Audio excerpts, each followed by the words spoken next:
Every year, between 500 and 3,000 people go missing in Alaska.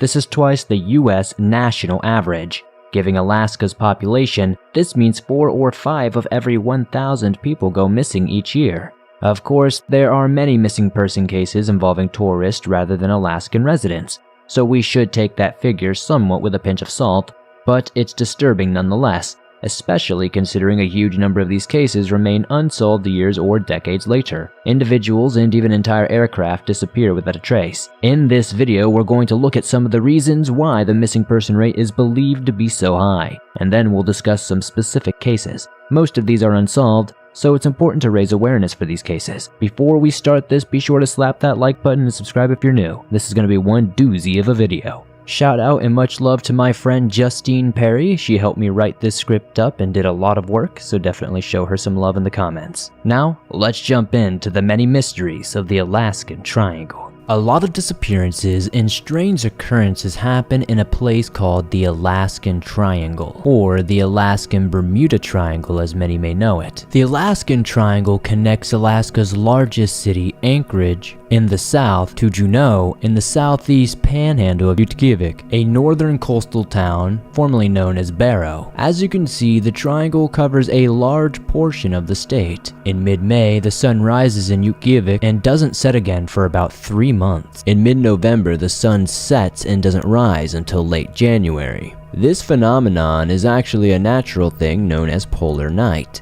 In winter, gloveless fingers can fall victim to frostbite in just minutes. This goes to show the absolute detrimental terrain people have to live through while out in Alaska. These challenging conditions often make search and rescue operations nearly impossible to conduct without any sort of issue or hiccup. This brings us to our first and most undeniable reason for missing persons cases being so high in Alaska.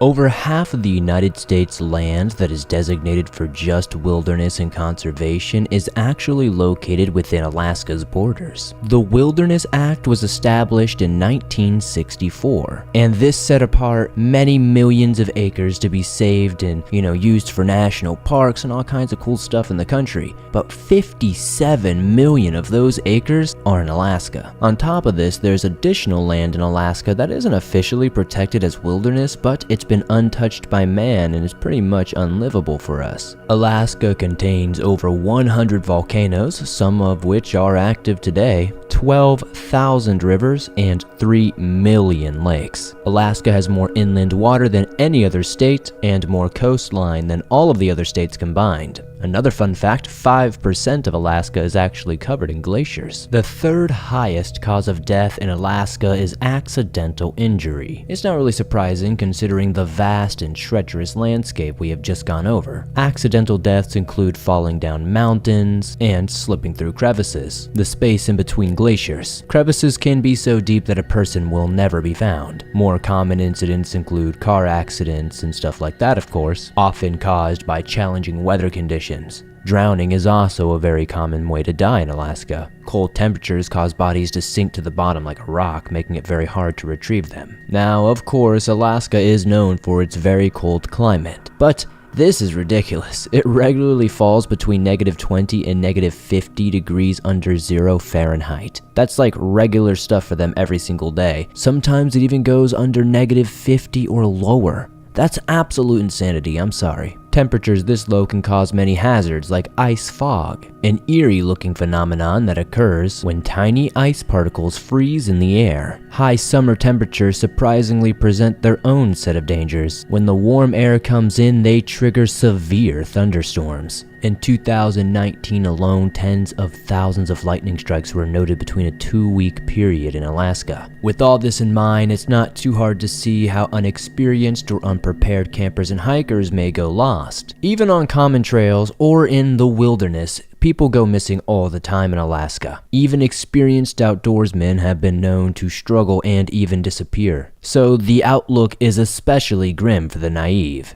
If you're planning a hike, just make sure you have the relevant and necessary equipment to do so and the skill that you will need. I know a lot of people are like, swamp. They're hiking, you're just walking up a hill or through some woods. You'd be very surprised how crazy the terrain and footholds can get when you're not paying attention and when you're not used to walking across certain types of terrain. Trust me, you need to be safe and you need to take these things serious. Be sure to thoroughly research the place you're going to, and be sure to make sure at least one person knows your exact route. So if anything ever did happen, the search can be focused and be on the right place at the right time, so they have the best chance of getting you out of there alive.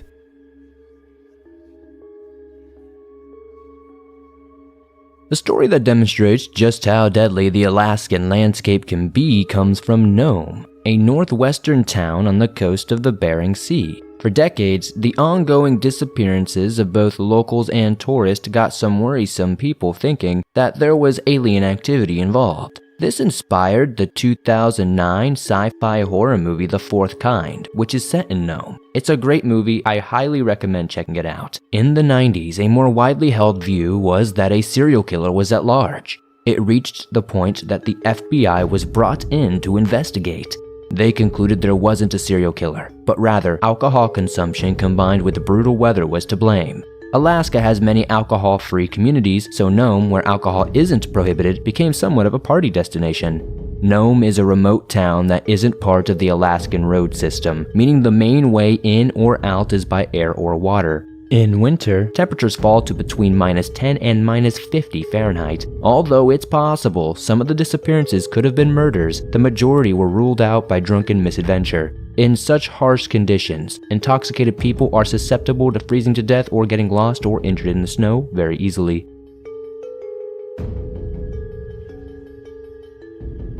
Wild animals found in Alaska include moose, black bears, grizzlies, polar bears, and wolves. Of course, there are many other fauna around. Interestingly enough, there are 3 times the amount of moose than there are bears in the state. And there are several mind-boggling laws about moose in Alaska. For example, it's actually illegal to whisper in somebody's ear while moose hunting.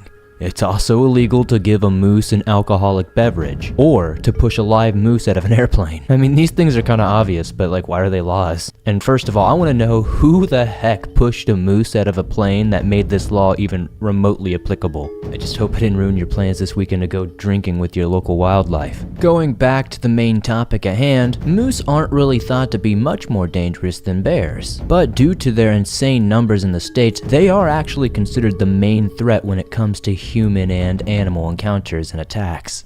Moose injure anywhere between 5 and 10 people annually in Alaska, which is actually more than black bear and grizzly attacks combined. Wolf attacks on humans are extremely rare. The death of 32-year-old Candace Berner is unfortunately a tragic exception. In 2010, she was set upon by at least 2 wolves while she was out for a hike, Chignik Lake, a small fishing village about 500 miles away from Anchorage. Although this incident was terrifying for the locals at large, such attacks are incredibly rare, as we stated, especially fatal ones. Candace Berner's death was the second case of healthy wolves attacking a human being in modern North America, the last one being in Canada in 2005. Statistics for moose, bear, and wolf attacks are so low that it is honestly very unlikely that they are attributing to thousands of missing persons cases, especially nearly hundreds every single year. Of course, recorded cases only go as far as bodies that have been found. You can't tell how many people actually were attacked by animals and drug away or eaten entirely. So bears, wolves, etc. could be a part of some of these numbers, but I think it's unlikely that they are the main part of these numbers. In such vast wilderness, people could have fallen or have been dragged into such areas that search and rescue teams could not find or just not accessible to them. Assuming they didn't hike to those areas themselves, of course. However, with animal attacks being so low and missing persons rates being so high, it is very doubtful that animal attacks are a major reason behind these missing persons cases. But there is no doubt that they do contribute somewhat. Even so, it's always important to read up on the predators and areas you may be hiking or camping in, just so you are protected and you are prepared in case of an encounter. Now, let's move on to some more conspiracy-filled reasons behind the strange phenomenon in the Alaskan Triangle. There is a growing group of people who believe that animals are indeed attacking people in Alaska, but not the animals we just went over. They're thinking they might be a bit more squatchy.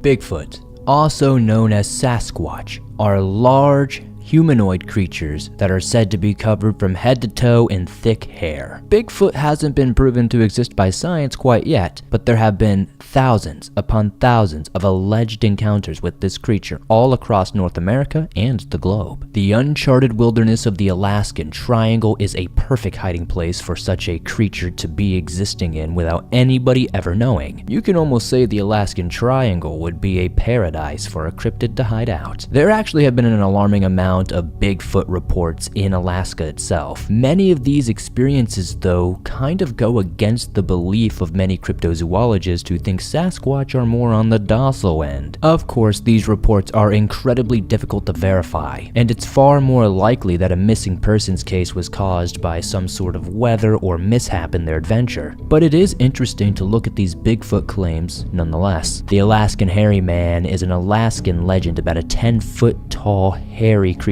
Many locals say it resembles that of an ape, and they think it descended from a species known as the Tornits. One version of the legend goes that the Inuit people and the Tornits lived in relative peace, until one day an Inuit youth killed a Tornit for damaging his boat. This caused the Tornits to disown humans entirely, and since then, hunters have either vanished without trace or have turned up mutilated. Other stories claim malevolent Sasquatch spirits hunt these woods. This could explain why the Sasquatches that are being reported in these areas aren't very nice. In 1943, a man was allegedly attacked by an unknown creature 18 miles down the Yukon River, down the river from the town of Ruby. The creature that allegedly attacked him was said to be chased off by his team of dogs. Unfortunately, the man would later die of internal injuries. The problem with individual accounts like this is that they're incredibly hard to verify, or give much credence to at all, because all we have to go off is one person's word or even a small group's word, and things can get distorted very easily. Have you ever played that game in school where you whisper one thing into somebody's ear and then by the time it makes it around the whole circle, you're hearing something completely different from what you told them originally? That's essentially how these stories kind of get passed around and become bigger and bigger, if you get what I mean. But again, not to say Bigfoot isn't a thing. I just have to make these things very clear and apparent in these videos because I never want to be insensitive and lean towards an idea that might come off as disingenuous. One of the more curious cases is that of Port Chatham, also known as Portlock, a small village on the Kenai Peninsula. Apparently in the 1900s, Bigfoot sightings were so commonplace in this area that villagers constantly lived in terror of these creatures. Torn up bodies regularly washed up upon the shore, and many villagers were blaming these deaths on these Sasquatch-like creatures. In this area, they were locally referred to as the Nantinak. Some villagers even claimed to see a ghostly woman in all black roaming around those cliffs. Sometime in the 1940s, this is actually some of the craziest thing I've ever seen. Apparently, the entire village just got up and fled the area because they were so terrified of what was going on. With the town's post office officially closing between 1950 and 1951, Portlock remains a ghost town to this very day, although Sasquatch claims cannot be verified here either. This case is more disturbing than usual because an entire population up and left an area. Was something else going on in Portlock? That's entirely possible. I mean, with it being so far away from the mainland of America, I guess a lot of things could get skewed, but that doesn't mean that there wasn't some sort of Bigfoot-like creature terrorizing these people. I mean, clearly something was going down to make an entire population of people up and leave, and then never return.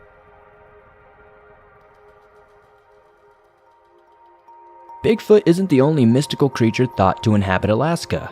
The Kushtaka, also known as the Otterman, is a shape-shifting demon. The legend of the Kushtaka is believed to originate with the native Tlingit people. The Otterman is known to lure people to the water by mimicking the screams of women or children before stealing the souls of its victims. The lost are thought to be particularly susceptible.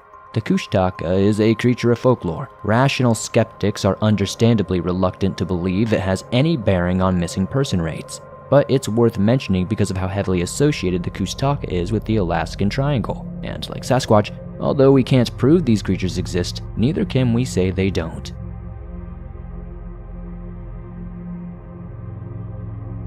There have been countless UFO reports in the Alaskan Triangle, as well as alien-related conspiracy theories. For example, in his 1997 book, Remote Viewers, The Secret History of America's Psychic Spies, Jim Schnabel writes of a secret alien base in Mount Hayes, where apparently similar events to what you see in Stranger Things occurred. In 1986, a Japanese cargo plane traveling from Iceland to Anchorage was allegedly followed for over 400 miles by unidentified flying objects. The crew reported being pursued by flashing lights. Even air traffic controllers picked up something unidentifiable on their radar, apparently as close as 5 miles from the plane. The pilot claimed they saw one mothership and 2 other smaller ships flying. Apparently, these ships were appearing and reappearing out of thin air. According to the pilot, this was happening in such an abrupt manner that it was unearthly. All attempts to evade, maneuver, and get away from these UFOs were fruitless. They tried flying at lower altitudes, doing various different turns, bobs, weaves, every kind of crazy thing you could possibly do in a plane at the time, and these things just kept following them right on their tail, but never getting too close. The pilot even joked at one point that maybe the aliens wanted their cargo, which was apparently a fancy French wine. This is just the tip of the iceberg, though. There are honestly too many theories, alien UFO sightings, and more to even remotely put in this video, or we would be here for multiple hours. But with such a high amount of individuals and even aircraft vanishing without a trace, some people truly believe that natural dangers can't explain them all. I want to know what you guys think in the comments. Do you think it's possible that the Alaskan Triangle could be a hub for some sort of supernatural activity?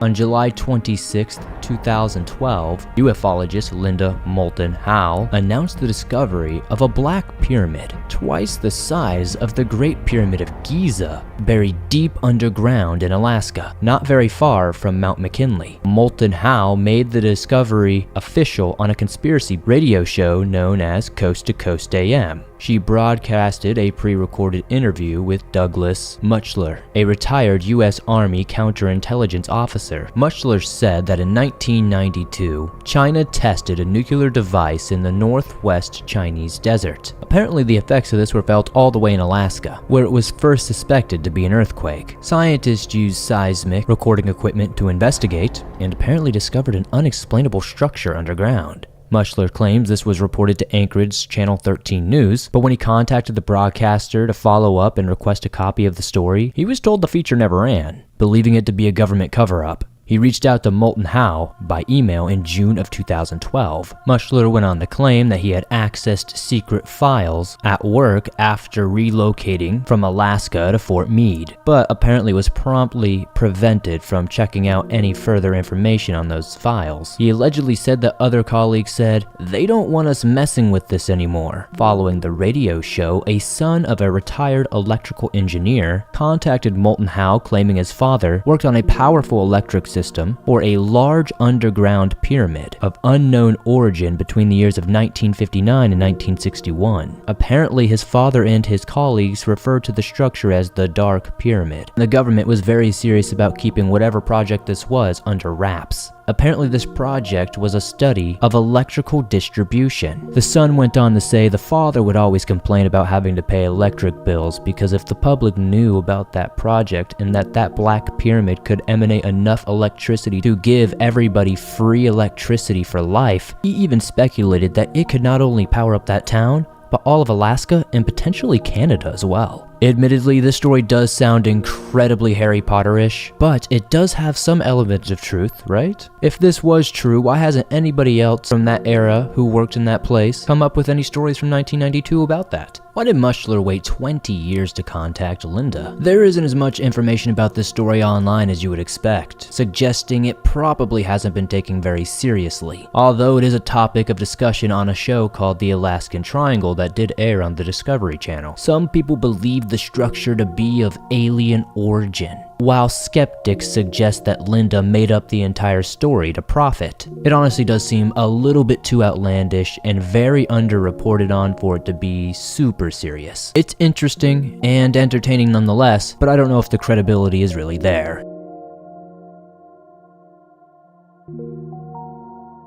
In 1945, Ivan T. Sanderson, a Scottish biologist and cryptozoologist, published an article called The 12 Devil's Graveyards Around the World. In this article, he wrote of 12 equally spaced triangles on Earth's surface, where strange things would happen in high frequency. These triangles, known as vile vortices, are characterized by electric, electromagnet, and magnetic abnormalities. These anomalies are thought to be capable of everything from causing compasses and other electrical instruments to malfunction, to triggering confusion and hallucinations in people. Search and rescue workers have reported experiencing auditory hallucinations within the Alaskan Triangle while on their searches. They compare this sound to being similar of that of a swarm of bees. Some people even believe vile vortices to be portals to other realms, dimensions, or even worlds, explaining why ships and aircraft disappear without a trace. The main 12 vile vortices are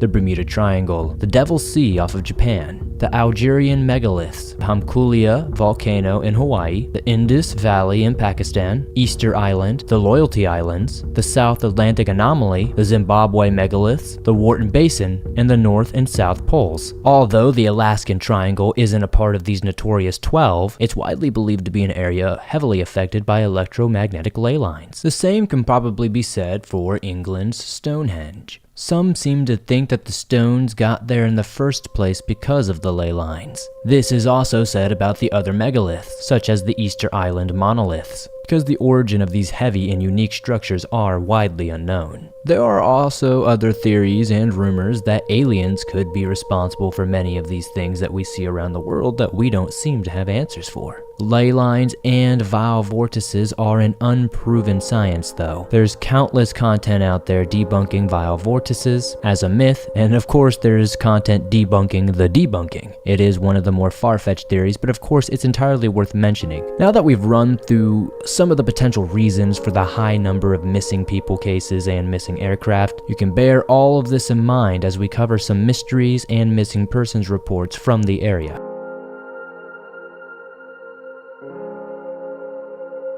On October 16, 1972, a Cessna 310 disappeared without a trace. The plane was carrying 58-year-old U.S. House of Representatives Majority Leader Haley Boggs, 40-year-old Congressman Nick Begich, his aide, 37-year-old Russell Brown, and their pilot, 38-year-old Don Johns. This is actually one of the Alaska Triangle's most prolific cases.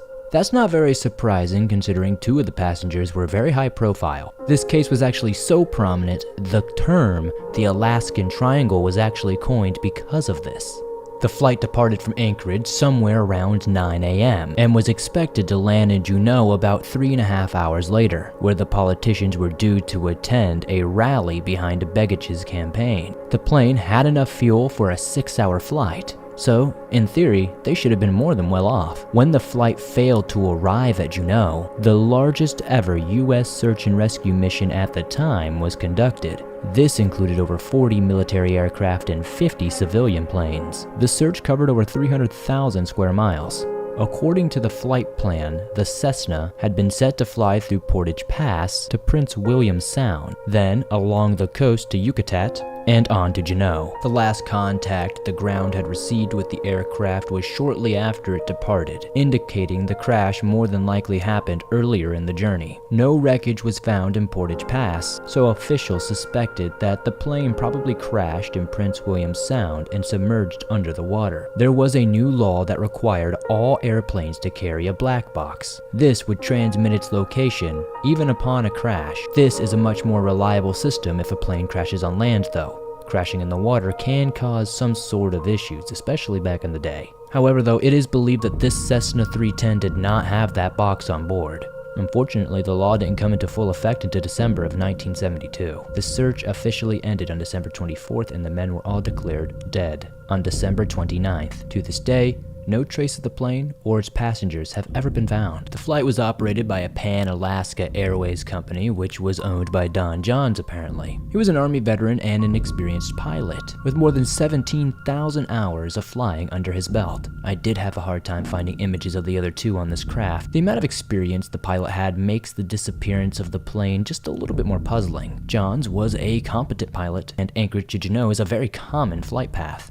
It's not like they were traveling to and from an obscure location. However, the weather conditions were marginal at best, with fog, turbulent wind, ice fog, and icy rain in the forecast en route. Some speculate that Johns may have gone ahead with the trip against his better judgment, following the pressure from high-profile occupants. Obviously, he wanted to get them to the rally on time. But on the other hand, it's really not usual for pilots to fly in those types of conditions. It's incredibly dangerous, especially in climates like Alaska. Basically, most pilots would have waited for more optimum conditions. So while it's very possible the plane hit a mountain hidden by fog or crashed due to turbulent conditions and became buried in snow or ice or lost deep underwater in the Prince William Sound, some have theorized there could be a more sinister reason behind the flight's disappearance. Haley Boggs was a colorful character. He was expected to eventually become Speaker of the House, the third most powerful position in American politics. He was also somewhat controversial. He was a Democrat, re-elected to Congress in Louisiana 13 times. He was also a member of the Warren Commission, which investigated the assassination of John F. Kennedy and found Lee Harvey Oswald had acted alone.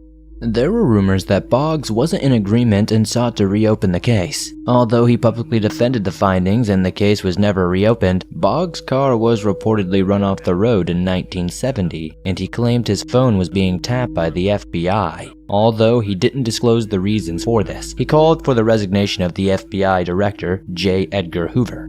It seems a bit of a stretch to assume this relates to the Cessna's disappearance, but there are conspiracy theories that Boggs was the victim of a targeted attack. Freelance writer Jonathan Walczak has thoroughly investigated this case. He believes that if the Cessna was sabotaged, Begich was more than likely the intended target than Boggs. Although Begich wasn't well known politically outside of Alaska, there is more plausible theories placing him as the primary target. Less than 17 months after Begich's death, as widow Peggy Begich married Jerry Max Pasley, a man with connections in organized crime. The marriage lasted just 2 years. Pasley was later imprisoned for murder after shooting a man in Tucson. In 1994, while behind bars, he claimed he was responsible for transporting a bomb to Anchorage, an explosive that took down the plane carrying his ex-wife's first husband. Pasley said he didn't know what was in the locked briefcase he was transporting to Anchorage, only that something big would happen. After Begich's disappearance, Pasley moved to Anchorage and dated Peggy Begich, who he had previously met through mutual friends and dated before the Cessna's disappearance. Pasley claimed Peggy gave him co-ownership of a bar. His co-owners were Peggy and one of the men he had handed the briefcase to in Anchorage. On a fishing trip, this man revealed to Pasley that the suitcase contained the bomb planted on the plane carrying Boggs and Begich. Walczak's research presents Pasley's claims as plausible. However, we can't know whether Pasley is telling the truth that an explosive device was responsible for the plane's disappearance, but it adds another layer to mystery that will almost certainly remain unsolved.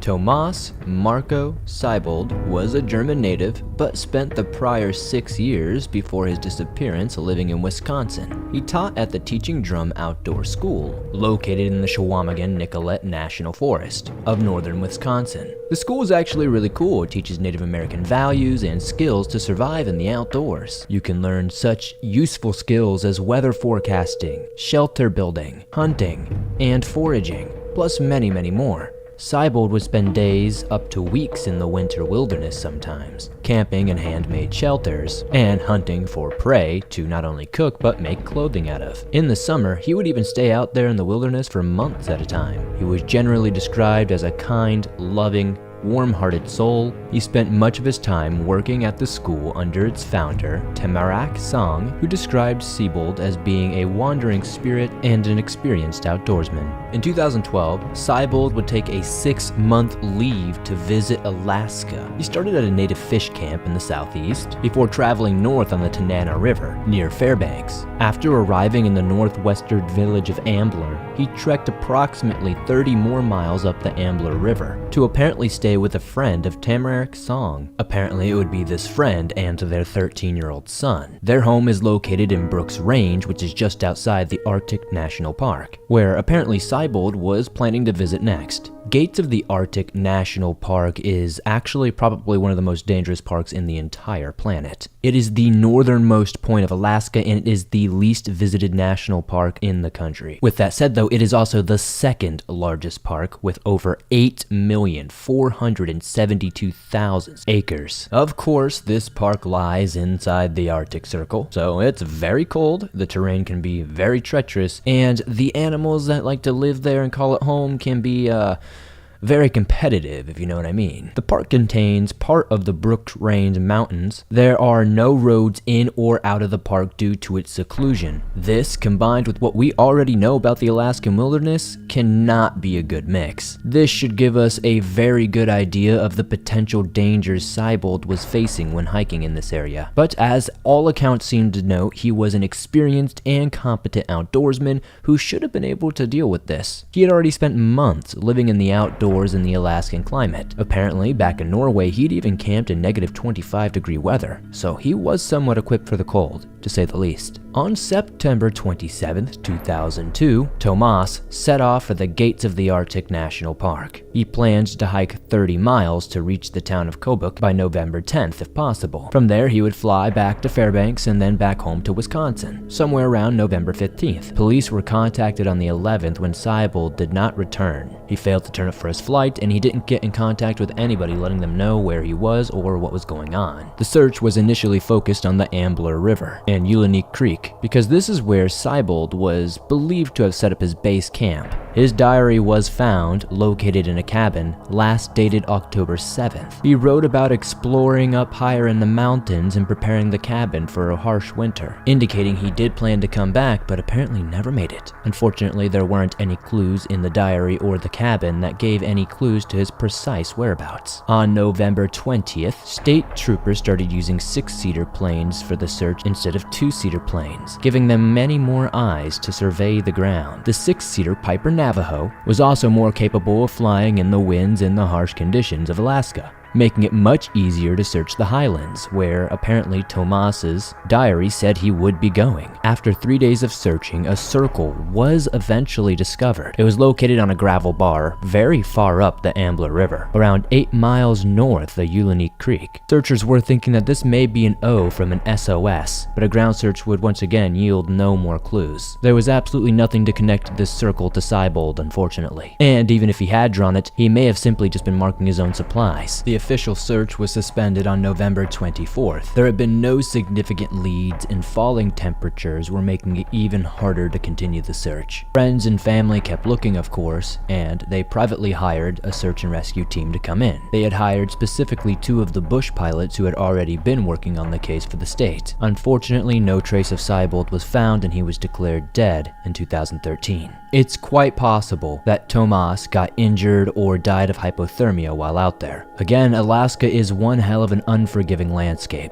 Even though he had so much experience in these types of landscapes, many people think that it's not possible for that to have happened, but nature always has different plans, and it takes one small slip up for your whole life to end. An animal attack is possible, but so far there has been no evidence suggesting that. But we can't rule out these types of things. Absence of evidence is not evidence of absence. A lot of people speculating are saying that the wildlife theory probably isn't the strongest, as most bears and stuff like that were in hibernation. That means there would be a much less bear threat to worry about. But again, you never know. There was some controversy around the search and rescue efforts, of course. State troopers were accused of failing to enlist help in an adequate manner. Apparently, they refused to enlist the help of local Native Americans who would have known the land much better than them. Village search and rescue volunteers claimed they were never asked to help. They were apparently never even told that somebody was missing in their area. Although eventually some did hear about this story and took it upon themselves to go searching. Native locals have a large amount of experience and a wealth of knowledge of these areas,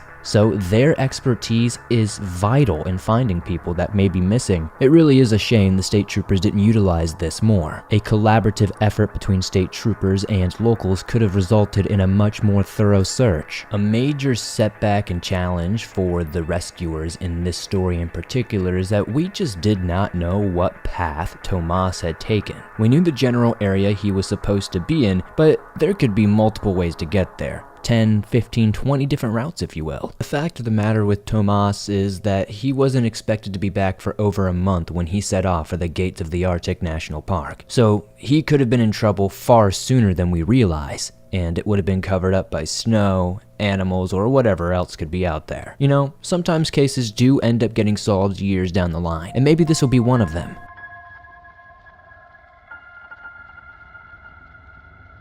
48-year-old Sharon Buis lived in Juneau since around the year 2004. She was an experienced hiker and enjoyed a very active lifestyle. She had even cycled from Canada to Alaska before and had just come back from a backpacking trip in Greenland. Sharon worked as a physical therapist. She also ran a personal business and was shipping orthopedic chairs to customers from Alaska Marine Lines, a business located in downtown Juneau. On the morning of May 23rd, 2014, this was where she was last seen. She was wearing bright colored sports clothing, although some sources do mention that her clothing is unknown, perhaps because she could have changed between downtown and her hiking trip.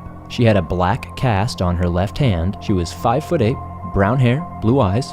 She had scars on her knee, left hand, shoulder, and knees. She had tattoos on her upper left arm and shoulder, and also had an orthopedic screw implanted into her body. Sharon was reported missing the next day on May 24th by her hiking partner, Ann Johnson, after she failed to show up to a hike with the Juneau Alpine Club, of which they were both members. They had planned to meet at 9 a.m. to hike down Hawthorne Peak, and it was unlike Sharon to not show up and let anyone know she wouldn't be making it. Ann was so concerned that later that day, she even left a wedding reception early to search around the trails of Juneau for their friend. She would eventually find Sharon's car parked at Mount Roberts Trailhead at about 9:30 p.m. The official search for Sharon began on 1 a.m. on May 25th. This included Alaskan State Troopers, Southeast Alaska Dogs, the U.S. Coast Guard, and of course the Alpine Club, as well as friends and family members. The search was initially focused on the Mount Juneau and Mount Roberts trail systems. The next day, the search was expanded to include the backcountry as well. The day after that, the search was once again focused back on Mount Juneau and Mount Roberts.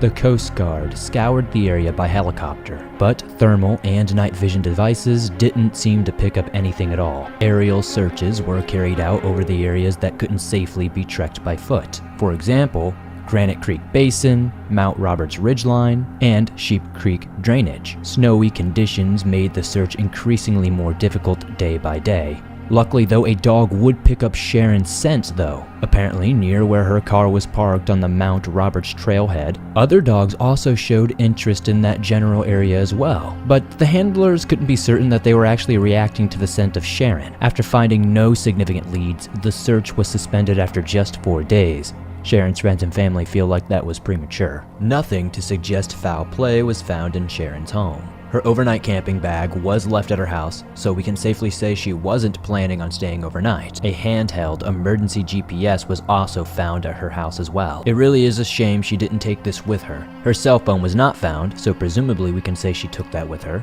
But unfortunately, the phone company was not able to track her location, meaning her phone was likely dead, turned off, or damaged. A hiker reported seeing a bear in the Glory Hole Basin area. Apparently, this is towards the end of the Perseverance hiking trail. This hiker also mentioned a foul odor, leading him to believe a bear might have come across a body or killed someone themselves. State troopers did send a small search team to that area, but nothing was found. There is nothing that really suggests that this has anything to do with Sharon Buis. If the bear had stumbled upon something, it could have been an animal or even another missing person. In August 2014, Brian Weed, a local man with experience exploring local mine shafts, led a small team who searched for Sharon in the abandoned mine shafts around the area. But like previous searches, unfortunately nothing would turn up Sharon's whereabouts. It really is a mystery what happened to Sharon. Although she is an experienced hiker, everyone is susceptible to an accident or Mother Nature deciding it doesn't want to be your friend that day. As mentioned before, she did have an injured hand with a cast on it, so that could have also been something that helped her downfall and being able to protect herself. Misadventure is likely the case of Sharon's disappearance here, but we can never be too sure here. There are countless terrors and mishaps that can go down on the Mount Roberts Trail. She could have ventured off trail as well and gotten in some trouble. An animal attack is less likely, but always possible. There is also a chance that she was abducted from the Mount Roberts trailhead before she even made it to her hike. This would explain why the search was so unsuccessful, but scent dogs were hitting on her scent in the beginning of the trail. We can only hope that a new lead will pop up in the future that will help us further this case. And if that does happen, don't worry, I will be sure to make an update video. Unfortunately, a lot of missing persons cases aren't really reported in the media. Whether it be due to lack of details or just people not really having any updates to share very often, it could be argued that missing persons cases do outnumber prime time slots on television. But it's still frustrating for family and friends to not be able to get fair coverage and adequate coverage. It doesn't seem right on a human level sometimes. But to end this video, I'm going to cover some lesser known cases with less detail than the typical case I would cover, because these are all human beings with lives, souls, families, and people who need to know what happened to them. Most of the information on these cases I'm going to share with you came from projects like the Charlie Project. This is a website that lists people who go missing all the time. They're usually funded by crowds like us, so if you guys would like to go over there, donate $1 or $2 to help them with their cause, that would be very cool. Now, while Charlie Project doesn't investigate these cases, they do create a hub for people to be able to do that much easier and much more streamlined.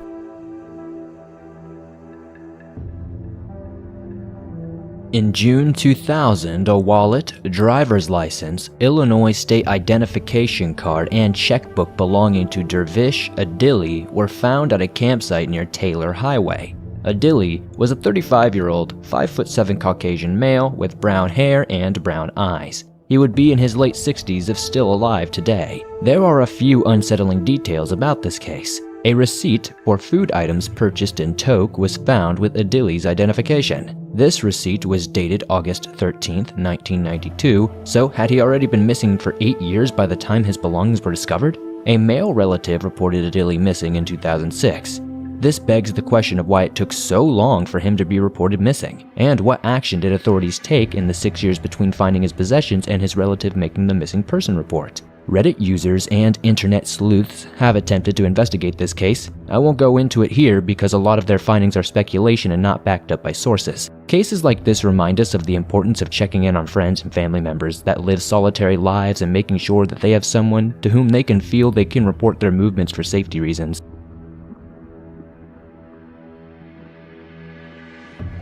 36-year-old Albert Agathlook was a 5'5" Native American with black hair and brown eyes. He would be 52 if still alive today. He is believed to have been wearing a black Carhartt jacket with brown pants and black gloves. He left Emmerak, a city of the Kulsavak census area, on his snow machine at 4 p.m. on November 16, 2006. He was going to the nearby city of Alakanak, but he never arrived. Searchers found his snow machine in the Yukon River. There was a hole in the ice and his white bunny boots and one of his black gloves were found in the water. His family later confirmed these were his belongings. He is thought to have fallen through the ice and drowned, but as his body hasn't been found, his disappearance officially remains unsolved.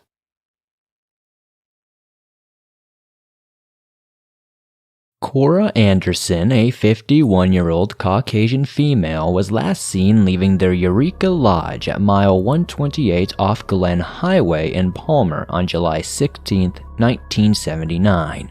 Her vehicle was found abandoned 9 days later at Moose Creek Campground around 70 miles away at mile 58 off Glen Highway, but there was no trace of Cora herself and her case remains unsolved. She'd be 94 years old if still alive today. She's believed to have been wearing a black turtleneck sweater, black slacks, a purple jacket, black shoes, eyeglasses, and possibly gold nugget jewelry, including a gold watch with a black and jade band.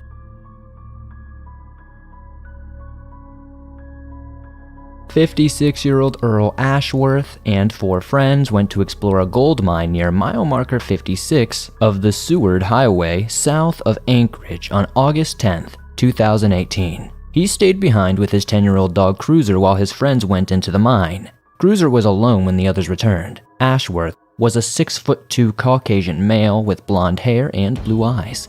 He was wearing blue jeans, rubber boots, and a blue t-shirt with cut-off sleeves and the American Eagle emblem on the front. Some resources claim that he walked away, but details about this case are limited and it doesn't say how they know he walked off. Is it possible he was abducted? If he did walk away voluntarily, why? Did he see something or did someone call out to him? These are the questions that currently don't have answers.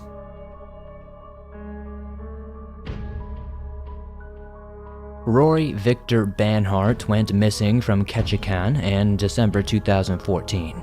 Banhart, a Caucasian male about 5'3" in height, was 38 at the time of his disappearance. He'd now be 46. He took a taxi to the 49er bar on Water Street on December 29th. He planned to take a taxi home afterwards, but he was drunk and verbally abusive, so the driver asked him to get out. It's not known what happened to him after that. He had been out of contact for short periods prior to his disappearance, but never for a significant length of time, and there was no activity on his bank cards or cell phone after December 29th. Ketchikan is a city on the Revillagigedo Island and is accessible by only boat or plane. There is no record of him taking either off of the island. His family heard a disturbing rumor that he had been shot to death, but I couldn't find any evidence to support this, and the police think it's more likely he either fell in the water or succumbed to the elements.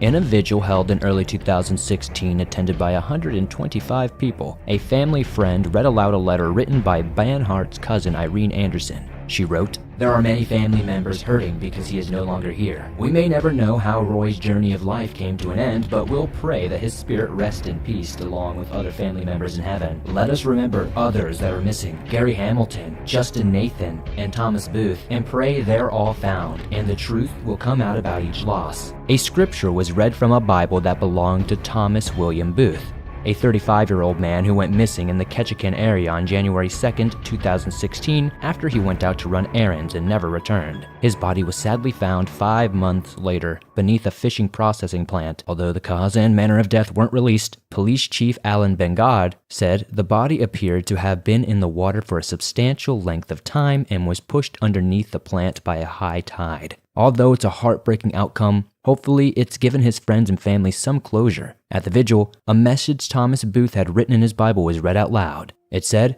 "Air to breathe, water to drink, food to eat, people to love, and God to praise. Life can be pretty simple if you break it down to what's really important."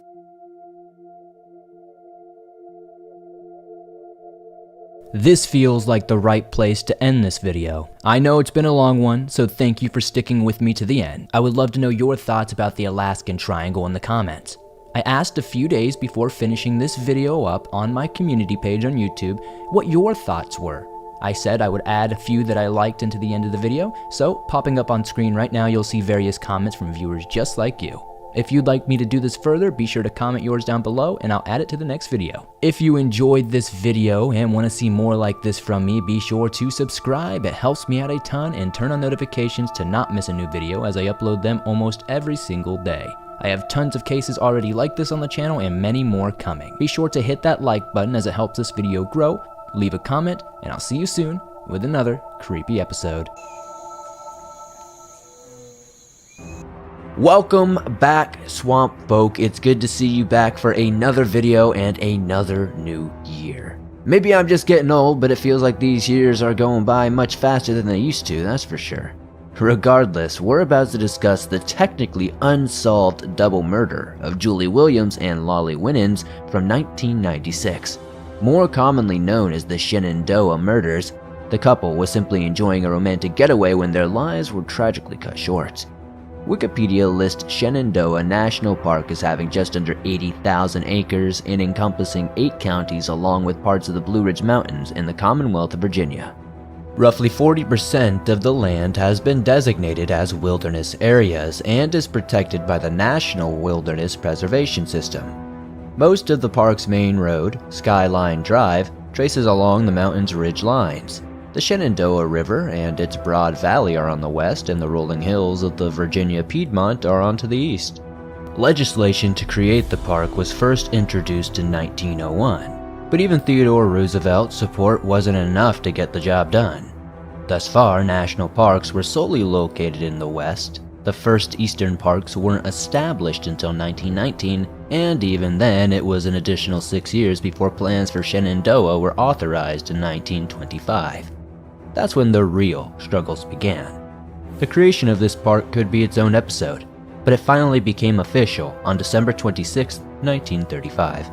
One particularly interesting detail I noticed when researching the park is that it seems to have less crime than many others we've discussed. While yes, there are some incidents and accidents to happen, there hasn't been a single murder since those of Julie and Loli in 1996. Anyways, now that you know a little bit about Shenandoah, let's get right to business. Julie was 24 years old and Loli was 26. They met in the 1990s when they were both members of the Woods Women, a now defunct organization for women who enjoy learning and adventure. Both ladies were survivors of sexual assault and felt this group gave them a renewed sense of physical embodiment, power, and autonomy. Soon after, their friendship began to evolve, and the two fell in love. According to Blue Ridge Outdoors magazine, Loli was a good-time girl who enjoyed drinking and smoking. She was born in Michigan, and in 1994 she enrolled in Maine's Unity College hoping to become a wilderness guide. Those close to Julie described her as a geologist in the making, a higher achiever, and a sports enthusiast. In college, she traveled to Europe where she studied the extinction of the dinosaurs. After completing her education, she moved to Vermont where she worked in a bookstore while searching for her dream job, which may have been the one she was set to begin in Lake Champlain on June 1st, 1996. Her future seemed bright and limitless when she and Loli planned a trip to Shenandoah as a celebration. In May, just a few weeks before Julie was set to begin her new job, the couple took their golden retriever, Taj, on a backpacking trip through Shenandoah. On Sunday, the 19th, they set off into the woods of White Oak Canyon Trail, pitched their tent, and emerged a few days later when the weather turned sour. The ladies were able to catch a ride with the park ranger and renew their camping permit before returning to the woods, which was around or on the 24th. With the rain gone, they climbed the Hawksbill Mountain before making camp next to a stream. Interestingly, they were actually quite close to the Appalachian Trail. So close that this case was almost included in our trail's deep dive. Did you catch that episode? If not, you should definitely check it out. You can find a link in the description. Sadly, Julie and Loli would never be seen alive again. On May 31st, Julie's father, Thomas Williams, reported his daughter missing, and a search was soon underway. The girl's vehicle was discovered north of Skyland Lodge, and hasty searches were conducted throughout the trail corridors in that area, hoping to bring a quick resolution to the case. While there was no sign of the women the first day, Taj was found wandering around unleashed. It was the next evening when park rangers discovered the missing women's campsite on Bridle Trail, and with it, their bodies. It was only half a mile away from Skyland Lodge, and being the weekend after Memorial Day, the lodge was absolutely packed. Countless people came and went during the murder's possible time frame. Within a 10-minute walk from a popular location, 2 women were bound, gagged, assaulted, and had their throats slit before the killer vanished. If you're wondering how such a brutal crime scene could remain undetected for such a period of time, that can be explained by a regulation requiring backpackers to camp away from designated trails, fire roads, and developed areas.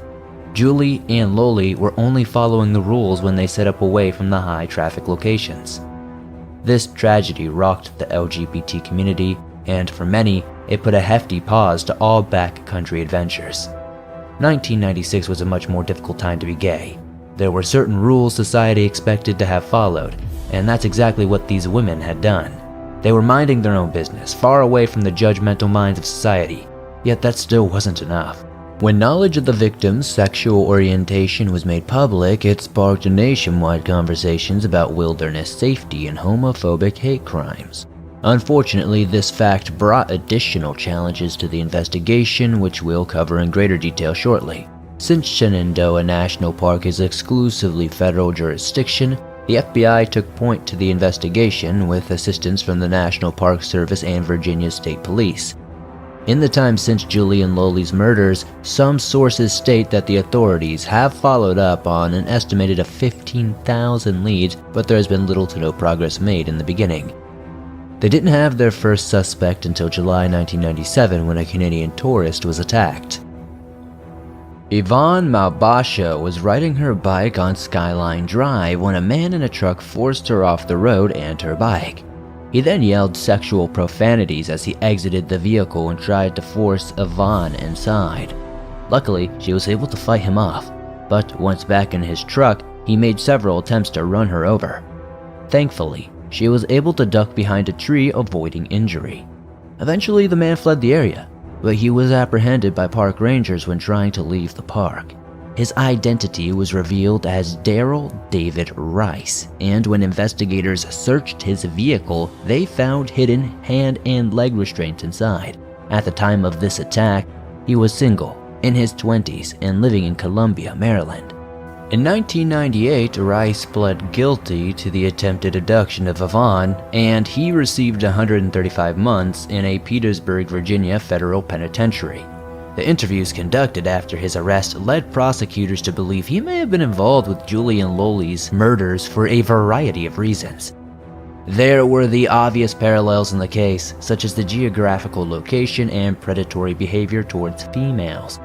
Though he had no previous criminal record, there is a mention of him being fired from a high school job for being extremely hostile at work. Former coworkers claimed he yelled profanities at them, punched a hole in the bathroom wall, stole their lunches, and even purposely bumped into them when they were carrying coffee. Needless to say, he was a bit of an asshole. This may not be much on its own, but at 8:05 p.m. on May 25, 1996, Rice was caught on camera as he entered the park at Front Royal, and at around 4:57 p.m. the next day, he was shown at Rockfish Gap.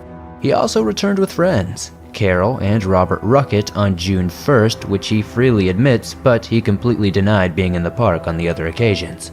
On April 10, 2001, with only circumstantial evidence to go on, Attorney General John Ashcroft announced Rice's indictment for the murder of Julie and Loli. In a news conference, prosecutors alleged that Rice made several statements admitting his enjoyment for assaulting women because they are more quote-unquote vulnerable, and that he believed the victims deserved to die due to their romantic involvement with each other. Rice was ultimately charged with 4 counts of capital murder, half of which he allegedly claimed due were to his victim's sexual orientation, which made it a hate crime. This meant his indictment invoked a federal sentencing enhancement that introduced the death penalty, but he was never sentenced.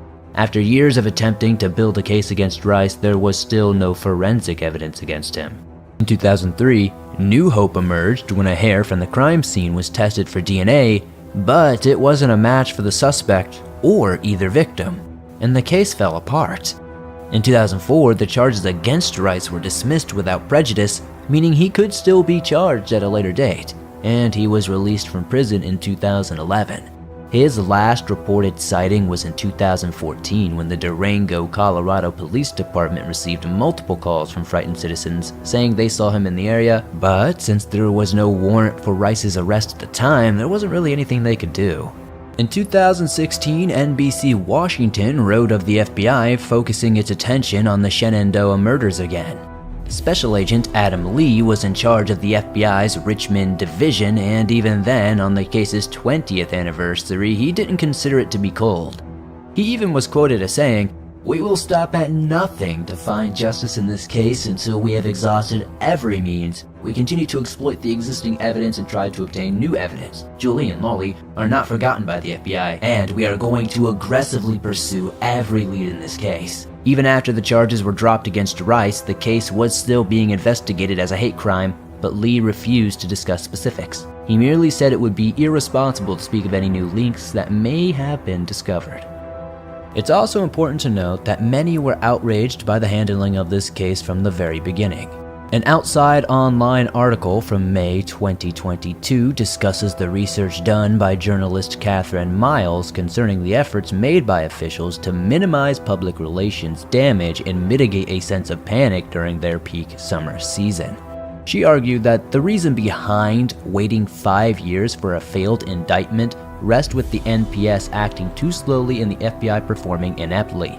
For anyone interested in a true deep dive of this case, Catherine Miles' book, Trailed: One Woman's Quest to Solve the Shenandoah Murders, is a must and was a great read for this video. It not only contains extensive research into the impact these murders had on the LGBT community, both women's lives and their relationship, it also provides an in-depth look at all the available information related to the investigation and investigators.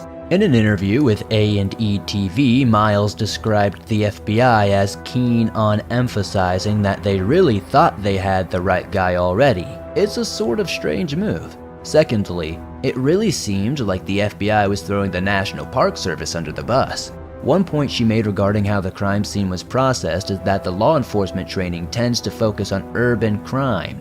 A key example includes how the first step in a homicide investigation is to secure the premises. This and so many other techniques simply can't be applied to a large outdoor area. Solving a murder that happened in a national forest is difficult enough, but due to limited funding, the Rangers were also understaffed and ill-equipped to handle the situation. Perhaps most interesting is her research into a second suspect by the name of Richard Mark Ivanitz, and her strange arguments that he may be the actual killer. If so, his reasons may have had more to do with a history of child abuse, mental illness, and sexual sadism than his victims' romantic preferences, but we simply can't be certain. In a WTVF article, Miles explains that several forensic psychologists and former FBI profilers describe the crime scene as sophisticated, planned, technical, and logical. They, along with Rice himself and the psychologist who interviewed him, also said that Darrell Rice was coming completely unraveled. It's also her opinion that the DNA evidence clears Rice completely. She believes the idea that Julie and Loli were killed for being lesbians was nothing more than a political invention by John Ashcroft and local prosecutors. They were under enormous pressure to solve the case, especially since it became public knowledge that the NPS and FBI recklessly delayed releasing the news of finding the women's bodies. What initially put Ivanitz in the spotlight was his proclivity towards assault and murder in the Southeast. Julie and Loli were only 2 of 8 young females killed in a specific section of central Virginia within a 14-month period, but what kept Ivanitz in the spotlight is the fact that his DNA matched 799 out of 800 positions against the crime scene's mystery hair. In the single place it failed to match, there is a phenomenon called heteroplasmy, which means the body misfires the protein. The FBI lab believed Ivanitz's DNA should be retested to determine if he was a true suspect. It was reportedly the agents who decided to go against the lab's advice and run additional tests on Rice's DNA instead. Based on information Miles gathered through the Freedom of Information Act, Ivanitz's DNA was never tested again. Now, considering he committed enough heinous crimes to have his own deep dive, you've probably been picturing him in prison. But he was still a free man this entire time when he committed suicide in 2002. Though it does seem police were closing in on him. Some sources state he told his sister, "I've killed more people than I can remember," just before ending his life. The point is, even if he were an official match for the DNA, he would never be brought to justice. When asked why she believed authorities never zeroed in on Ivanitz for the Shenandoah murders, Miles had 3 reasons. First, she theorized this was partially due to the Justice Department's unwillingness to back down, but the second reason was far more complicated. In 2002, enormous amounts of pressure to be hard on hate crime was placed on Attorney General John Ashcroft.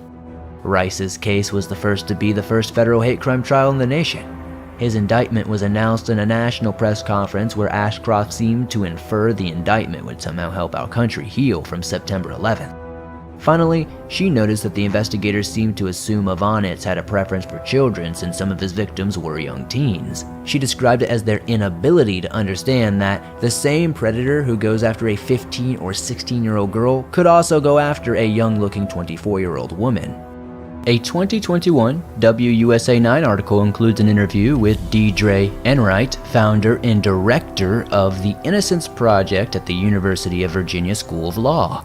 This is a program where law students volunteer to investigate cases seeking exoneration for the wrongfully convicted. Enright also believes the answer to this case is sitting in an evidence locker at Quantico. She noted that the fact that a DNA test from 20 years ago only just failed to pinpoint the killer, and technology has made quite the advancement since that time. This was also the first source to specify the hairs were found beneath the duct tape, and there was also male DNA on the gag left in Julie's mouth. Decades ago, when Rice's lawyers first pointed to Evonitz as the real killer, prosecutors said they had not one scintilla of evidence to support it. This also happened to be just before they dropped the charges. Tom Williams was also interviewed in this article. He fully rejected the idea that Evonitz may be his daughter's murderer.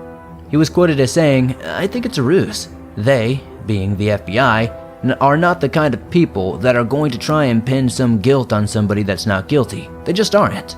Whether you agree or disagree with his statement, please remember this is a grieving father who has suffered one of the worst tragedies a human can possibly endure. Look, I've never understood much about politics if I'm being honest. But despite everything else, Julie and Loli's families deserve to know what really happened to their loved ones. They've been waiting for closure far too long already, plus at least half of the nation has been following this case for over 25 years. Come on already. Well guys, once again that's the end of another episode. Who do you think is the actual killer here? Do you think Daryl Rice killed Julie and Loli? He just seemed like such a perfect fit, but DNA doesn't lie, my friends. I mean, I guess there could be human error here, but man, that's one crappy twist. Or do you think Richard Evonitz is our actual murderer? I mean, 799 out of 100 positions is a pretty strong reason to retest if you ask me. But I'll stop harping on it for now.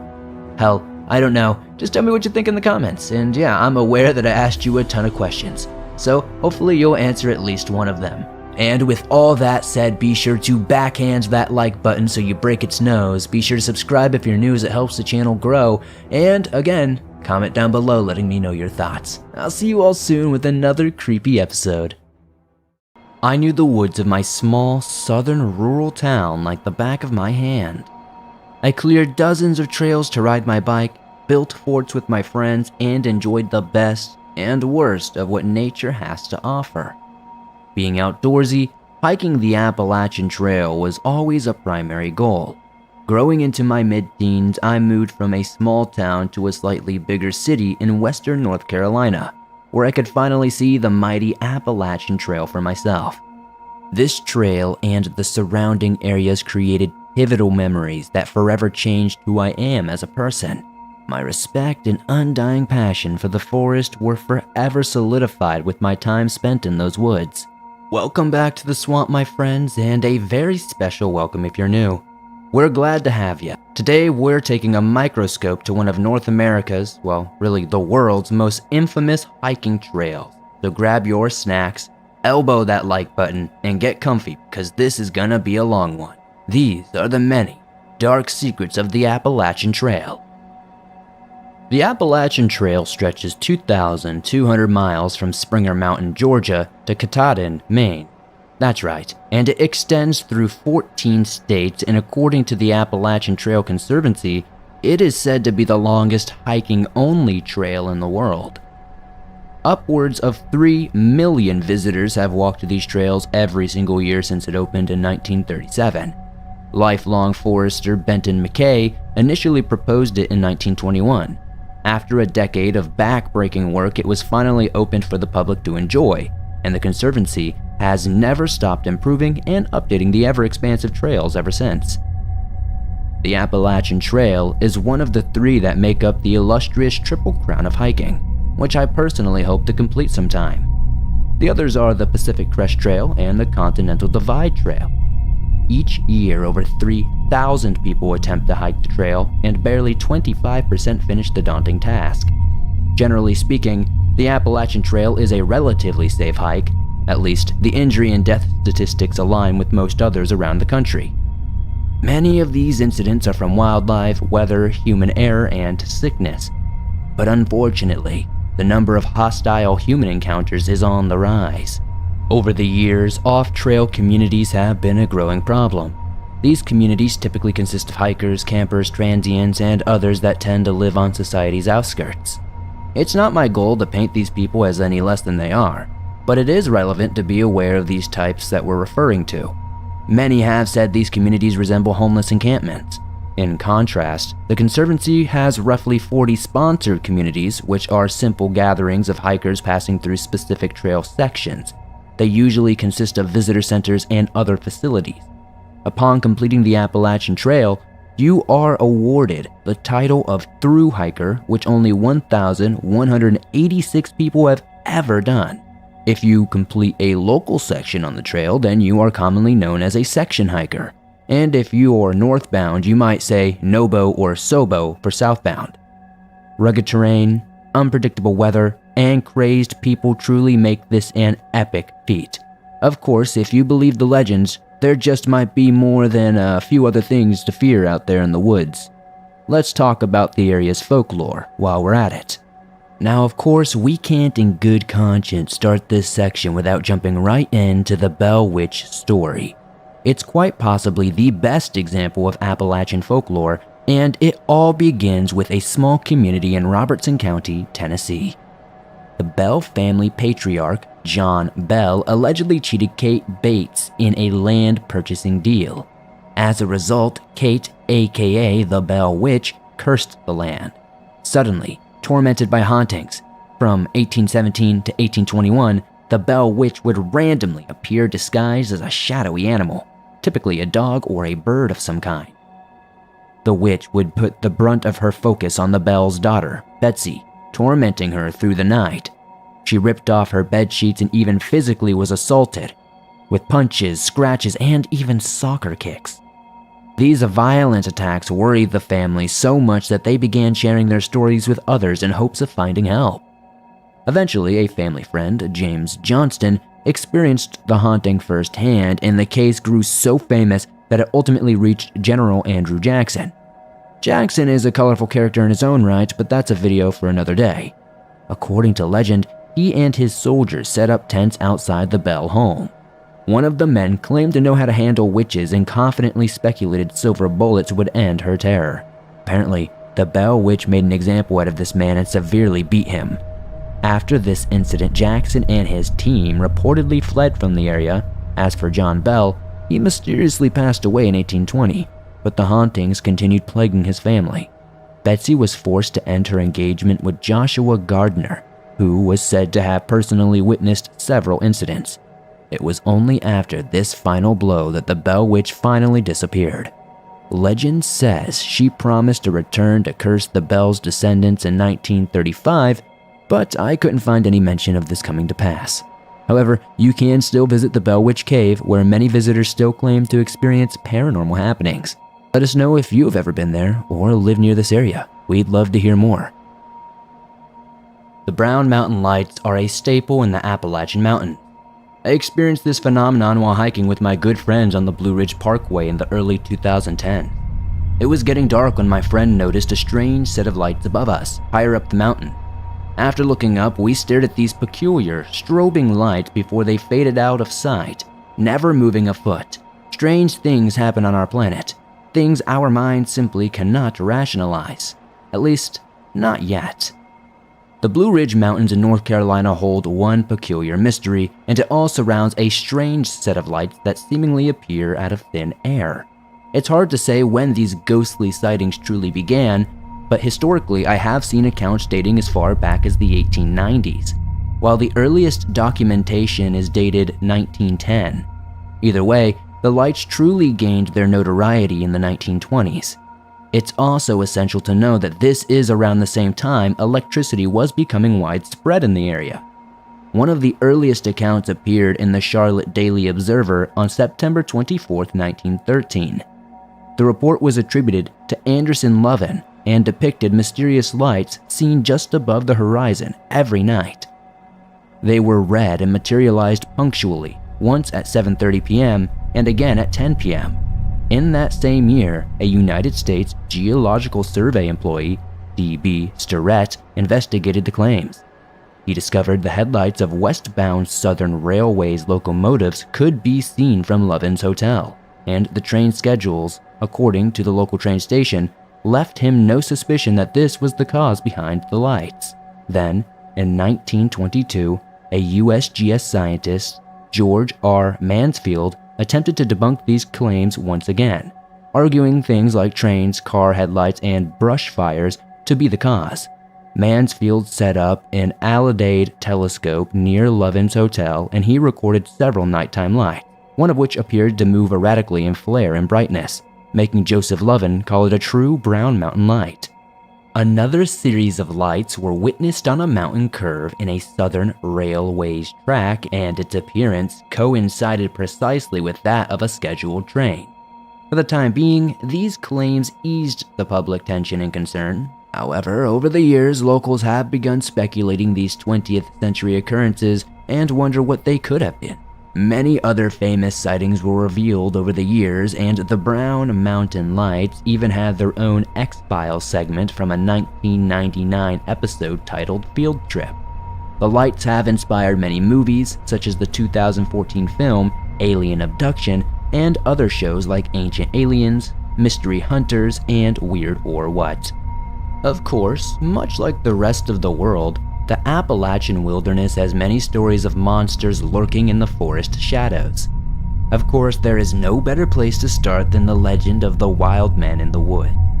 These wild men have been sighted since the early 1800s, and thousands of accounts have flooded the internet. In the early 20th century, a logging employee discovered a set of massive footprints in the North Georgia mountains. This is what genuinely sparked the East Coast Bigfoot boom. With that said, the Flatwoods Monster is one of the most infamous Appalachian folklore monsters ever. It originated in a rural town in Braxton County, West Virginia, on the evening of September 12, 1952. 4 kids, Edward May, Freddie May, Neil Nunley, and Tommy Heyer, all claimed to see a light shooting across the sky. The group decided to follow it and came upon what appeared to be a crash site. They noticed red glowing lights materializing from behind the wreckage, which they described as a 10-foot-tall levitating creature. It had a radiant green face and allegedly made hissing sound. This event would make the local news and eventually national news. The US Air Force even inquired about the incident, but nothing was ever confirmed. No one came forward with the body of the creature. There are no images other than fan art, and this alleged monster was never seen again. At least not by any trustworthy sources, that is.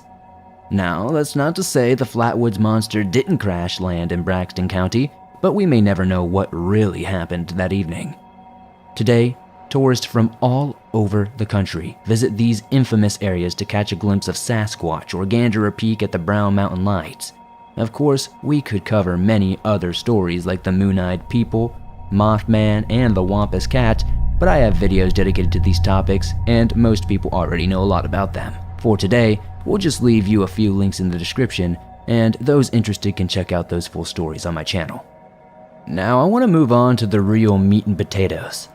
The Appalachian Trail, though very serene, can be a very dangerous place. There are endless cold cases centered around missing people, murders, and everything in between. One case that sticks out to me is the 1990 double murder of Jeff Hood and Molly LaRue. Jeff was shot, and Molly was stabbed to death. It shares a few commonalities with the 2019 murder of Ronald Sanchez Jr. and an unidentified female companion who was hospitalized after being attacked, but these are only a few quick examples. We're about to cover 9 cases where men proved that they could be every bit as unpredictable as Mother Nature itself. Or maybe a few of these belonged in the folklore section. I guess you'll have to be the judge. The earliest ones happened in the 1970s, while the most recent ones were actually only a few years ago. So let's dive right into this. Joel Polson, 26 years old, was the first recorded murder on the Appalachian Trail, according to a Strange Outdoors article. Joel met Margaret Harrett, 17 years old, in March of 1974 when she began waitressing in 5 Points, Georgia. Joel spoke non-stop of his plan to hike the Appalachian Trail, and he was determined for Margaret to join him. At first, she laughed it off, but when Joel kept returning, she eventually agreed. A decision I'm sure she regretted for the rest of her days. Having rather strict parents, Margaret said she was one of the 15 college students that Joel would lead on the hike. She introduced him to her parents in mid-April, and on May 9th, their journey began at the southern terminus at Springer Mountain, Georgia. This part of the trail is particularly steep, and the rookie hikers were heavily overloaded in supplies. Within the first mile, Margaret developed a blister on her heel, and the couple broke for lunch. They had only gone 6 miles when they came across the Low Gap shelter and decided to stay the night. The shelter was already occupied by a man who introduced himself as Ralph. The stranger seemed like he hadn't showered in quite some time, while his lack of gear and sparse belongings, which were just a blanket, a leather jacket, and a canvas rucksack, made him seem more like a drifter than a hiker. The couple spoke with Ralph for a few moments before washing up in the stream, where Joel expressed his lack of trust in their new roommate. Upon their return, the couple cooked and offered to share their food with Ralph, but he declined their generosity. Instead, he searched for firewood, something he would do twice more as the night wore on. Joel and Margaret only grew more nervous the later it got. Eventually, they decided it would be best to leave at dawn and to have their breakfast a few miles away. When morning came, Joel woke Margaret before going to the stream to freshen up, and as he doubled back the fire ring, Ralph left the shelter. Margaret was lacing her boots and she heard a loud blast and looked back to see Joel lying on the ground. Ralph then tied Margaret's hands behind her back before guiding her up a narrow path and into the woods. There, she was forced to sit in front of a tree while Ralph tied her legs around it, blindfolded her, and walked away. Margaret stayed for about 10 to 15 minutes until Ralph returned to untie her. When he took her back to the shelter, the corpse was gone and Ralph searched through Joel's belongings. Finding only traveler's checks, he escorted Margaret back into the woods roughly 200 yards away, where he again tied her to a tree. This time he promised to leave a note in the shelter saying where she was. He also left her water and a granola bar for the wait. I have no idea how she was supposed to utilize them with her hands tied behind her back, but I guess it's the thought that counts, maybe? It didn't matter because 15 minutes later, he returned yet again, worried she wouldn't be found. He gave her a choice between staying there or hiking to the highway together, and Margaret chose the second option. With her hands untied, she led the way while Ralph followed behind with a gun and a promise to kill anyone she might try to signal for help. A short way into the hike, the unlikely pair stopped for a rest when 2 men carrying chainsaws suddenly appeared. Fortunately, they could continue along a ridge over the Chattahoochee River without further violence. During their walk, Ralph explained how he escaped from jail and wanted to head west, which was why he stole Joel's gear. The two rested at Rocky Knob Shelter before descending a steep 150-yard side trail. After looking at Joel's map, Ralph realized the road next to the crossing was less than 3 miles away. That's when he announced he wouldn't let Margaret go after all. Instead, they would get a motel room, and he would free her in the morning. In a stroke of good luck, they were only on the road for just a few minutes when a young woman stopped to offer them a ride. Once in her car, Ralph explained they had lost their IDs, but only had traveler's checks. They wondered if she knew of a place where they would overlook such a detail.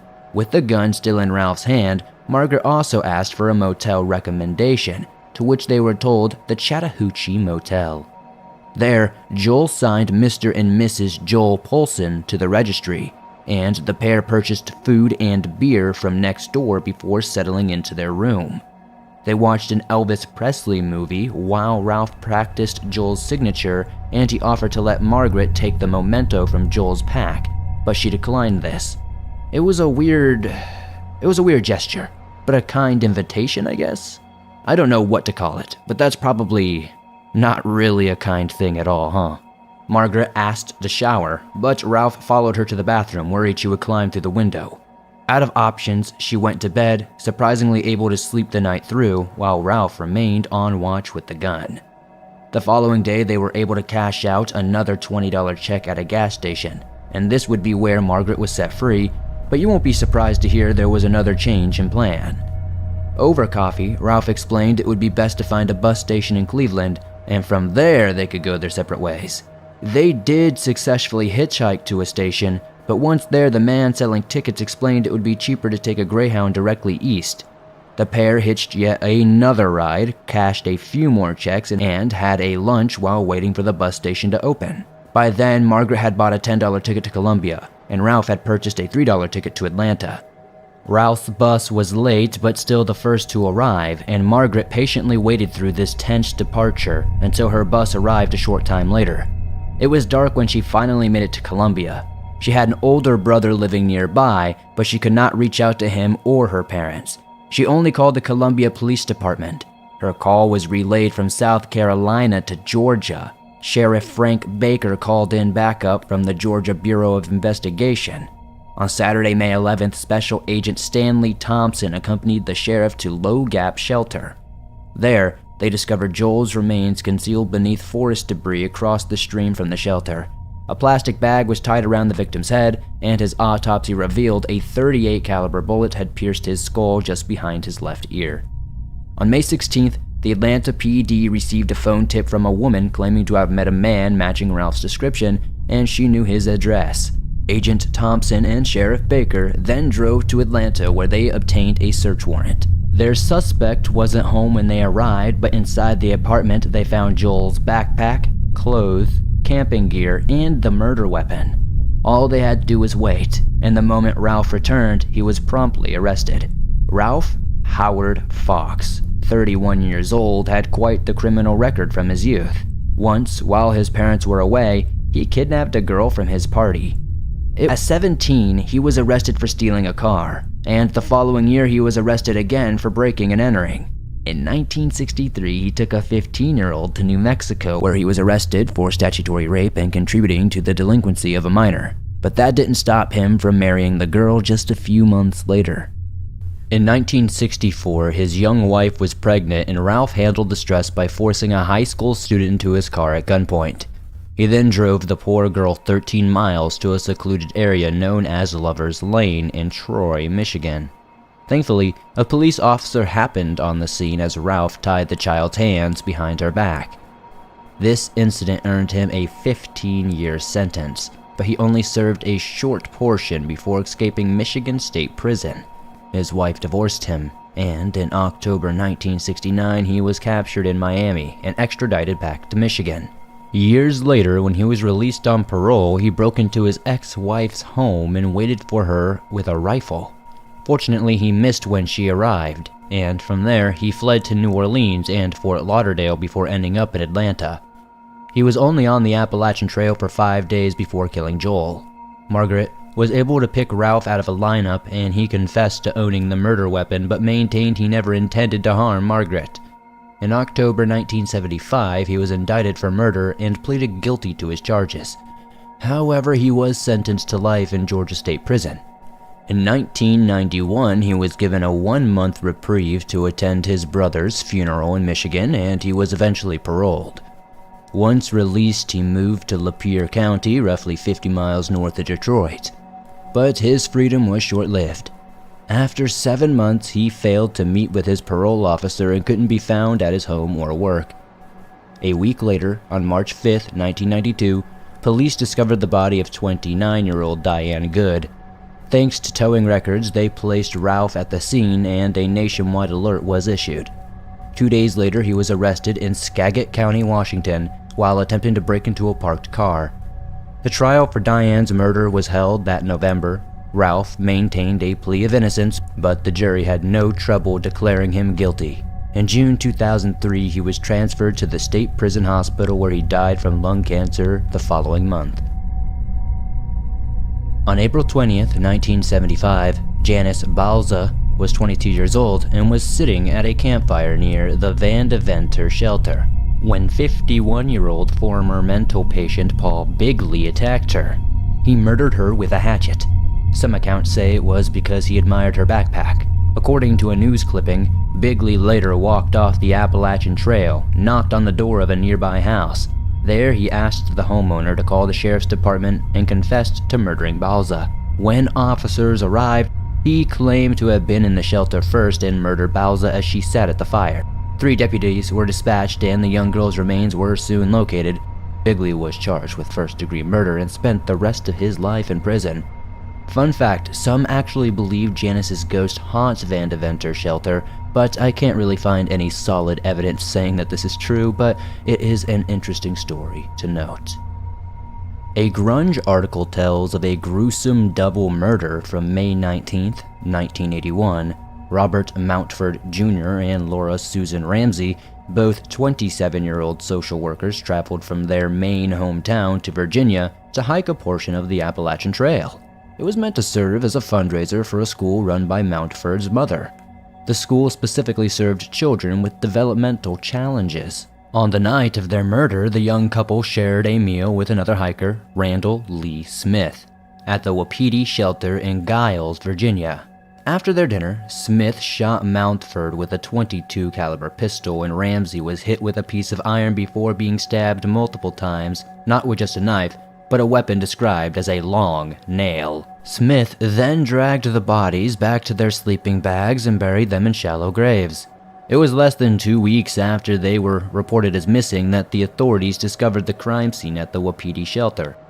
Not only was blood left between the floorboards, but there was also a camera without film and a book belonging to Ramsey. Believe it or not, this book would be the most crucial evidence. On it was a bloody fingerprint by Randall Lee Smith himself. A search of Smith's home revealed a pair of bloody jeans belonging to the deceased couple and other vital evidence. Police eventually arrested Smith in Myrtle Beach, where he claimed to have amnesia, pretending he didn't know his name or why he was in South Carolina. Though once extradited to Virginia, he merely said he didn't want to discuss the murders. While there was substantial evidence against Smith, prosecutors feared a lack of motive would hurt their chances for conviction. Ultimately, the victim's family agreed to a plea agreement, and Smith pled guilty to 2 counts of second-degree murder. This earned him a 30-year sentence, and he was released in 1996 after serving only 15 years. By all accounts, Smith was well behaved both during his sentence and after. Then, in early 2008, his neighbor called for a welfare check after realizing they hadn't seen Randall for several days. Mark Skidmore, an evidence technician with Giles County Sheriff's Department, was present during the search of Smith's house, and though nothing was out of place, the utilities had been disconnected for non-payment. Knowing Smith enjoyed the solitude, friends assumed he made his way onto the Appalachian Trail. However, when he still failed to return home, missing posters were hung, and a search party was assembled. This brought us to May 8th, when best friends Sean Farmer and Scott Johnston were camping at Walnut Flats in Dismal Creek, Virginia. While Johnston was fishing alone, he was approached by a man who called himself Ricky Williams. During an interview in the Fordham Ram, the pair noted that they assumed the man was lying. They described Smith as a scraggly and gaunt man, appearing as if he had been living in the woods for quite some time, yet he was wearing an expensive camouflage coat and new hiking boots. Unfortunately, they only thought of him as a harmless alcoholic. Smith and Johnston reportedly caught several trout together, so Johnston invited his new acquaintance and his dog back to the camp for dinner. After their meal, they listened to music and seemed to be having a good time. As it was growing dark, Smith positioned himself between the two friends, called for his dog, and began walking away from the campsite. That's when Smith pulled out his .22 caliber revolver and shot both men. Farmer was shot in the left side of his face without warning. The 6'4" and 325-pound man staggered, but he didn't fall. Instead, he turned to see his new companion shoot towards Johnston, who fled into a cluster of trees behind the tent. Later, Johnston stated he began running the moment he heard the first shot, but he never actually saw the weapon. He didn't even realize he'd been shot until he stopped to catch his breath. Out of pure instinct, Johnston found the hole in his neck and plugged it with his index finger. He then turned his attention back to the campsite, where he witnessed Smith shoot Farmer in the chest from roughly 10 feet away, and still, Farmer did not collapse. He turned and fled for his car while Smith followed silently behind. Thankfully, Farmer was able to start his Jeep and drive towards the main road. Johnston saw this and rushed through the underbrush to meet his friend. His neck wound was still plugged, but he had no idea he was also shot in the back. Farmer saw Johnston on the main road and stopped to let his friend in. The nearest home was 5 to 6 miles away, and the hospital was a good 40 miles away. They sped down a treacherous road with sharp turns, deadly drop-offs, and no guardrails at 45 miles per hour. and against all odds it was going fairly well until Farmer began losing sight in his right eye. From there, Johnston took control of the wheel while instructing Farmer when to hit the gas or brake. Eventually, they reached the bottom of the mountain where they saw 5 houses. They parked in front of the first home's driveway and Johnston began banging on the front door, pleading for help. The homeowner, Melissa Miller, almost didn't answer for fear of a home invasion, but she eventually recognized Farmer as a friend's ex. She held towels to the men's wounds until police and helicopters arrived shortly after, and both men were airlifted to the hospital. Johnston was temporarily without a pulse during the flight, but both men miraculously survived their brutal attack. The bullet that struck Farmer's face became lodged in his sinus cavities, and the shot in his chest entered between 2 ribs, and a muscle mass in his chest pushed the bullet away from his heart. As for Smith, he fled the scene in Johnston's Ford Ranger pickup, but a Virginia state trooper spotted him, and Smith crashed during the ensuing chase, overturning the truck. In the hospital, he was arrested and charged with 2 counts of attempted murder before being transferred to New River Regional Jail Medical Unit. He perished shortly after due to a suspected blood clot. He was 54 at the time of his death. In May 1988, Rebecca White, who was 29 years old, and Claudia Brenner parked at Dead Woman's Hollow in Pennsylvania for a day of hiking and camping on the Appalachian Trail. According to the Washington Post, the couple were resting near a stream when gunfire rang through the forest along with women's terrified screams. Stephen Roy Cars, a 21-year-old drifter, targeted the women with his bolt-action rifle. He fired 8 shots, missing only once. Claudia was struck 5 times, in the arm, neck, and cheek, plus a scrape along the top of her head. Wright was only hit twice, but the shots that hit her proved fatal. Carr fled the scene, leaving both women for dead. At first, Claudia was unaware of her injuries, but she eventually wrapped a towel around her neck. She also attempted to coax White into joining her, searching for help, but her partner was too gravely wounded. After a 4-mile hike, Claudia made it to the road and could flag down help. She wanted to return for White, but the young boys offering their assistance delivered her to a fire station instead. Considering her injuries, I'm sure this was the right choice. One of the more chilling aspects to this case is the fact that these women encountered Carr twice before the shooting, but neither interaction seemed suspicious. The first time, White met him at a trail shelter, and the second time occurred on the way to another campsite. Carr managed to evade law enforcement for a week after the shooting. He was already wanted in Florida for grand larceny, so he hid in a Mennonite community. If you're unfamiliar with that term, Mennonites don't read newspapers or watch TV, meaning they had no clue Carr was a cold-blooded murderer. The family who took him in merely asked him to help on the farm and attend church. Carr obviously agreed to these terms, but as fate would have it, one community member was lax enough to read the newspaper one day and recognize the fugitive, and the authorities were alerted. At his trial, the judge disallowed any mention of the women's relationship, which forced the defendant to take a plea deal for life without parole, as their entire case rested on Carr's flying into an uncomfortable rage at seeing the women together. Claudia published a book detailing her experience from this day. It's only one of the reasons she became amongst the most prominent activists against the anti-gay violence in the country. Now let's get back to Jeff Hood, who is 26, from Signal Mountain, Tennessee, and Molly LaRue, 25, from Shakers Heights, Ohio.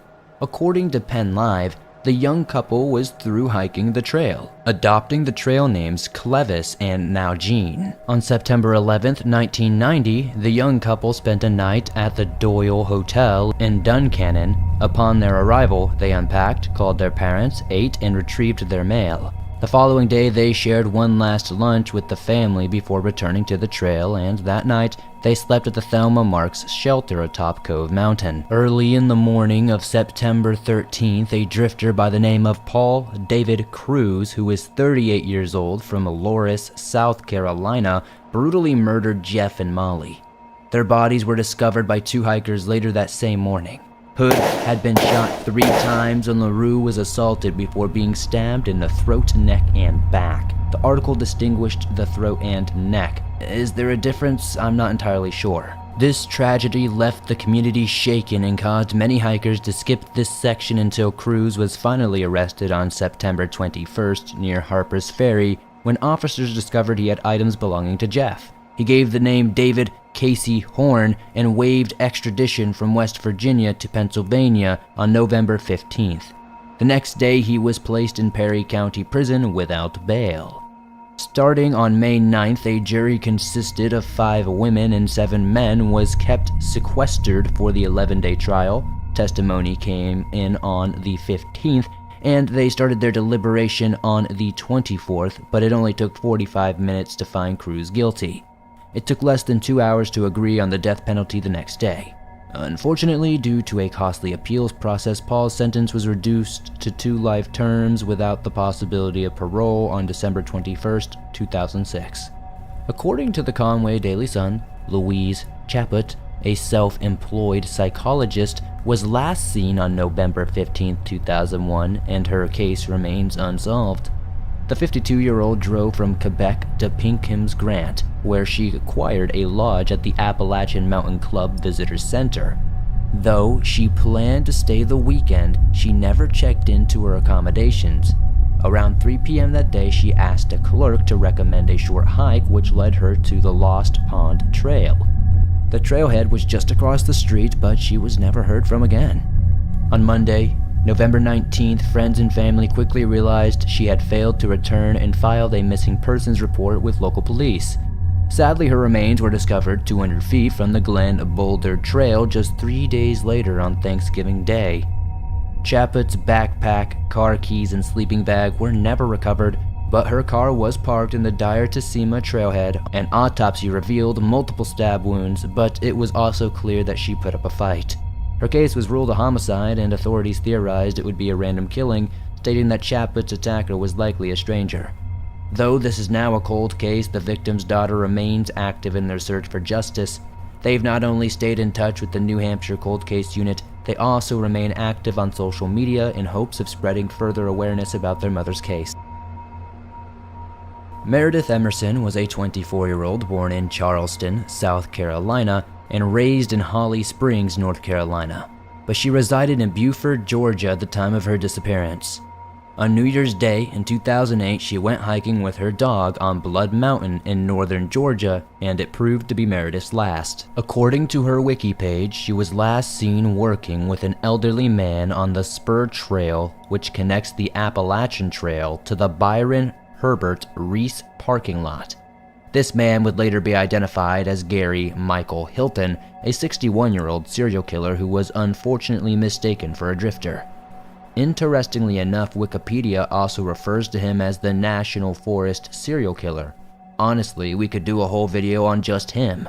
Let me know if you're interested in that. When Meredith failed to return home, her friends began a search, but sadly they found no trace of her. The first clues wouldn't arise until January 4th when her dog was found alive in Cumming, Georgia, roughly 60 miles away. Unfortunately, it was already too late for the pup's owner. This was also the day authorities received an anonymous tip from a witness at a Chevron station. He only said, "The guy you're looking for is cleaning out his van," and the officers rushed to the scene. Thankfully, they arrived before Hilton was able to bleach the van's interior, and crime scene analysts were able to collect vital DNA evidence proving Emerson was indeed in the vehicle. After Hilton was charged with murder, the prosecution agreed to remove the possibility of death sentence if he led investigators to Emerson's body, which he eventually did. When asked for a motive, Hilton claimed Emerson gave him the wrong PIN for her debit card, and she refused to give him the correct one. She was then held hostage for 4 days before he finally killed her.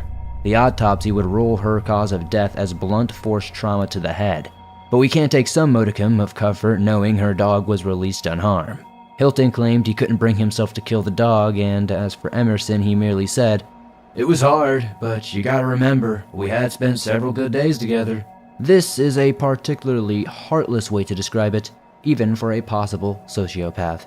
But it's nice that Hilton exposed himself as a true monster. Gary's trial seems to have happened in record time, as he pleaded guilty to Emerson's murder on January 30th and received life in prison without the possibility of parole. After his incarceration, Hilton was linked and charged with 3 additional murders, but many experts believe there are more that we simply don't know about. Among other indicators, it would be highly unlikely for a man of Hilton's age to begin his killing career so late in life. Regardless, that's a debate for another day. Today, our focus is on the Appalachian Trail and all the mysterious things that may or may not occur there. Scott Lilly was a 30-year-old Sobo hiker from South Bend, Indiana, who began his trek on June 15, 2011. Being a Civil War buff, he adopted the trail name Stonewall in honor of the Confederate commander Stonewall Jackson. Scott's intention was to hike from Maryland to Springer Mountain in Georgia, but he only made it as far as Nelson County, Virginia. He was last seen July 31st after climbing the Priest, a mountain over 4,000 feet tall. That night, he stayed at the Priest shelter along Old Hotel Trail, which loops around to rejoin the Appalachian Trail roughly 2 miles north. This trail is in the Mount Pleasant National Scenic Area, and it follows the App Trail through the Bald on Coal Mountain before descending to Cow Camp Gap. On Friday, August 12th, this camp is where a group of weekend hikers found Scott's body buried in a shallow grave near the shelter. His cause of death was determined to be asphyxiation, and it was estimated that he died roughly 12 days before being discovered. The case was ruled a homicide, and being on federal land, Special Agent Dave Duanis with the FBI led the investigation. His case remains unsolved to this day, and there is very little to go on. Though Scott's possessions were missing, authorities did not consider robbery a motive. According to People magazine, Ronald Sanchez Jr., 43 years old, was stabbed by James L. Jordan, 32 years old, on May 10, 2019.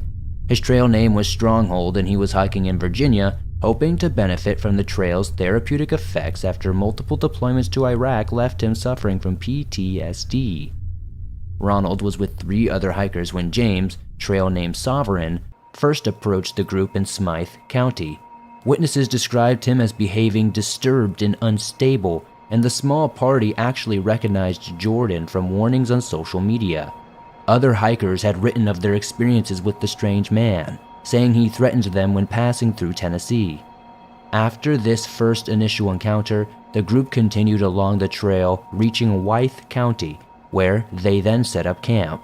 There, reports state Jordan once again confronted the group, threatening to douse their tents in gasoline and burn them all. He then chased the 2 hikers with his knife before returning to the camp, where an argument ensued between Jordan, Sanchez, and an unidentified female hiker.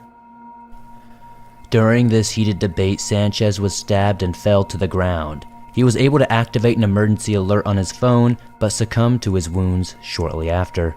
His companion fled, but she was unable to escape.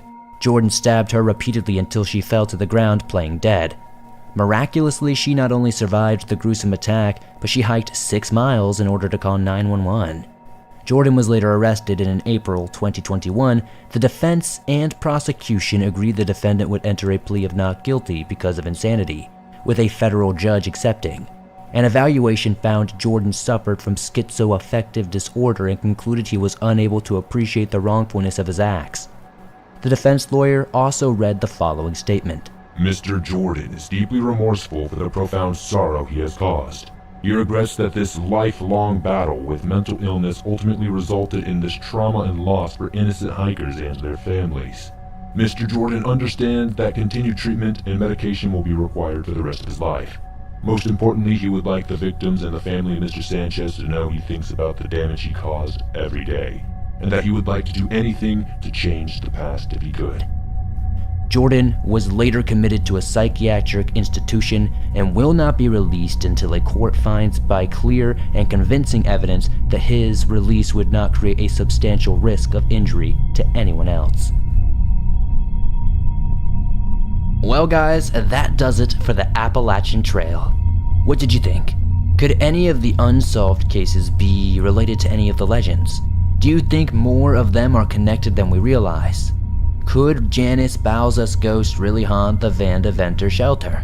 There's so many questions that still need answers. Who knows, maybe we'll have a part 2 one day. Until then, thanks for hanging out, and don't forget to slap that like button dirty and to praise Shrek for his magnanimous guidance to the swamp on this beautiful day. You all get one wish, don't waste it. Peace out, see you in the comments, and I'll be back soon with another creepy episode.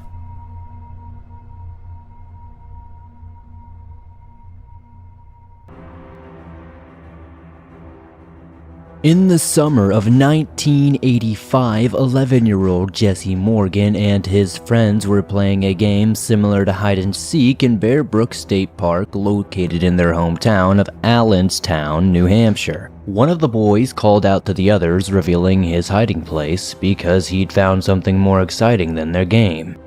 It was a slightly rusted, dark blue 55-gallon steel barrel with a piece of plastic poking out beneath the lid.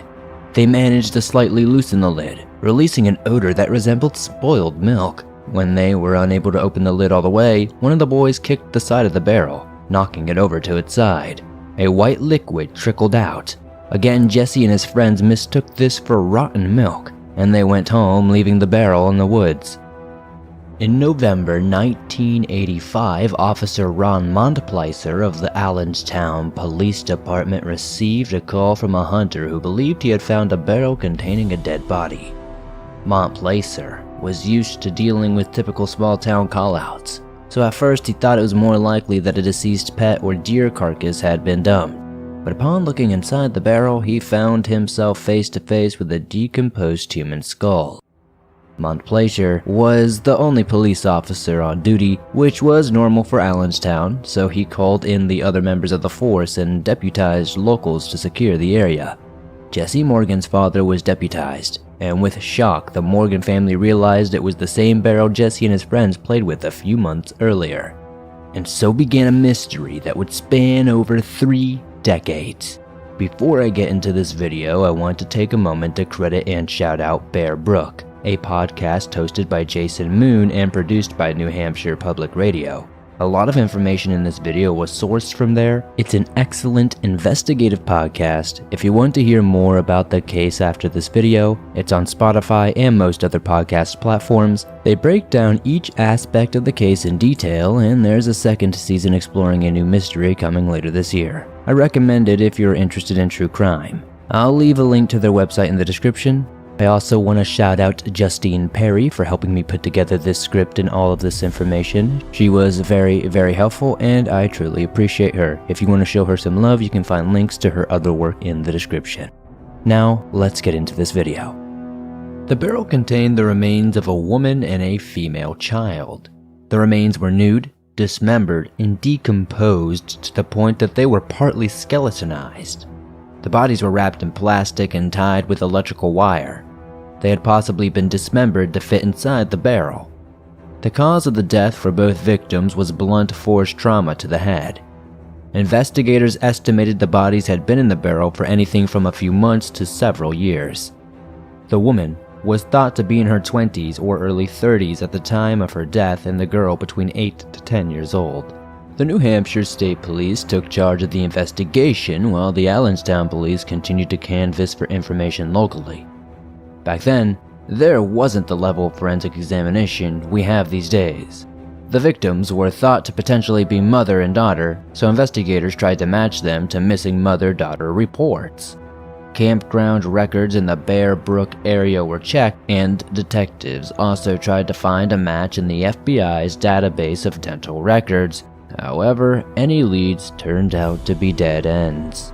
In 1986, the first composite sketches of the victims were released. The decomposed state of the victims' remains meant there wasn't much to go on, but the sketches were based on the victims' hair, bone, and teeth structure.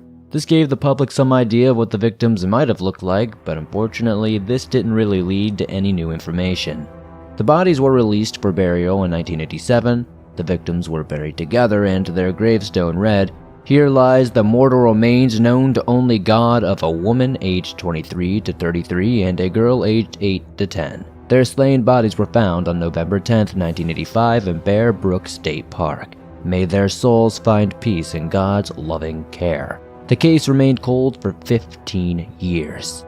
In the year 2000, John Cody was a detective with the state police's major crime unit.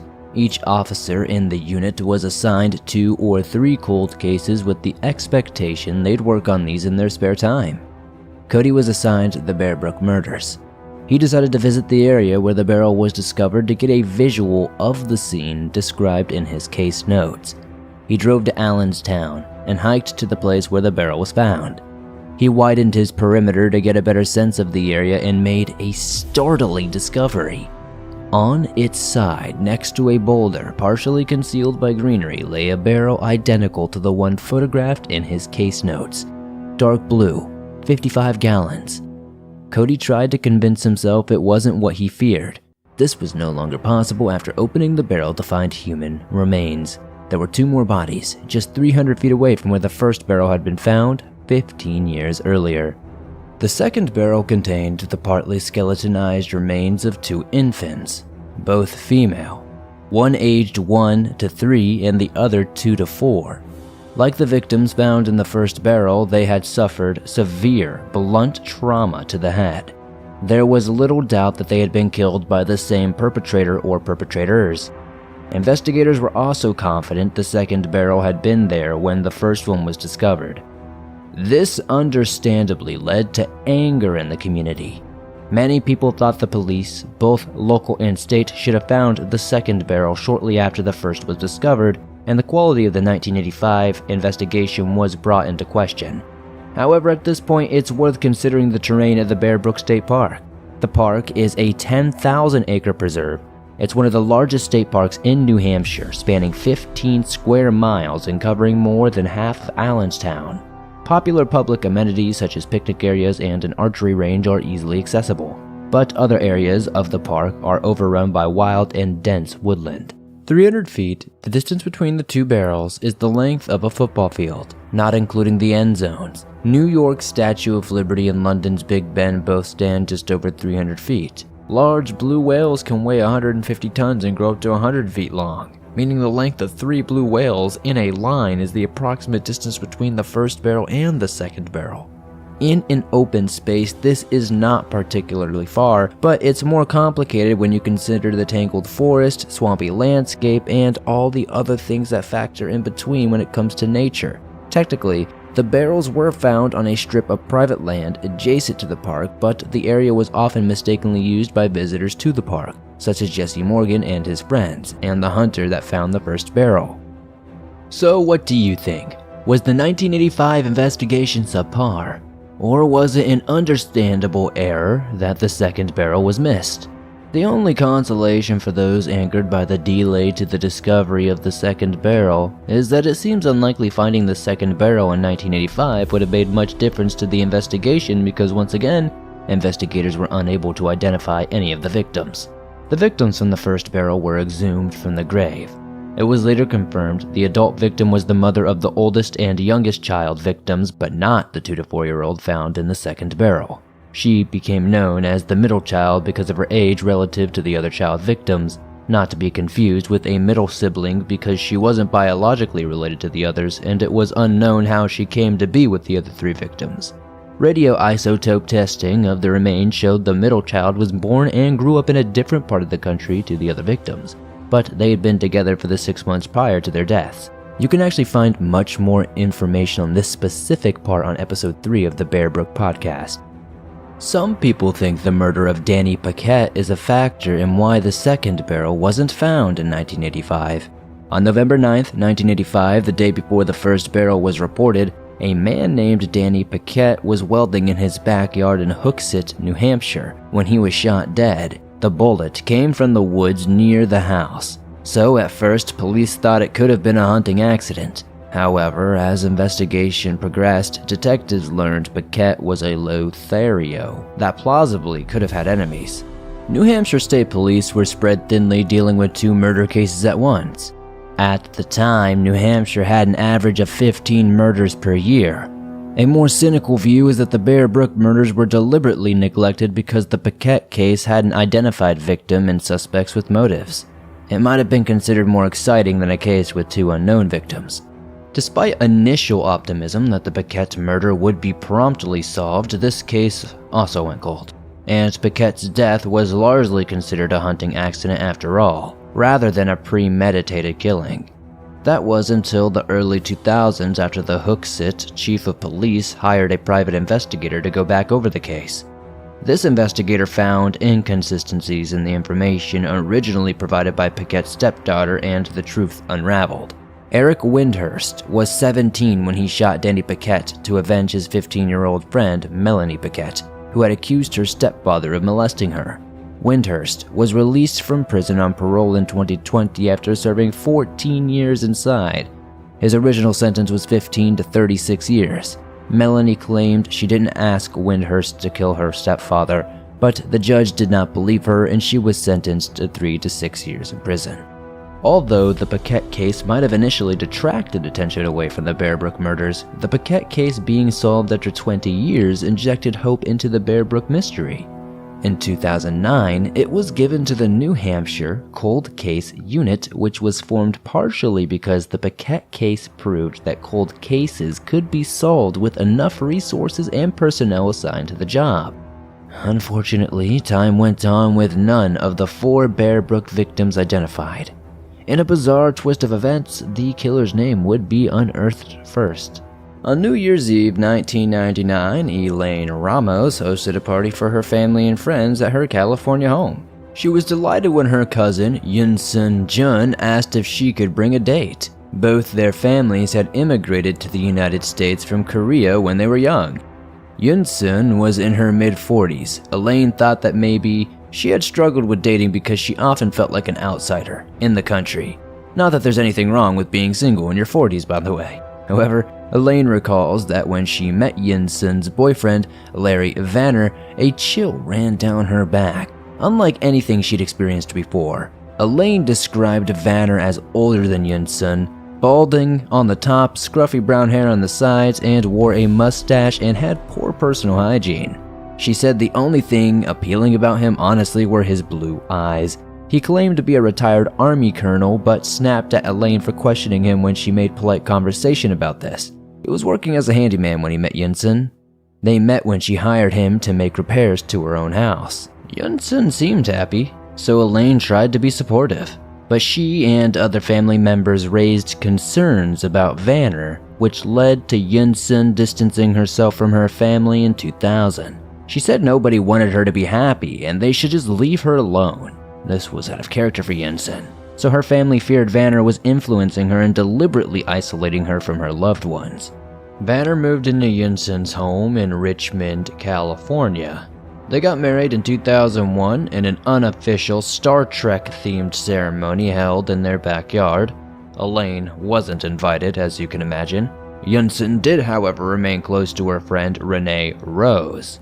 In the early summer of 2002, Yinsen didn't phone Renee when she said she would, and they didn't turn up to a trip they were scheduled to take together.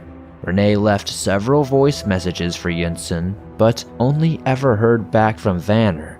He made excuses for his wife's absence, ranging from her going to stay with her ill mother to not wanting to speak to Renee anymore.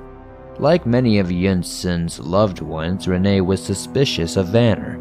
Renee told him that unless Yinsen herself said their friendship was over, she would call the police. And that's exactly what she did. Vanner was eventually brought in for questioning. Roxanne Grunheed was a detective on the case. She said initially the police only wanted to speak to him to confirm Yinsen was safe, but they became suspicious when his story kept changing regarding her whereabouts. Suspicions increased when a search of his name and birth date only brought up an index number. These are assigned to people without valid ID. He was fingerprinted, and this resulted in his previous criminal activity coming to light, as well as other fake names, including Gerald Mockerman and Curtis Kimball. Kimball was the earliest name on record. In 1989, he was charged with child abandonment. He spent 18 months in a California state prison. He left town on the day he was released, violating his parole and presumably taking on a new identity. Police searched Yinsen's home. They found a waist-high pile of cat litter in a basement crawl space in the garage where Yinsen worked on her pottery, one of her passions. Forensics uncovered a mummified foot wearing a flip-flop within the litter. Yinsen's dismembered body was soon found after. She had been bludgeoned to death and suffered blunt force trauma to the head. Grunheed confirmed with a local pet store that a man matching Vanner's description had purchased a large amount of cat litter. Vanner has told a neighbor he was dealing with a rat infestation, so not to worry if they smelled anything unusual. In November 2002, Vanner was arrested for Yunson's murder. He was sentenced to 15 years in prison the following year after pleading guilty to the horrific act of violence. He died in prison of natural causes in December 2010. This meant he wasn't alive when his real identity was eventually uncovered or when further crimes surfaced. Roxanne Grunheed thinks Vanner might have pleaded guilty to discourage her from digging deeper into his past. But she wasn't discouraged, and this led to shocking discoveries. Investigators had a nagging feeling that the daughter Vanner was imprisoned for abandoning in the 80s might not have been his biological child after all. After ordering the completion of a DNA test that was left unfinished in the 80s, the results confirmed the suspicions investigators held. Vanner and the child were not blood related. In 1986, Vanner, who was then going by the name of Gordon Jensen, arrived at a holiday host RV park in California with a 5-year-old girl he claimed was his daughter. He said her name was Lisa. Richard and Catherine Decker were an elderly couple staying at the park at the time. They befriended Gordon and Lisa, and they played with their grandson all the time when he was visiting. Richard and Catherine became worried for Lisa when they noticed she was getting very thin. She also seemed somewhat neglected and she didn't have any toys. However, they felt sorry for Gordon, who claimed Lisa's mother died, leaving him a single parent. He cried to the Deckers over his alleged bereavement, and they had no reason to not believe him. Gordon admitted he was finding it difficult to cope with Lisa on his own. The Deckers suggested their adult daughter and her husband could adopt Lisa, as they were struggling to have a child of their own. Gordon agreed to a trial adoption, so the Deckers took Lisa to San Bernardino to introduce her to their daughter and her husband. It was when Lisa was away from Gordon and solely in their care that they noticed signs of abuse, and Lisa spoke about how Gordon had mistreated her. Details about the abuse Lisa suffered are limited, but it seems probable that she was molested. The Deckers went to the police. Gordon Jensen had left the RV park by this time, and any details he had given about himself turned out to be false. A fingerprint pulled from his abandoned vehicle led to the match with a Curtis Kimball, who had previously been arrested for drunk driving with Lisa in the car. However, this was also a dead end because no concrete identity documents were attached to that name either. Every time one identity would be unmasked, it was like he was wearing another mask underneath. This is how he would later become known as the Chameleon Killer. Lisa was then taken into foster care. She had not been officially adopted by the Deckers, so they were not able to keep her. She was later adopted by a different family. In 1988, the police tracked down Curtis Kimball by chance after he was arrested in San Luis Obispo, in California, for stealing a car. He said his name was Gerald Mockerman, but his fingerprints were a match for Curtis Kimball, a man wanted for child molestation and abandonment.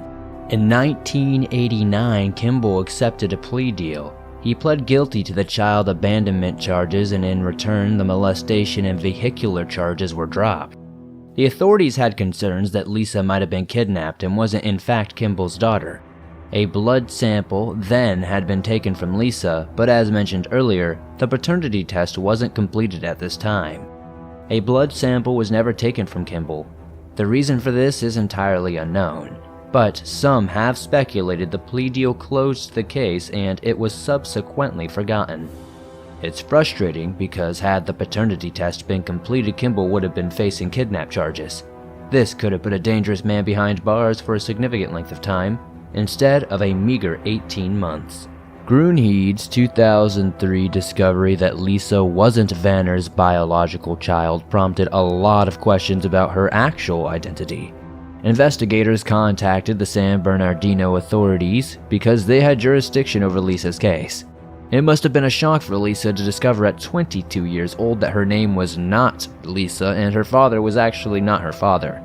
The investigation into our identity went nowhere because Kimball, now in prison for murder of Yun Sun Jun, refused to provide any information on how Lisa came to be in his care. 10 years later, when Lisa was 32 years old, Detective Headley took over the case.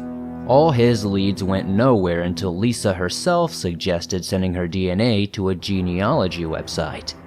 They connected with distant relatives online, but these people turned out to be too far removed to know anything about Lisa or her parents. In desperation, Headley contacted a not-for-profit organization called DNAadoption.com that helped adopted children find their biological parents. This is how Headley met Barbara Rayventer. She initially began studying genealogy as a hobby in retirement, but with talent and hard work, she rose to become a leading name in the field. Together with Headley and a growing number of volunteers, including some of Lisa's distant relatives, Barbara Rayventer followed the branches of Lisa's family tree, asking possible relatives to be tested until they got to the root. It took over a year, around 100 volunteers, and approximately 10,000 hours of work, but they found the name of Lisa's mother. Initially, Headley was disheartened because a search of the police database suggested this woman didn't exist.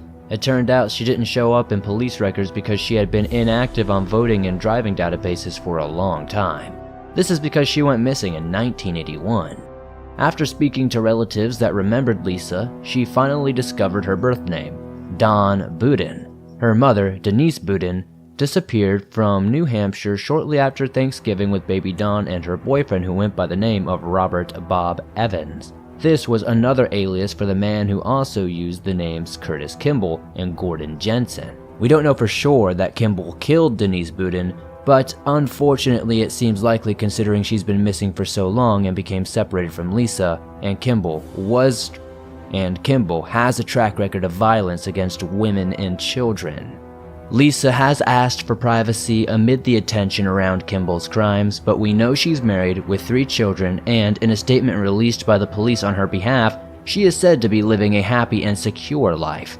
For the purposes of this video, I'll call her Lisa to avoid confusion. I'm not sure what name she goes by now, and I haven't tried to find out in respect to her privacy. If it wasn't for Lisa's friendship with the Deckers, it's possible she wouldn't be alive today. What's even more disturbing is that when 5-year-old Lisa was asked if she had any brothers or sisters, she replied that she did, but they died from eating grass mushrooms when they went camping. These siblings she referred to might not have been biological siblings or have existed at all. We'll probably never know for certain, but it's a chilling indication that there could have been more victims out there, yet to be discovered. In a press conference in 2017, Jeff Strelzin, a prosecutor from the New Hampshire Attorney General's office, announced that the man responsible for Yun Sun Jun's murder and the abandonment of 5-year-old Lisa was also the biological father of the middle child in the Bear Brook case, the toddler found in the second barrel who wasn't related to the other 3 victims. This discovery came about because investigators now knew Denise Boudin went missing from New Hampshire in 1981, and the first barrel was discovered in 1985.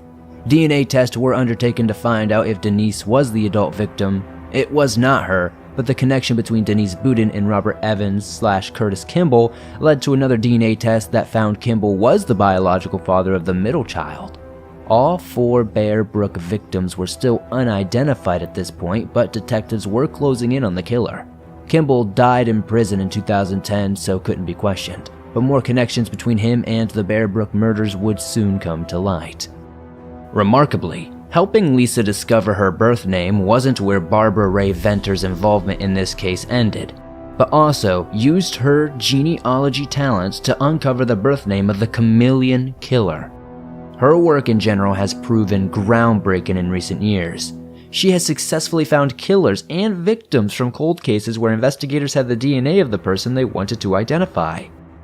Most genealogy websites currently aim to keep law enforcement out for data protection reasons.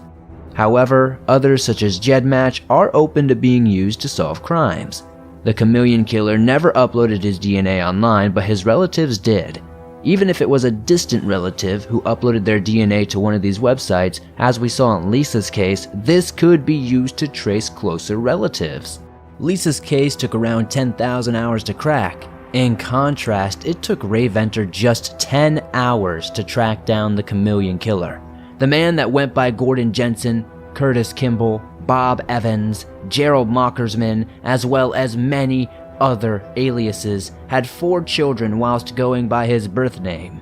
A DNA test from one of his daughters finally confirmed his identity. Over 30 years after the first barrel was found, his name was Terry Peter Rasmussen. Born in 1943, Terry Rasmussen grew up in Arizona and Colorado. He joined the Navy in 1961, where he trained as an electrician. He served for 6 years, then left the Navy and worked in his parents' shoe shop in Hawaii. He married in 1968 and moved to Arizona. Twin girls were the first of 4 children he had with his wife. The marriage broke down when the twins were around 6 years old.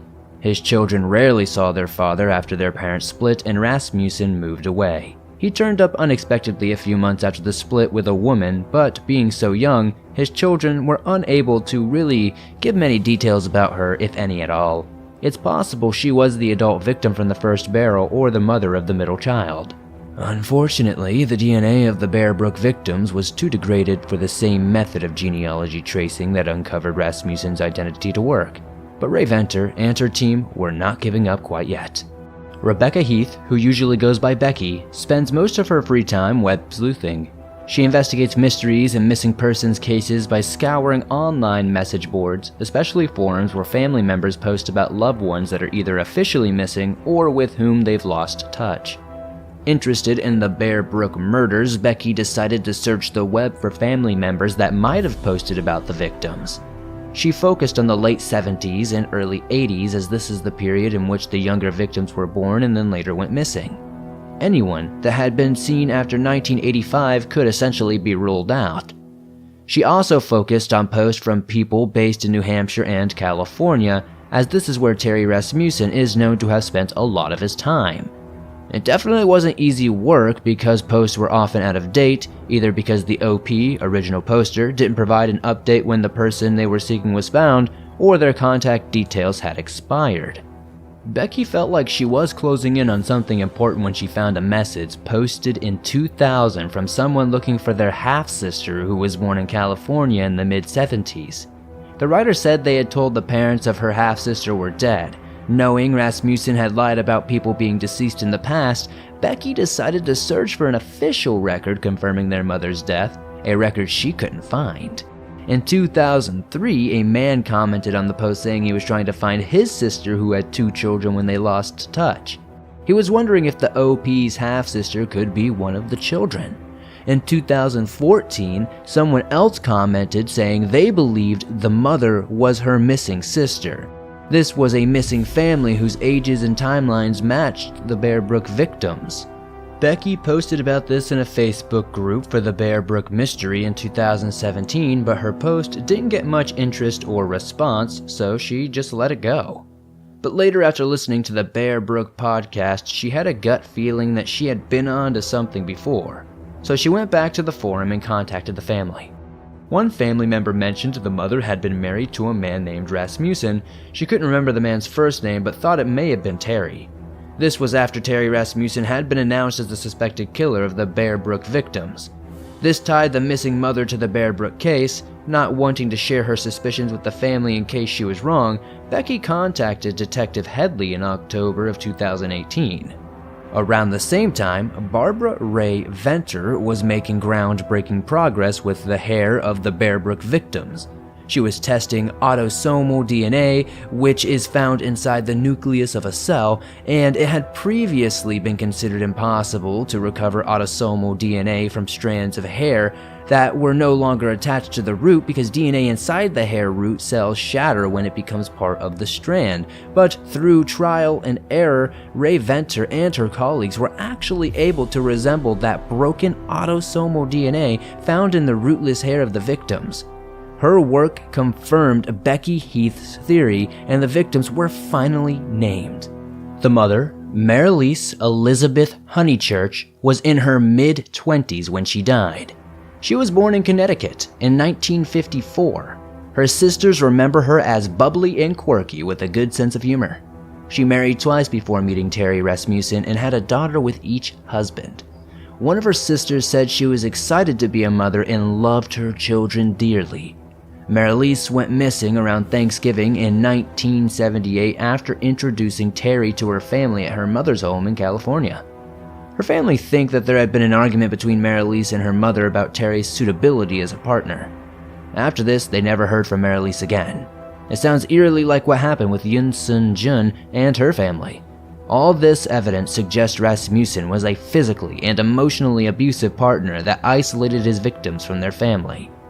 Maralise's eldest daughter, Marie Vaughn, is believed to have been between 6 and 8 at her time of death, and Maralise's youngest daughter, Sarah McWaters, was possibly as young as 11 months when she died. Becky Heath stayed in touch with Maralise's family. She said it was heartbreaking seeing photographs of Maralise and her daughters. The composite sketches were close, despite the artist having so little to go on. So we need to pay attention to the composite sketch of the middle child. Unfortunately, the middle child, Rasmussen's biological daughter, is still unidentified. We hope that one day she can be named and her identity can be returned to her. She could have family out there waiting for news of their missing loved one. New Hampshire police encourage anyone with information to please come forward. She is believed to have been between 2 and 4 years of age at the time of her death. She was likely Caucasian with a small amount of Asian, African, and/or American Indian ancestry. She had slightly wavy brown hair and an overbite, which might have been noticeable. She was possibly anemic. Genealogy studies and knowledge of Rasmussen's timeline suggest she was likely born in Texas, but might have been born in California or Arizona. She and her mother possibly have family in Mississippi, specifically Pearl River County. As mentioned earlier, there are fears that Don Budin and the middle child's mother could be other victims. We can only hope that the new information will surface in the future. I will keep you updated if I hear anything. The last major update in this case was the identification of Maralise Honeychurch and her 2 daughters, which happened recently in 2019. So there is a chance further developments could emerge over time. Other possible victims are the siblings Lisa mentioned and unidentified woman found in an abandoned refrigerator in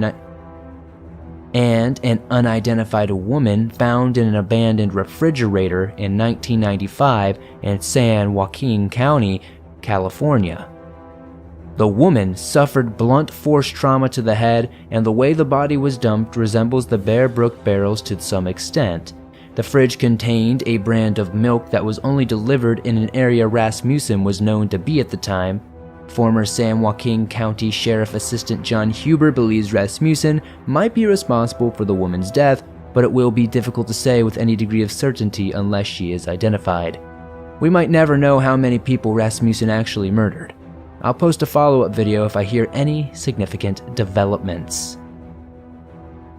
And with that, once again, we come to the end of another video. Thank you guys so much for supporting The Swamp the way you do. I couldn't do this without you. I'd love to know your thoughts on this case down below. What do you think really went down? How many people did Terry Rasmussen actually kill? And are all these victims his, or are they just coincidental? Please be sure to slap that like button as it helps me out a ton. Subscribe to the channel if you're new, as I upload videos like this almost every single day. If you're listening to this on Apple Podcast or Spotify, please be sure to give us a 5-star rating over there, as it helps us grow on those platforms. If you have a story or a case you would like to suggest, be sure to comment them down below or send them in at swampdweller.net, and I'll see you all soon with another creepy video.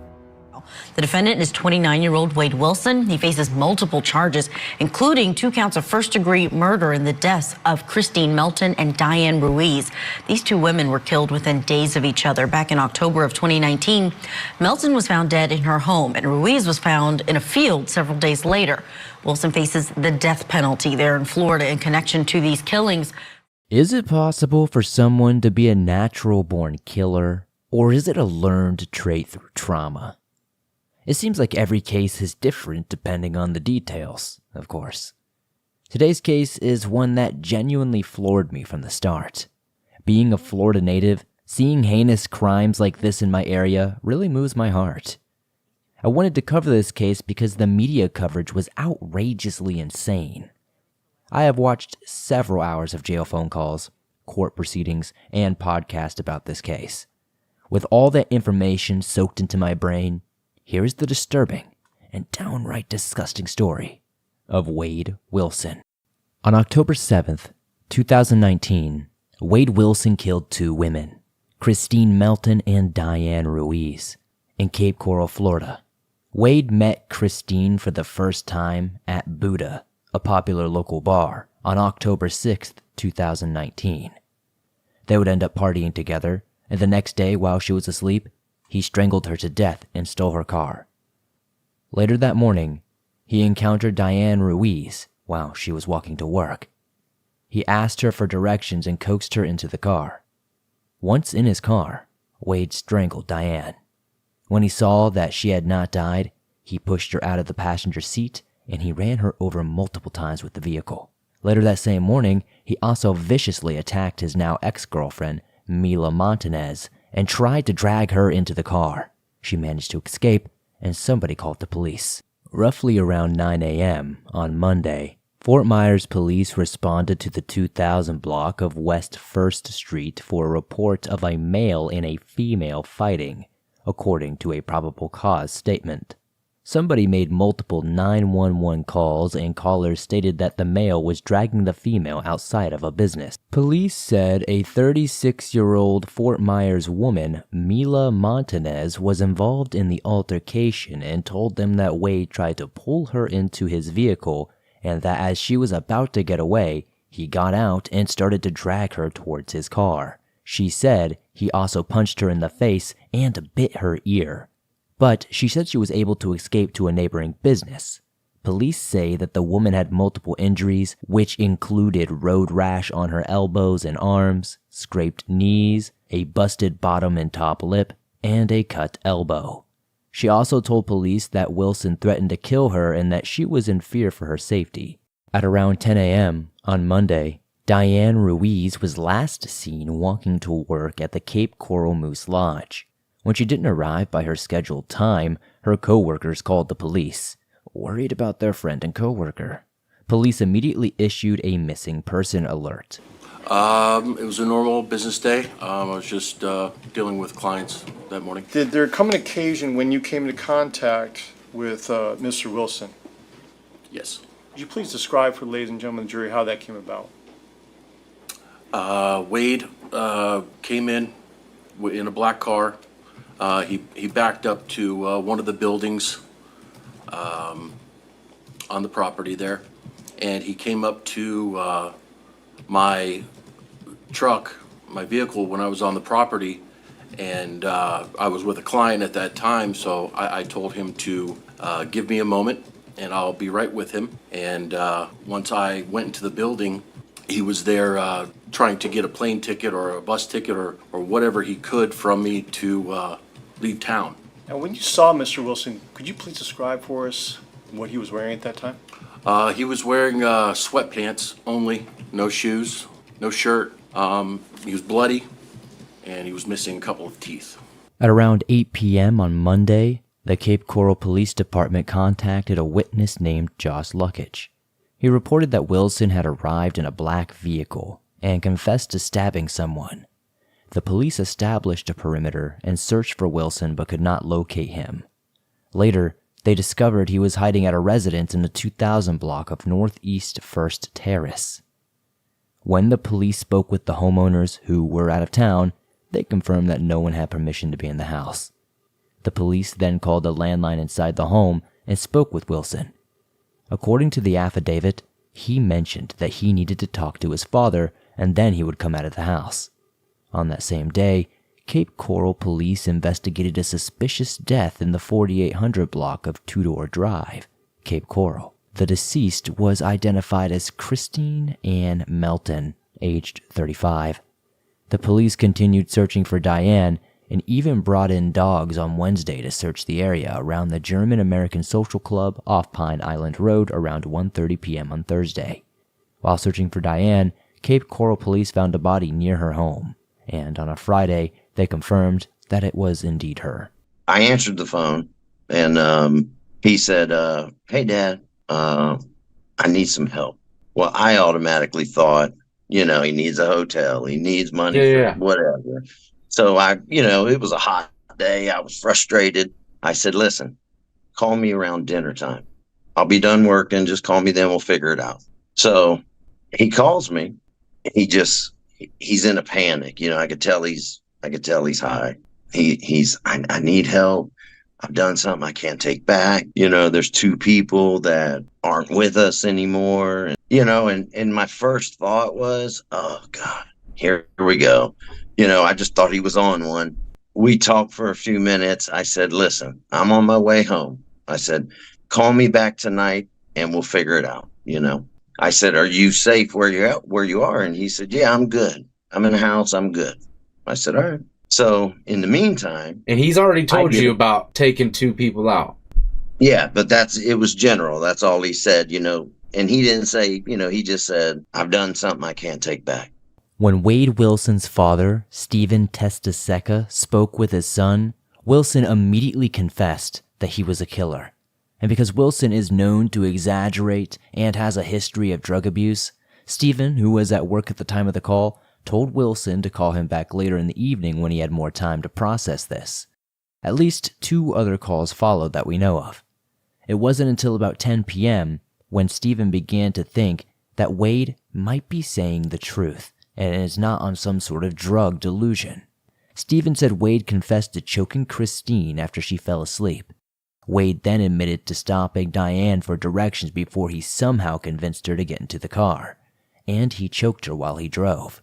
According to Stephen's testimony, Wade claimed Diane was still breathing before he pushed her out of the vehicle and repeatedly ran her over.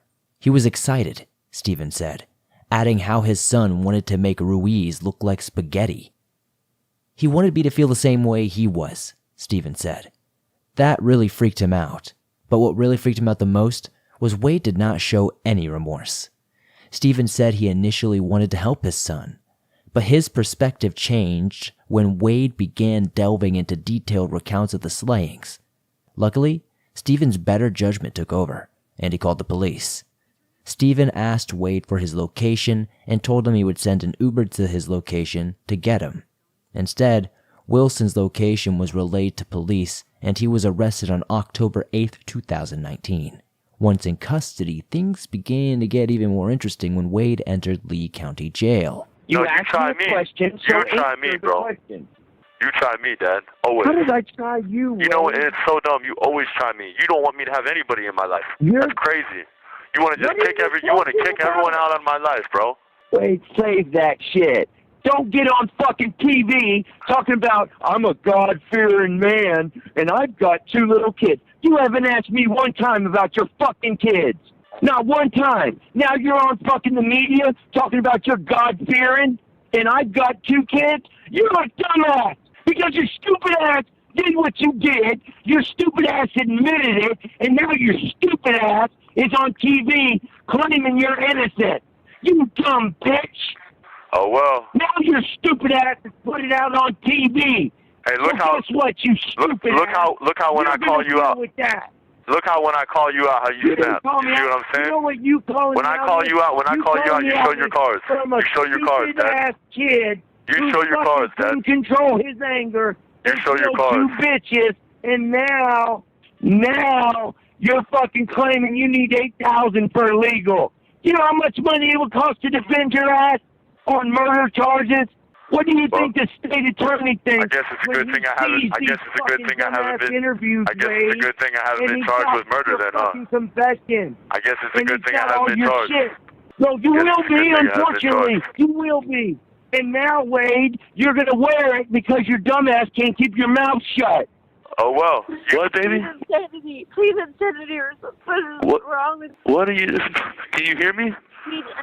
Plead insanity. Huh? What, baby? Plead insanity. I am. No, baby, I'm going to. I'm going to, baby. That's what I'm doing. Baby, I'm going to. I might still, baby, there might still be a chance for me. I'm not done yet. That's what I'm not done just yet, baby. Listen, I have people like contacting me on that machine, trying to like message me and stuff on there. You're fucking Ted Bundy right now. Apparently so. You know, there's going to be 2 things that happen. 1, they're going to find me not guilty by reason of insanity, okay?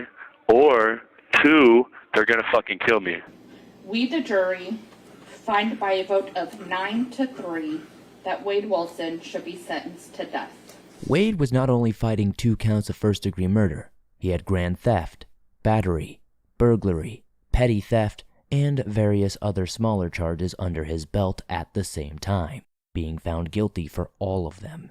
Now, the jury did say they voted in favor of the death penalty, but until, I believe, August 27th, so later this month, we won't know what the judge decides.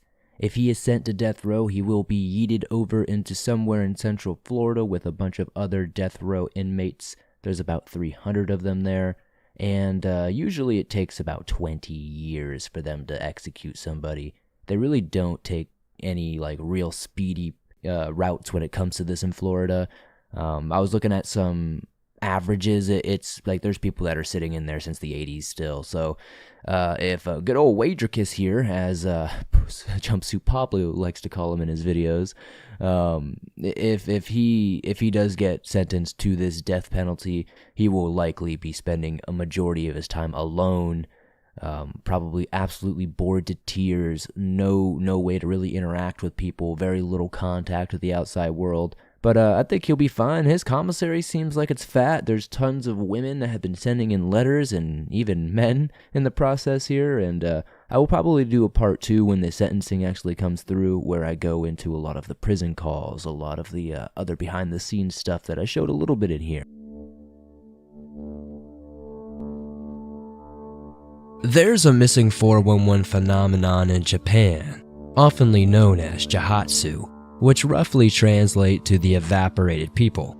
If you aren't familiar with this term, I'll save it as a surprise, but I'm willing to bet it's not what you think it is. It seems, no matter where you are in the world, whether it's North America or even Japan, the missing 411 type phenomenon continues to grow. Don't forget to slap that like button like the homeless alligator who owes you $15, subscribe if you're new as it helps the channel grow, and get ready for the Japanese missing 411, aka the evaporated people. Minami Shinomura. Our first case takes us to Hirogano Kogen Campground in Gujo, Japan. With just under 40 acres, it's the largest campsite in Gujo, and it has beautiful bungalows, cottages, and even a mountain villa. A post made to the Unsolved Mysteries subreddit details the tragic case of Minami Shinomura, a 10-year-old girl who disappeared while on a school outing with multiple chaperones and 84 of her 5th grade classmates. She had expressed her excitement for the trip to her big sister Akumi just the night before. Minami was the youngest of her 3 sisters who were raised by their single mother, Masuyo, and I was unable to find many details about her father. By all accounts, Minami was a sweet girl with a bright, cheerful personality who loved to sing and dance despite having endured many struggles in her short life. She was born with a heart condition that required surgery, and she had Down syndrome. Her poor health left her much smaller than the other children, and she required adult assistance with everyday tasks. That isn't to say she was lonely. Minami enjoyed going to school, and she had plenty of friends in her class. Her mother also stated she was very aware of her special needs and knew better than to wander off on her own, yet she never returned from her field trip. On July 23, 2009, the large group from Tokoname-nishi Elementary School arrived at the campground, where they planned to stay for 3 days. While there, the campsite was closed to the public, giving the children free rein to experience nature to its fullest during their outdoor classes. The first night went off without a hitch, but day 2 is when things took a tragic turn. Sometime between 7:30 and 8 on the morning of July 24th, the school principal witnessed Minami and 4 friends passing by on their way to preview some test or demonstration scheduled for later that evening. Different sources translate exactly what this activity was, but the principal noted that Minami was lagging behind the group. And though he found the sight concerning, he chose not to follow. It was only a short time later when her friends returned without her, claiming she had vanished. The path they were on formed a loop. All you had to do was just simply follow it, and you would return to the starting point. But if she went off trail, danger lurked in practically every direction. There was a paved road nearby, the eastern slope had cliffs that even adults couldn't climb, and there was a stream to the west. It said the water was shallow at that time of year, but, as we all know, water doesn't have to be that deep for someone to drown. When teachers failed to locate Manami, the police were called and hundreds of volunteers came to assist in the search efforts. They were told to look for a little girl wearing a red name tag, light pink trousers, light blue athletic shoes, and a long-sleeved t-shirt with blue sleeves and a rabbit pictured on a white background. Her hair was in pigtails and she was estimated to be about 3'9". Unfortunately though, no trace of the little girl was ever found. There were no footprints and none of her belongings have ever turned up. The lack of blood and fur quickly ruled out any sort of animal attack, and investigators were stumped as to how a small girl could go so far in such a little amount of time. When the official search efforts were officially called off, Manami's mother continued looking for her on her own for multiple months after. It's rumored a pair of shoes similar to her daughter's were found, but police determined they were not an exact match. The most popular theory behind the young girl's disappearance is that she simply fell behind the other classmates and wandered off into the wilderness. She wouldn't have been able to fend for herself in such a harsh environment, even if she avoided contact with wild animals altogether. The likelihood of finding safe food and water were practically non-existent. What I don't really understand is that if she was as frail as described, how did she wander off in the first place? Had she tried to venture off, or if the other children had dared her to do something dangerous, wouldn't she need to stop often to rest? Yet, somehow she eluded hundreds of searchers. Is it possible someone snuck into the campground despite being closed to the public? Everyone knew that only students and teachers were allowed. If someone else were there, they would have needed to escape detention completely. Or, well, I sure would love to know more about that principal, Hiroki Sawada. What if he did follow little Manami when he saw her trailing behind her friends? There are simply too many questions and not enough answers, much like our next case. Saya Manami. The second disappearance I want to discuss took place in Matsudo, a city in Chiba Prefecture. Our focus is on 7-year-old first grader named Saya Manami. So, yeah, she coincidentally shares a name with the previous victim, but don't let it confuse you too much. On September 23rd of 2022, so very recently, Saya and her mother planned to visit a park near their home. They usually walk together, but on this particular Friday afternoon, Saya left the house alone, with nothing but her pink scooter at 11:30. According to Japan Times, her mother followed behind her about 5 minutes later, but by then it was already far too late. Saya was nowhere to be found. Her height is estimated to be just over 3.5 feet tall. She has short, black hair, and she was last seen wearing a pale pink t-shirt, blue shorts, and pink sneakers. Japan is known for its low crime rate, especially against children. So the case quickly received national attention as volunteers poured over the streets in search for the missing girl. Security cameras showed her within 900 meters of the park that she intended to meet her mother at before surveillance footage lost sight of her. She was riding her scooter at the time, but later that day, the scooter was discovered in a different park in the neighboring city, Nagarayama. I felt this to be a strong indication of foul play, which was only fueled further the next morning when her socks and shoes were found on the banks of the Edo River over 300 yards away from that park.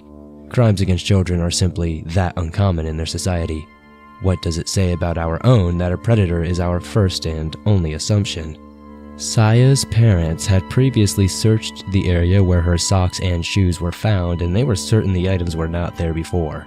They could have been mistaken, of course. Air and water searches were also conducted, and teachers from Saya's school helped canvass the area, but no further signs of the missing girl were ever discovered that day. On Monday, her principal explained the tragic news in a school assembly, and a few days later, Saya's hat was found over a half a mile further downstream from where her shoes had been found. The hat had her name on it, and her parents appealed to the public for any information regarding their missing daughter. Tragically, it wasn't long after that everyone's worst fears were confirmed. Sources are unclear on when, but sometime around September 27th, a child's body was found in the Edo River. After a typhoon passed through central Japan, a cyclist discovered a small floating body and called the authorities. The discovery was made just over 9 miles away from where Saya's socks and shoes were located. Obviously, investigators' first thoughts were of the little girl. Even their clothes were similar. But they waited for DNA confirmation before making the official announcement on October 4th.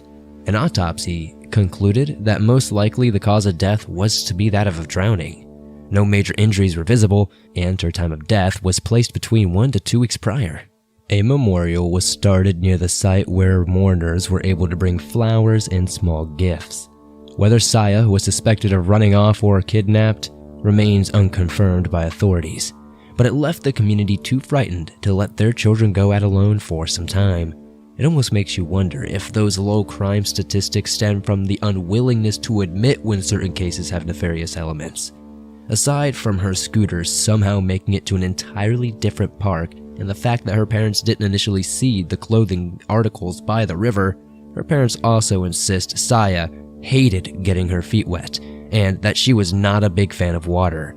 She wouldn't have left her socks and shoes placed off to the side so neatly. Oh, and in case if you are wondering how Saya's mother could have let her walk to the park alone in the first place, again, it's really not that uncommon in Japan. Children even go shopping alone when the stores are close enough. Which, I mean, it's Japan, the stores are usually close enough. Matsudo City even boasts itself as one of the top places nationwide to raise a child. So this tragedy was particularly shocking for the residents. Mount Mason. For our final case, we are going to switch things up a bit and leave off on a happy ending. This one takes us to Mount Mason in Tenkawa, a village in the Nara prefecture at over 1,600 feet above sea level. Mount Mason is the highest peak of Miyajima Island. There are a number of Buddhist structures near the summit, along with a spectacular view of the Seto Inland Sea and Hiroshima City. Last August, 2 unnamed elderly women became lost in the fog on Mount Mason. The 61-year-old was from Nagoya, and the 69-year-old was from Ichinomiya. Luckily, the women had submitted a climbing notification to Tenkawa Village before beginning their hike. Always tell people where you're going, folks. It saves lives. Nobody plans to get lost. Things just happen. But don't be that person, okay? Sources state that the women began their journey at noon on August 4th and stayed at the lodge for the first night. The next morning, they left at 8 with intentions of being back in the village guest house that night. Thankfully, when the women missed their reservation, the proprietor alerted authorities. Police and the fire department launched their search on August 6th, and their efforts continued for 5 full days without success before the search was officially canceled. Any hopes of finding the women alive were long gone by the evening of August 13th, but that's when the police received a shocking call. At 6:30, one of the women reached out for help. She was alone on a mountain ridge, having left her friend behind in a desperate attempt to hike back to the village. Luckily, she found reception first. Authorities were able to pinpoint her location with GPS, and on that morning of August 14th, 12 hours after the phone call, she was found over 3.5 miles south of Tenkawa Village. 3 hours later, the other woman was also found and rescued nearby. In an interview, the Nagoya woman stated that they were on their way down the mountain when they became lost in a thick fog. They happened upon a structure with a roof where they took shelter and built a fire. They were able to stay hydrated with water from a nearby stream, and they rationed their snack foods as well as they could. But their food supply inevitably ran low. That's why she resumed walking on the morning of August 13th while her friend stayed behind due to exhaustion. She knew that they would both die slow, painful deaths if she did not find a way to call out for help. Relying on her phone's compass and a downloaded map, she had started heading north in the direction of Tenkawa Village. When she was finally able to dial emergency services, her battery was on 20%. The interview ends with a quote from the woman stating, "I feel bad about causing trouble to a lot of people. I should have had the courage to turn back along the way. The important thing is that both women survived, and with only minor cuts and scrapes. When you hear 2 elderly women were stranded in the wilderness for 10 days, you expect a fairly tragic ending. Well, I guess that does it for this case too. Are you ready for a bonus topic though? Because we have a little bit more to talk about. The evaporated people. It's time to discuss those evaporated people I was telling you about. Lena Mager, a French journalist, wrote a book about the phenomenon. It's called The Vanished, and it's used as a source for many articles discussing the situation, including a Time magazine article from May 2017 that I found absolutely fascinating. It said each year, nearly 100,000 Japanese citizens vanish without a trace, and because this number will come into question, I wanted to check that number with additional sources. The Missing Persons Search Support Association of Japan is a non-profit organization that provides support to the families of evaporated people. The organization's website claims the actual unregistered number is estimated at several times 100,000. Now, moving on. American and Japanese culture are vastly different from one another in so many obvious ways that it's easy to overlook some of the, let's say, hidden consequences of those differences. Due to their tendency to be so polite and proper, the Japanese can come across as an overall happy and well-composed and successful society, but that's simply not the case. I mean, in a lot of cases, it is, but by no means can it be used to describe them as a whole. Many people suffer from depression and crack under the pressure of life, just like the rest of us. They too are susceptible to things like addiction, mental illness, and debt. The major difference is how their society perceives what many would consider to be quote-unquote failure, whereas we may label similar situations as just going through a rough patch. They may very well see it as something more akin to the end of one's life. The pressure to maintain a strict facade can carry a crushing weight that all of us probably can relate to in one way or another. Takahiko Kariya is a professor at the Sociology of Japanese Society at Oxford University's Nissan Institute. He explained that even though people do go missing in every country, there are factors that make the evaporated people phenomenon more likely to occur in Japan. In the last couple of decades, schools have begun to nurture creativity and individual expression, while the social structuring of the workplace has remained relatively unchanged. Basically, this means graduates are in for a rude awakening when they enter the real world and are expected to conform to a corporate ideal. Apparently, it's fairly standard for most employees to work 80 hours a week, and their vacation time has been on a steady decline. Now, you might think, so what, quit and find a better job? But they can't even do that really. It is considered shameful to quit one's company. Sometimes, it's literally easier to fake your own death and start over anew than it is to face a feeling of such shame and humiliation. Those who are successful are often called the nameless. Of course, part of the reason they are said to be successful is that they have formed their own subculture. Lena Mager is quoted as saying, "It's something you can't really talk about, but people can disappear because there's another society underneath Japan's society." The article goes on to tell of a story of a man called Norihiro. He was fired from his engineering job but too ashamed to tell his family. Every morning he continued to wake up and perform his daily routines all the way down to kissing his wife goodbye and driving off in the direction of his old office. The only problem is he had nowhere to go. Instead, he was forced to sit in his car and wait out the clock, stewing over his regrets. Sometimes he even stayed late so his family would think he went out drinking with colleagues. You've probably already spotted why this was not suitable for a long-term solution. Soon, Norihiro ran low on funding and he could not afford to maintain the charade any longer. His only options were to come clean and face the music or to simply vanish. Clearly he chose the latter or we wouldn't be talking about him today. But where did he go exactly? Now, it is said there is a place so secretive and shameful that it's been scrubbed from Tokyo's maps, and that place is called Sanya. Mager states that taxi drivers avoid the neighborhood entirely because it's known that only the nameless go there. That being said, it's only fair to report both sides of the story. There are plenty of locals of this area, and they find Mager's research to be unbelievable. Journalists have called it Tokyo's coolest ghetto, While it was indeed removed from the maps in 1966, the official reason has nothing to do with shame. Its boundaries were merely incorporated into the surrounding districts, which is a fairly common practice all over the world. Today, the area mostly consists of cheap rooms and budget restaurants. Or maybe that's just what they want us to think. Remember, when I said that the number of people that vanish each year would be called into question? Japan's National Police Agency registered about 82,000 missing persons in 2015, with roughly 80,000 being found by the end of the year.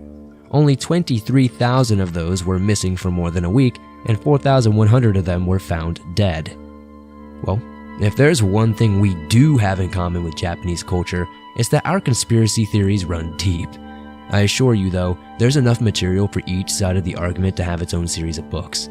But that's not what today's episode is really about.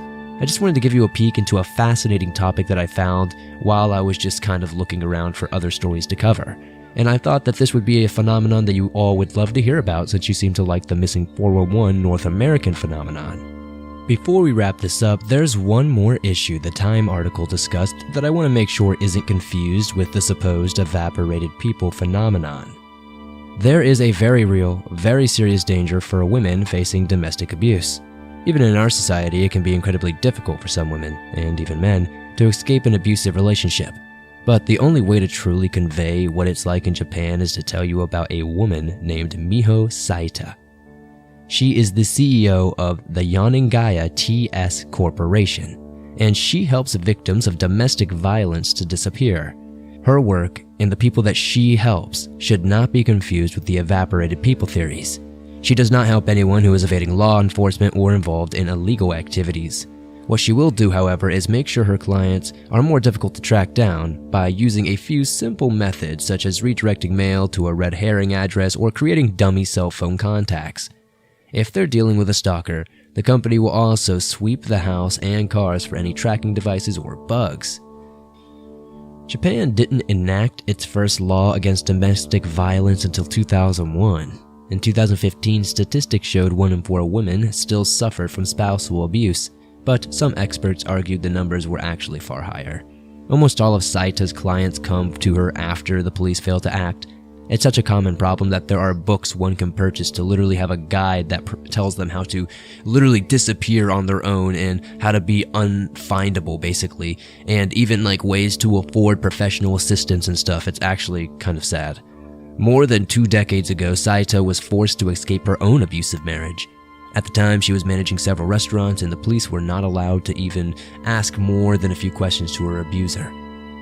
So, obviously, she had to do something.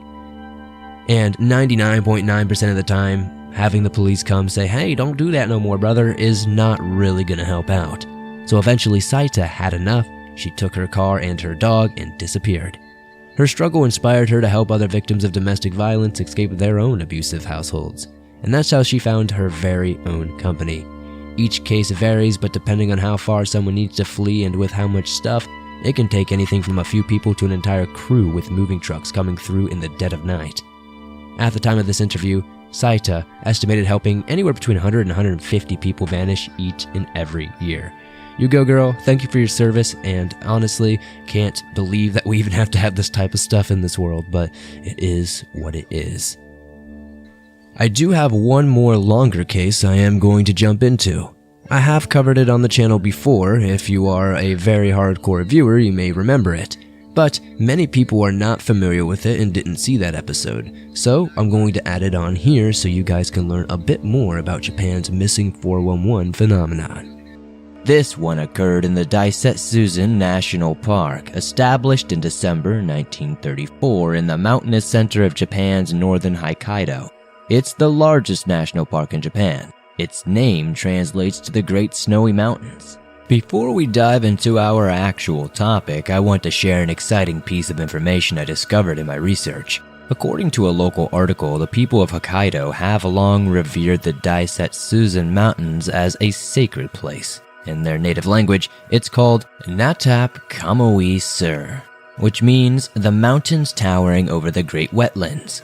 But due to its diverse wildlife and breathtaking views, it is also known by the more affectionate name of God's Playground. A stretch of the park extends across the outer limit of a town called Bear, which is well known for its famous rolling hills. These were created many millions of years ago when the mountains violently erupted, leaving behind volcanic deposits that cooled to form their current scenery. Some of these peaks are still active volcanoes today, such as the one we'll discuss in this episode, Mount Asahidake, which stands just over 7,500 feet tall, making it the tallest of all 16 peaks. It's located at the park's northern end and features a beautiful hiking trail that is arguably one of the most popular tourist attractions in Daisetsuzen. People travel from all over the world to make this trek, and it's easy to see why. Along the way, landmarks are used as guides. When hikers pass one, it offers reassurance that they are heading in the right direction. The most important of these landmarks is a large boulder named Safe Rock. Its name comes from its resemblance to a safe or a vault, but this landmark has a deadly twin. In the same area sits a second, nearly identical boulder dubbed as False Safe Rock. If someone mistakes it for the real landmark, they will find themselves on a seemingly correct path until realizing they're moving downhill into a swampy valley overgrown with tall, thick bamboo. Once inside, everything is so dense that it becomes difficult to see, and not everyone finds their way back out. The story we're covering today involves multiple lost hikers and a mysterious SOS signal. Everyone knows about SOS signals, right? Just in case you do not, it's a universal code for help. No matter where you are in the world, you can communicate that you're in distress with 3 simple letters. It may sound pretty straightforward, and usually it is, but I promise this time is a bit different. Just settle in and get ready for a lot of twists and turns. To fully appreciate the mystery of the SOS incident, we'll need to begin our story in 1989. 2 hikers went missing on Mount Asahidake. Assuming they followed the wrong trail from False Safe Rock, a police helicopter led the search for the missing men on July 24th. There was no trace of the hikers until just before nightfall when rescuers suddenly spotted a strange SOS sign. Astonishingly, it was made from 19 birch trees that were cut and stacked together, each just over 16 feet long and just under 10 feet wide. They were also placed in a clearing far from the nearest birch trees. Can you imagine what it would take to put something like this together? Seriously, just think about it for just a rational second. It's a relatively important part of the case that will ultimately play a significant role in determining which side you choose. According to online sources and Wikipedia, the searchers quickly turned back to land, and while there was still no sign of the missing hikers. At first, though hungry and dehydrated, they had no severe injuries and were none the worse for wear, especially considering their circumstances. They were given food and water on the way to the hospital where they could fully recover. When officers later praised them for making such a clever SOS sign, without which they indeed would not have been found, the hikers had no clue what they were actually talking about. This was completely unexpected. If they had not made the sign, then that begs the obvious question, who the heck did? I want to note here that some accounts vary as to whether or not this conversation happened in the helicopter or while the 2 men recovered in the hospital. The details are a little bit lost in translation, so I do apologize. Regardless, it was quickly confirmed that the rescued hikers had not, in fact, made the SOS sign. They weren't even aware that it had existed. Then came the chilling realization that if these 2 hikers had not made the sign, someone else clearly had. Someone who was still down there, potentially needing help. Before we move on to the next search, can we take a moment to appreciate what an insane stroke of luck this was for our 2 missing hikers who did make it out alive though? Without even knowing the sign was there, they just happened to be close enough to reach the investigating rescuers. And had anything gone differently that day, it's possible the sign wouldn't have been discovered at all. Don't forget, they only found it just before nightfall. Given the late hour, the search party could not return until the following morning, but it was back in full force at daybreak. Kenji Iwamura. The SOS sign was located 2.5 miles away from the peak of Asahidake, and an extensive search of the area was conducted. It wasn't long before a gruesome discovery was made as the authorities began collecting bones scattered around the sign. They were old, broken, and bore traces of animal bites, some of which may have occurred while the victim was even still living. Then, in a separate area, but still within a few hundred feet of the sign, police discovered a hole just large enough to fit a single person inside. It contained an unusual assortment of items, such as amulets, a human skull, a tripod, 2 cameras, a notebook, and a pair of men's basketball shoes.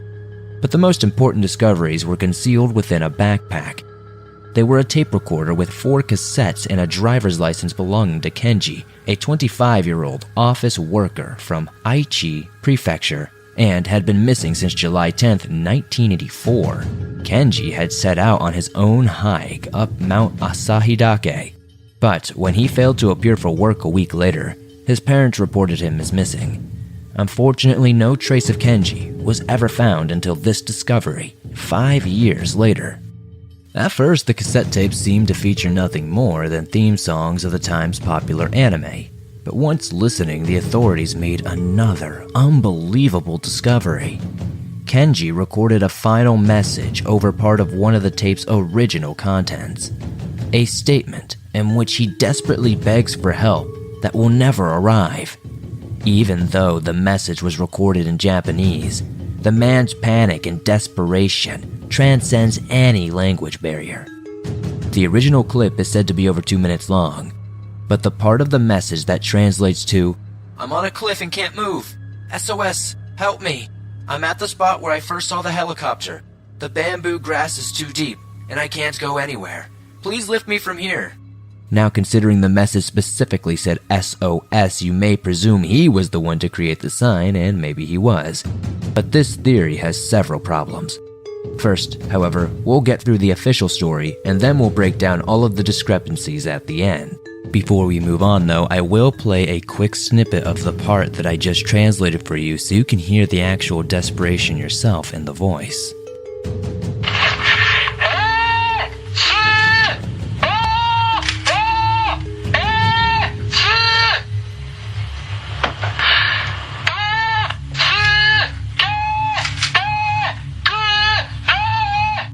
As for the human remains, the skull seemed to fit with the bones found earlier in the day, and everything was transferred to Asahikawa Medical University for examination. Honestly, this was just protocol at that point. The apparent conclusion is that the remains belonged to Kenji, and again, maybe they do, but initially medical reports determined it would be a woman between the age of 20 to 40 years old with type O blood. These findings would only be corrected when this incident began to attract the wrong kind of attention. In the days it took to reach this conclusion, the world fell in love with the story. Everyone followed it closely, hanging on to every detail. The sheer ingenuity behind the sign was impressive enough. I mean, experts estimated it would take at least 2 days and considerably more effort than a weak, possibly starving man would have. But that's one of the things we'll come back to. Authorities were able to confirm Kenji owned specific items in the backpack, such as the anime cassette tapes, and that he wore the same size shoes as the ones found in the hole. It's understandable how one would conclude that these remains belonged to Kenji, but when those results came back, and suddenly it was much more difficult to accept that this was a neatly closed case. Investigators wanted to believe there were 2 men and a woman involved, but there was no record of a missing female, and Kenji was known to be alone when he ventured up the mountain. Plus, if he had met someone along the way, doesn't it seem likely he would have indicated others were also in need of rescue when he was recording the request to be airlifted off the cliff? Many were beginning to feel that Kenji's mention of the SOS was more likely to be a coincidence. We'll probably never know for sure, but these questions led to a great confusion in the investigation and the media coverage. The more Japanese officials insisted the case was solved, the more backlash they would initially receive. Now we're going to move on to some more conspiracy-filled theories, since all the information we actually have is kind of dried up at this point.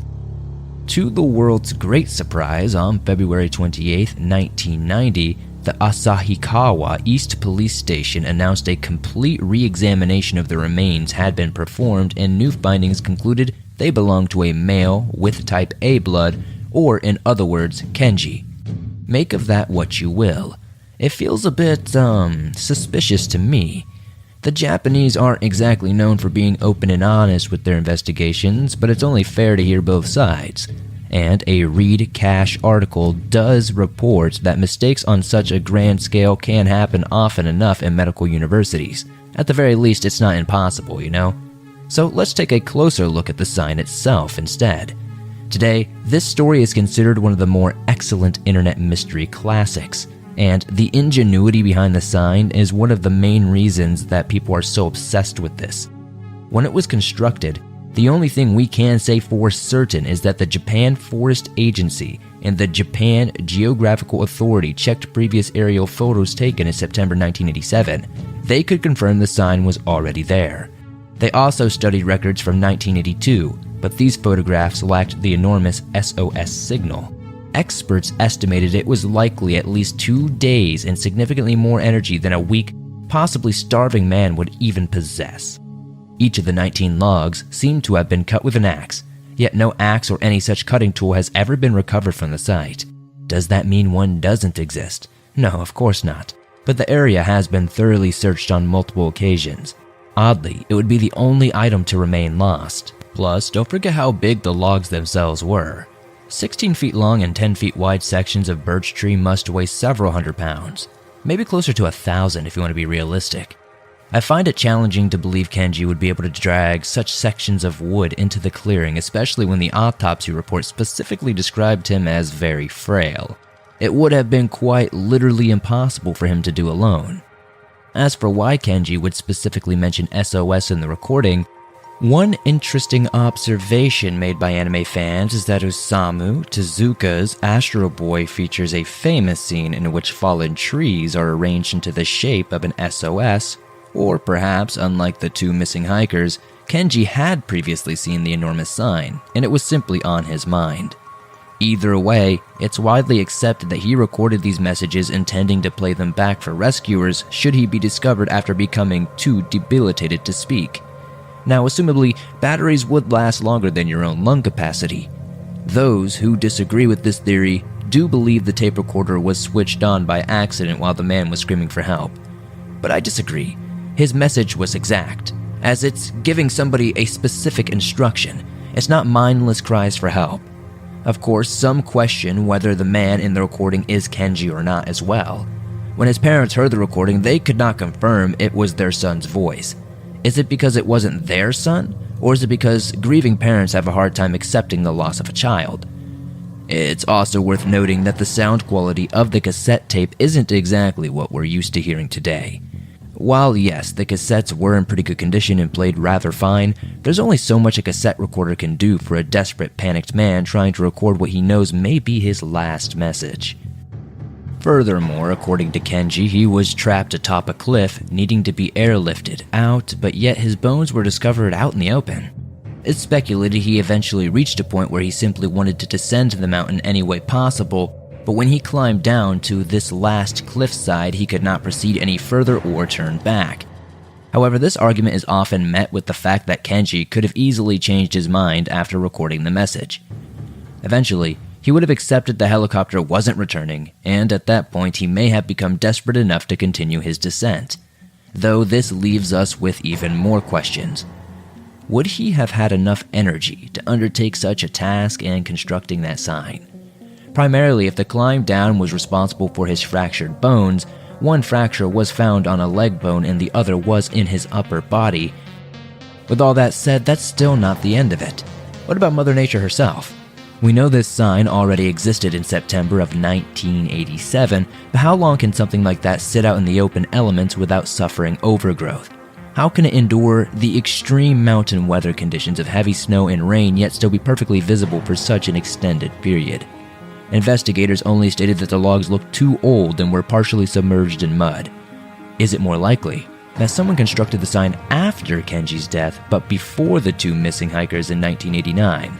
Because there are still plenty who believe Kenji is still responsible despite these contradictions. And unfortunately with that, there's not too much more I can cover without kind of running in circles and just covering theories that kind of are based off other theories, and, I don't want to waste our time. So with that, what do you guys think is going on here? Maybe it's not the pretty staggering evidence that it seems to be at first glance. What do you think? Did Kenji make the sign? Or did someone come along after him? Did the bones actually belong to a missing woman, or are they actually Kenji's? Were Kenji's bones never found? Could those body parts be less of a match than we thought? Did the medical university receive 2 different results based on which bone was tested? Let's hope the mistakes weren't taken that far, right? Seriously, this was actually a very fascinating case to research, and I highly recommend viewing the articles for yourself if you want to learn more. But first, you have to let me know what you think in the comments. Shrek will be angry if you don't, of course. We gotta stay safe out here in these swampy streets. While you're at it, be sure to slap that like button, be sure to subscribe if you're new, and turn on notifications as I upload brand new videos nearly every day on cases just like this. Thank you guys, as always. This was definitely one of the more interesting ones. I'm having a lot of fun jumping over into the international waters, and translating things can be a little tough, but hopefully we're doing a good job over here and you're enjoying them. I'll see you all soon with another creepy episode. Welcome back, Swamp Folk. Hope everyone's doing okay today, and hopefully everyone's feeling well and is ready for another strange mystery. Does anyone else feel like it's been too long since we've had a good old-fashioned alien story on the channel?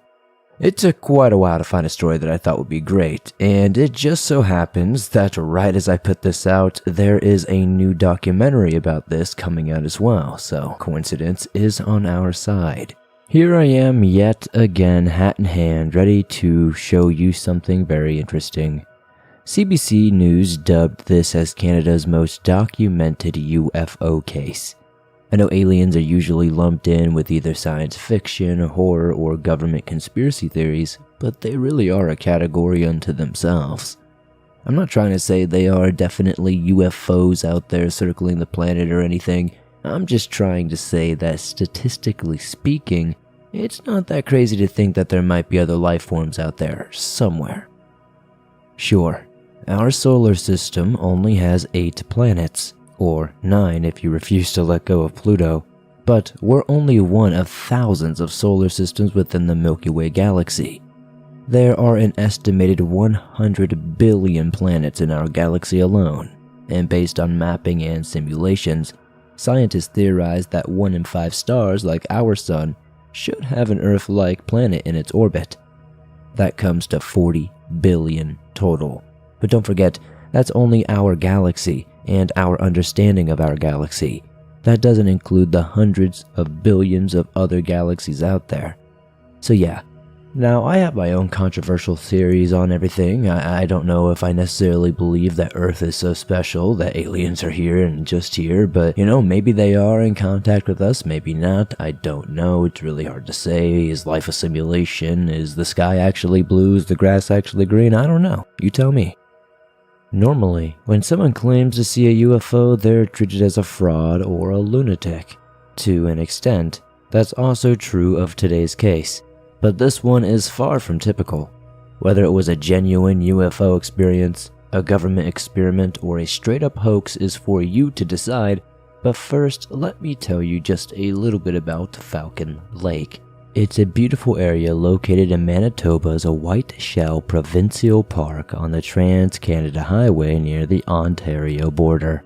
It's a very popular getaway for locals and tourists alike. Park has campgrounds, cottages, picnic areas, all that good stuff.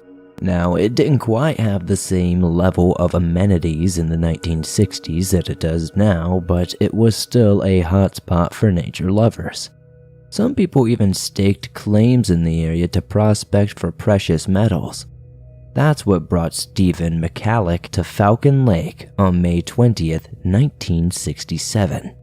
But before we get into the nitty-gritty of this story, I have to take a moment to thank today's sponsor that allows me to be able to do these types of videos for you. Today's episode is sponsored by HelloFresh. With HelloFresh, you get farm fresh, pre-portioned ingredients and seasonal recipes delivered right to your doorstep. You skip trips to the grocery store, and you can count on HelloFresh to make home cooking easy, fun, and affordable. That's why it's America's #1 meal kit. With HelloFresh, you're getting seasonal ingredients picked at peak ripeness for quality you can taste. Ingredients travel from the farm to your home in less than 7 days, so you know they're fresh. HelloFresh knows you're busy. That's why they're taking care of the meal planning and prepping, freeing up time in your schedule. With pre-portioned ingredients, foolproof recipes, and convenient doorstep delivery, HelloFresh makes it easy to put dinner on the table. I've been using HelloFresh for many years now. They've been a great sponsor of the show. They've helped me with my workout routine, making sure I always have meal prep ready to go. I really do enjoy it and back it. So what are you waiting for? Join me and many others in the swamp today. Go to hellofresh.com/swamped60 and use code SWAMPED60 for 60% off plus free shipping. Once again, that's hellofresh.com/swamped60 and use code SWAMPED60 for 60% off plus free shipping. After World War II, Stephen Mallik and his wife moved from Poland to Canada, where Stephen found work as an industrial mechanic, and he also fancied himself as an amateur geologist. He regularly traveled to Falcon Lake in search of quartz and silver, knowing the quartz veins in that area often yielded gold and nickel. It was while he inspected one of these veins that he suddenly heard a flock of agitated geese. When he looked up, he saw two objects with reddish glows hovering roughly 150 feet away. His quoted description of the crafts were cigarette-shaped things with humps in the middle. At first, he believed them to be experimental American aircraft, but then one of the objects landed on a nearby rocky platform and shifted into a disc shape, while the other hovered nearby for several minutes before flying away. The landed craft remained in front of Stephen for roughly 30 minutes, and during that period, he was able to draw a sketch. Its dimensions were approximately 34 feet long by 15 feet tall, and its color alternated between gray and red. The surface resembled hot stainless steel and emanated a warm golden glow that smelled of sulfur. There were also sounds of a whirring motor and the hissing noise of air being expelled.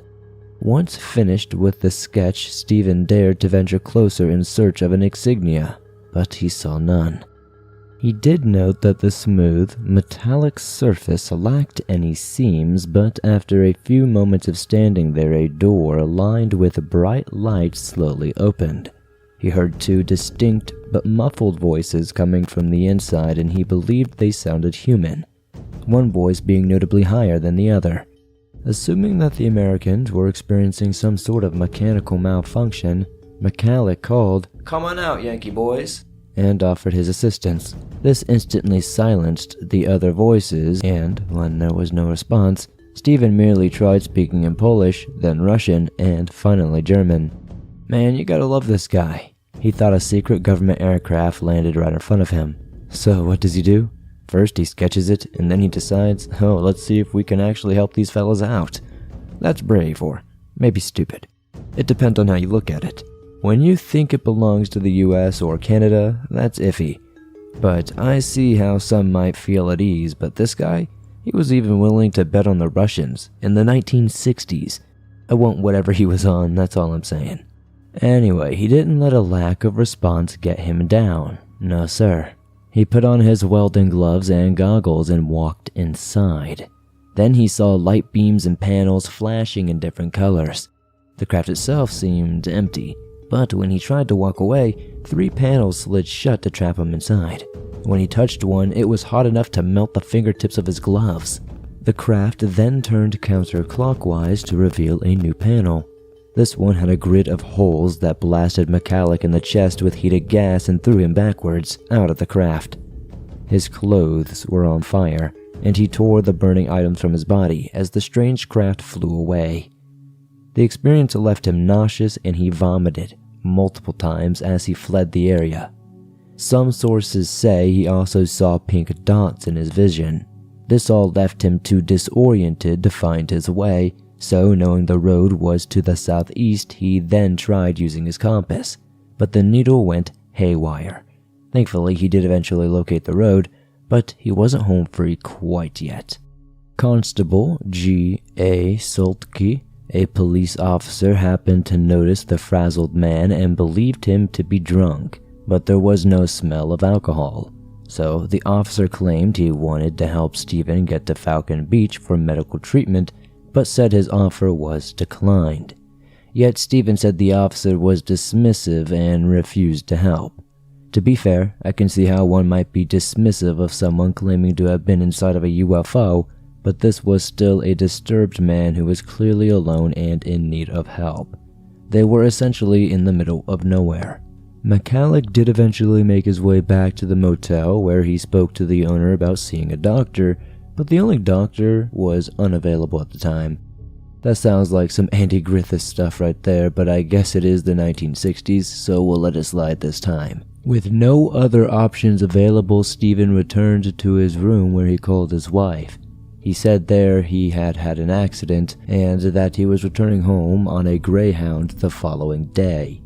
His son later picked him up from the bus station and drove him directly to Misericordia Health Center, where he was admitted to the emergency room. The burns on his chest and stomach matched the pattern he described as being on the exhaust panel, and though he was soon released from the hospital, he continued to suffer from nausea, diarrhea, headaches, blackouts, weight loss, and, well, some sources even say he also emitted a sulfuric smell. I like to think most of us wouldn't have gone into the mystery aircraft in the first place, but I guess if you had, what the hell would you do next? Upon his release, Mallik sold his story to the Winnipeg Tribune, which published his experience under the heading, "I was burned by a UFO." And later that same year, he published his own manuscript with Oz Nova Publications titled, "My Encounter with the UFO." Sadly, Stephen's ongoing symptoms eventually forced him to seek treatment at the Mayo Clinic.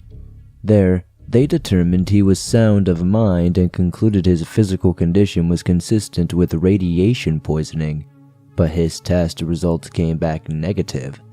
Altogether, he lost 13 pounds, and his lymphocyte count dropped to almost lethal levels. He was once quoted as saying that the burns returned in the same pattern every 3 months until the day he died in 1999.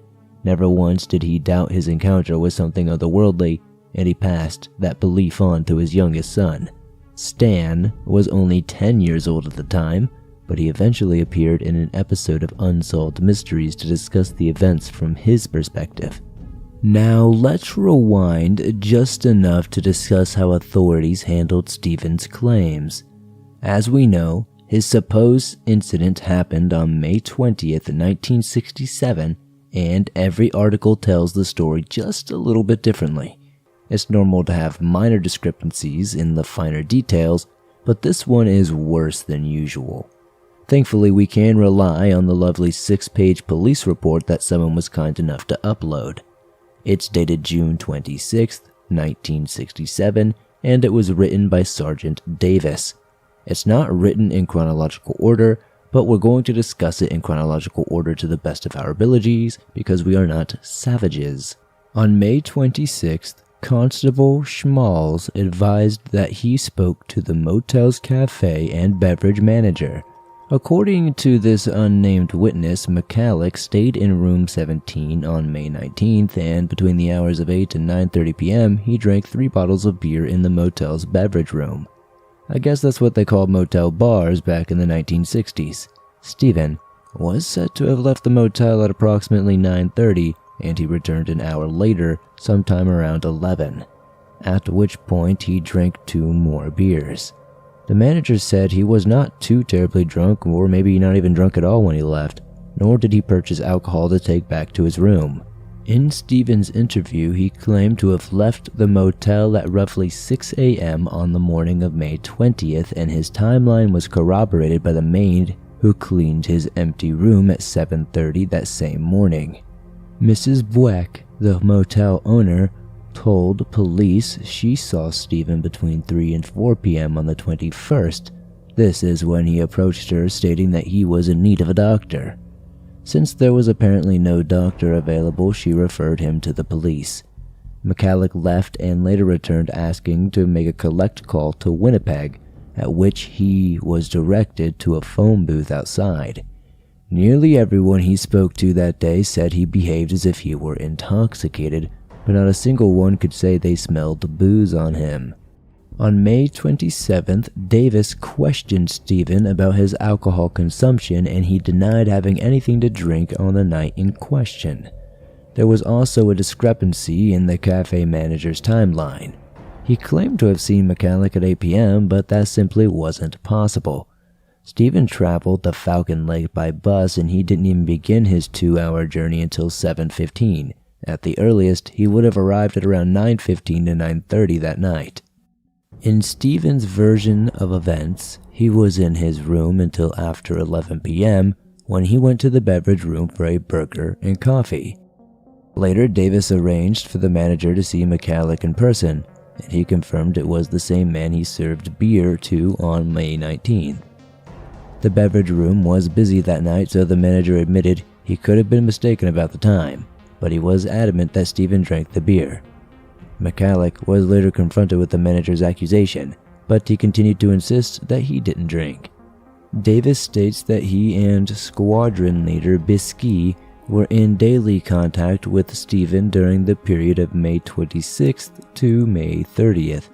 Each day they hoped that he would feel well enough to come up and search for the supposed landing site.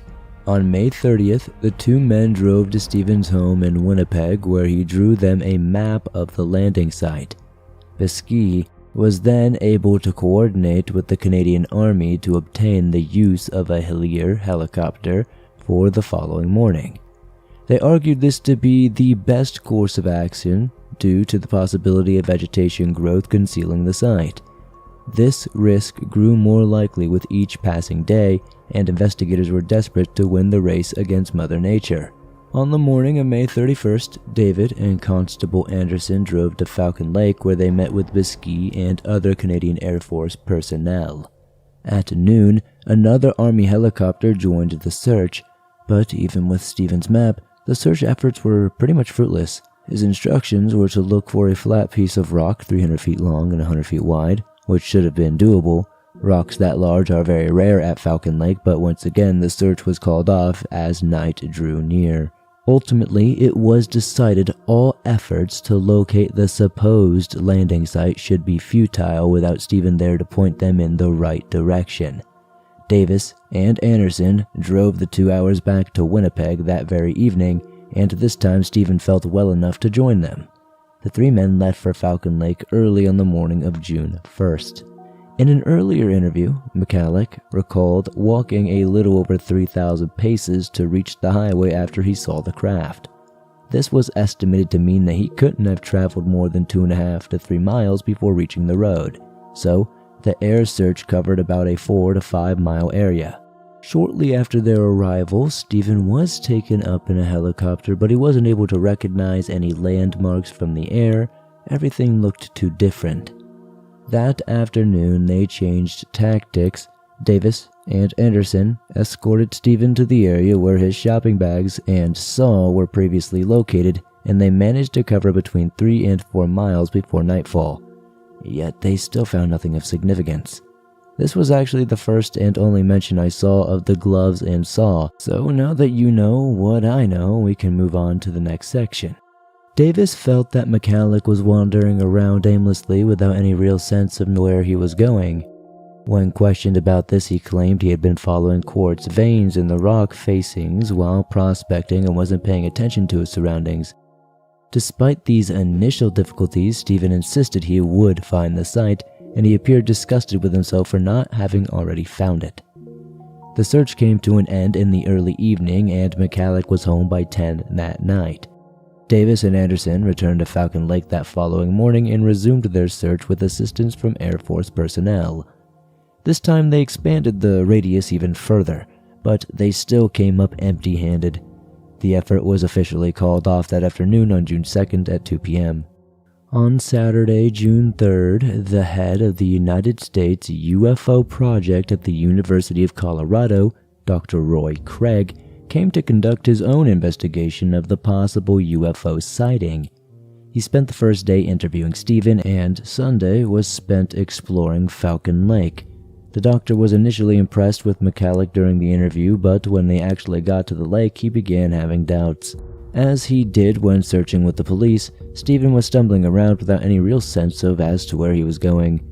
On June 6th, Dr. Craig contacted Davis with a request for additional information he might have, and the men did meet, but it didn't seem Craig learned anything new with his troubles. On June 8th, Squadron Leader Biskey and other Air Force personnel flew to Falcon Lake to examine a microwave tower after it was speculated that Mallik might have climbed it for an eagle-eye view of the terrain.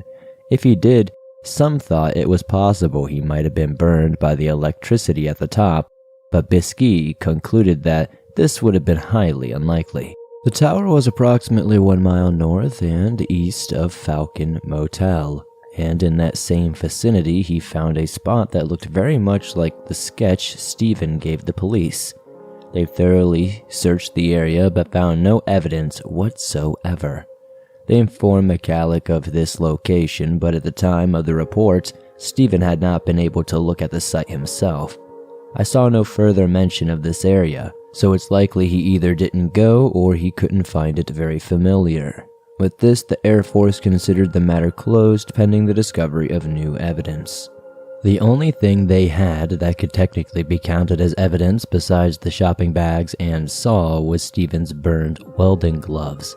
He welcomed the police to perform any test they'd like, and it was in turn passed along to Biskey. That about does it for the actual investigation portion of the report though, but the last page and a half are arguably the most interesting of all. I want to read this paragraph to you. I cleaned up some of the repetitive parts to save time, but I encourage you all to read it for yourselves at a later date. In light of the increasing prevalence of UFO sightings, and because there's the distinct possibility that our personnel will be the first ones approached by the observer, I have obtained a copy of the Air Force's instructions on how to deal with UFO reports. It covers what information should be obtained from the observer and how the report should be channeled. It's not surprising to hear that there was an increase in sightings after Stephen's story gained international notoriety.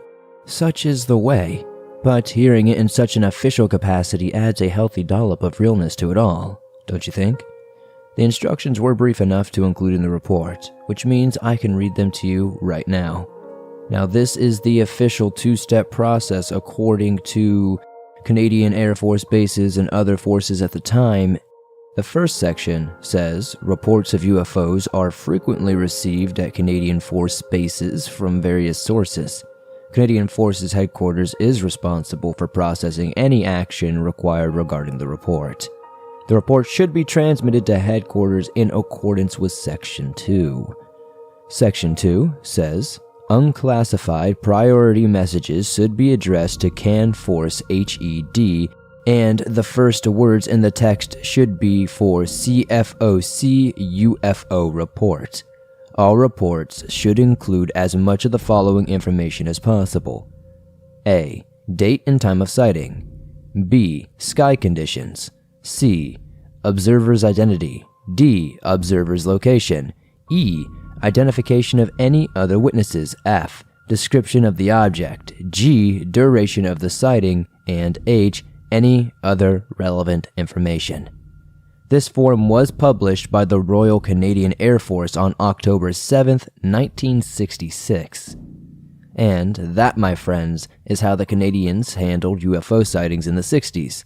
The Central Forces Headquarters would assess these reports to determine whether or not further investigation was required, and if it was, they would pass the information along to the closest Air Force unit to make the necessary inquiries. Now, there are a few inconsistencies that I wanted to mention before we conclude the story of Stephen Mallik. You'll notice the police report stated the supposed landing site was never found, but most articles are actually saying otherwise. Some say a perfect circle of burned vegetation was found when Stephen returned to Falcon Lake with the police, while others say he found it with a friend while exploring on their own weeks after the fact. Some say the circle was 15 feet in diameter, while others say it was actually 30 feet wide. As far as I can tell, this is just how urban legends begin, but who knows? Maybe there was a crop circle, but the government decided to cover it up. That's not the only supposed evidence found that was never mentioned in the official report. Some articles also mentioned pieces of melted radioactive metal were found along with high levels of radioactive elements in the soil and Stephen's clothing, but this was ultimately concluded to be the result of radium veins that happened to be nearby. Or is that what they want us to think? Most articles did agree that initial theories concluded our man was merely hallucinating due to alcohol consumption, but most of the official investigations ended with inconclusive results. No one could definitively say or explain how Mallik's physical wounds and symptoms occurred. Skeptics tend to conclude Stephen's injuries did indeed result from some sort of drunken stupor, but I failed to find any explanations as to how. And I, for the life of me, can't seem to come up with my own theories of how he could have done this. As to why he might do such a thing, I don't really know. It would not only conceal the true cause of his injuries, assuming that's something he'd want to hide, he could possibly dissuade competing prospectors from staking their own claims on veins in the area. Of course, this would have the opposite effect as hordes of investigators, reporters, and members of the public flocked to the scene. There were a few attempts to explain Stephen's health conditions with an allergic reaction, but I can't get behind that one honestly. The science seems a bit, iffy. I find it difficult to believe allergies are the answer. Even if the initial wounds were so easily explained, I've never heard of an allergic reaction resulting in years of serious health concerns Stephen ultimately experienced. Have you? Now, I did try to check around for some other similar sightings that were supposedly occurring at the time, but I only really found 2 other ones. Back then, it was fairly common for locals to still visit the garbage dump just to watch bears rummage for food, apparently. One night, a server from the hotel went there with her boyfriend, and on the drive home, a silver object appeared in the sky. It followed them for some time, but her boyfriend was able to speed up, and they made it safely into town. The server was living in the hotel's staff accommodations, and this experience rattled her so badly that she refused to leave her room for the following day. Sometime later, the hotel's owner's son, Steve Buis, received a strange call from a friend's brother. Bob and Bill said they could hear an electronic sound coming from the woods near the home of Penguin Resort. Steve walked down by the road to check it out, and when he came to the final hill, he heard it clear as day, a steady beeping sound.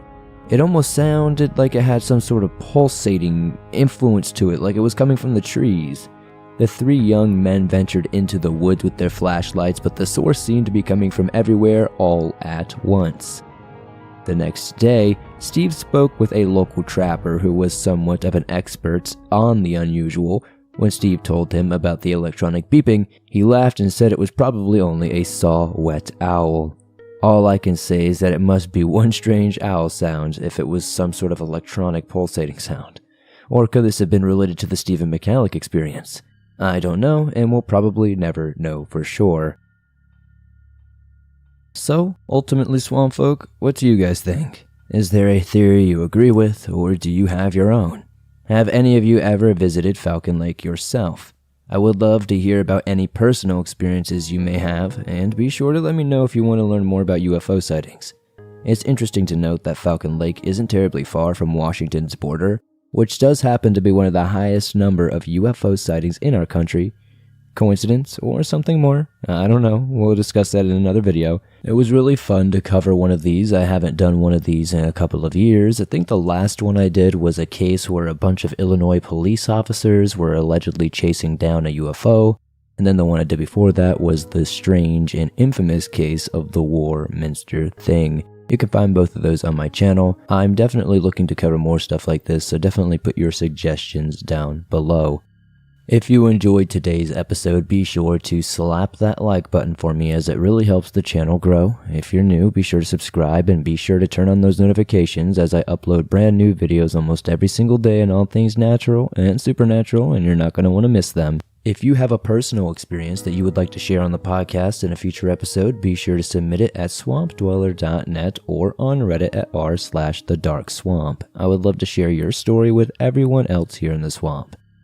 If you're on the go, but don't have YouTube Premium but still want to download and listen to your favorite Swamp Dweller scary stories no matter where you are, you can download them absolutely free from Apple Podcast, Google Podcast, Spotify, and pretty much anywhere else you find your favorite podcast online. If you made it all the way to the end, be sure to comment down below the code word of the day, which is backflipping UFO. I love to see how many people get up to the end, and it's also fun to see the funny comments you all make. I'll see you all soon with another creepy episode. Today we're going to discuss the mysterious case of 4 Chinese investigative geologists who went missing and died while on the job in November of 2021.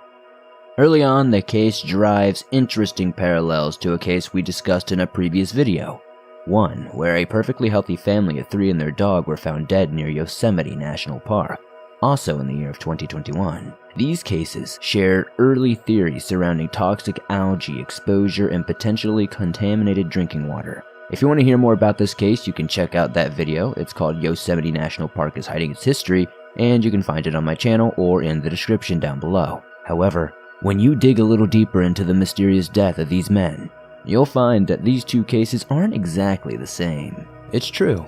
Both cases offer varying levels of mystery, sadness, and each acts as a sort of cautionary tale of their own. On the one hand, you have a family who seems to have perished from hyperthermia, which is when the core body temperature rises and a lot of unpleasant things start happening, like extreme heat exhaustion and dehydration.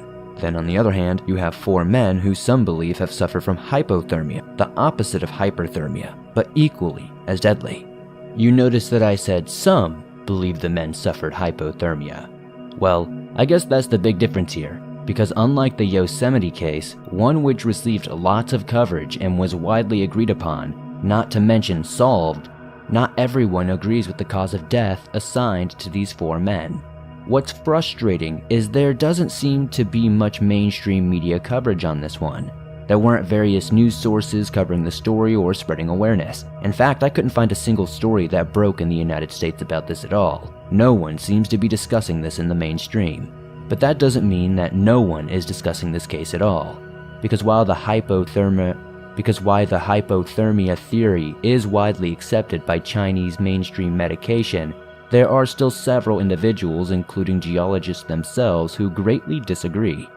So, let's get into it and find out why.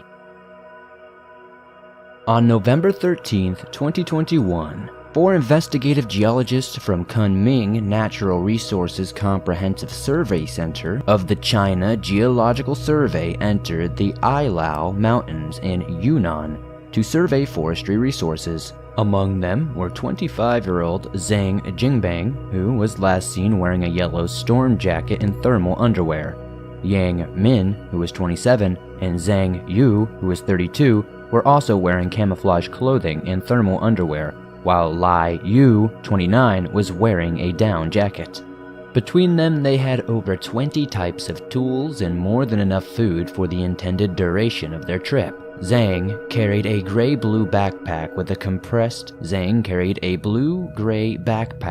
compass and tablet, and Zhang Yu carried a camouflage bag with food and homework tools. The bag included an RTK, or a real-time kinematic positioning system, a tablet, computer, forest compass, engineering shovel, machete, snake medicine, bear spray, measuring tapes, power banks, and many other similar supplies. According to some reports from Chinese newspapers, the survey center had undertaken forestry resource surveys in Yunnan and Guangdong provinces since 2019. These 4 geologists were in their prime, all having apparently served in the armed police force before going to work in the Kunming Geological Bureau. Their capabilities overall were more advanced than your average geologist, to say the least.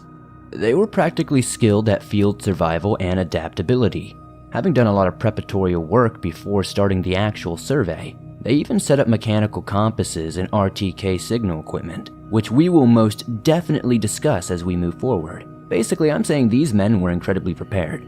Not only that, they were veterans to the program. Survey teams consisting of individuals with field work experience undergo specific training and are required to pass an assessment. All 4 of these men had passed their individual assessments and, at the time of their disappearance, had completed 32 survey tasks in the Yunnan province that year. Overall, given all these factors, the likelihood of an accident seems pretty low. Low, but not impossible. So let's keep going. What happened once those men physically entered the Islaus on November 13th? Upon entering the mountains, they traveled from the west side up to the east side where they measured a sample called number 6134. With the sample collected, they circled back around, starting their journey back down the mountain. The original plan was to set up camp and meet the man who had driven them there the following afternoon.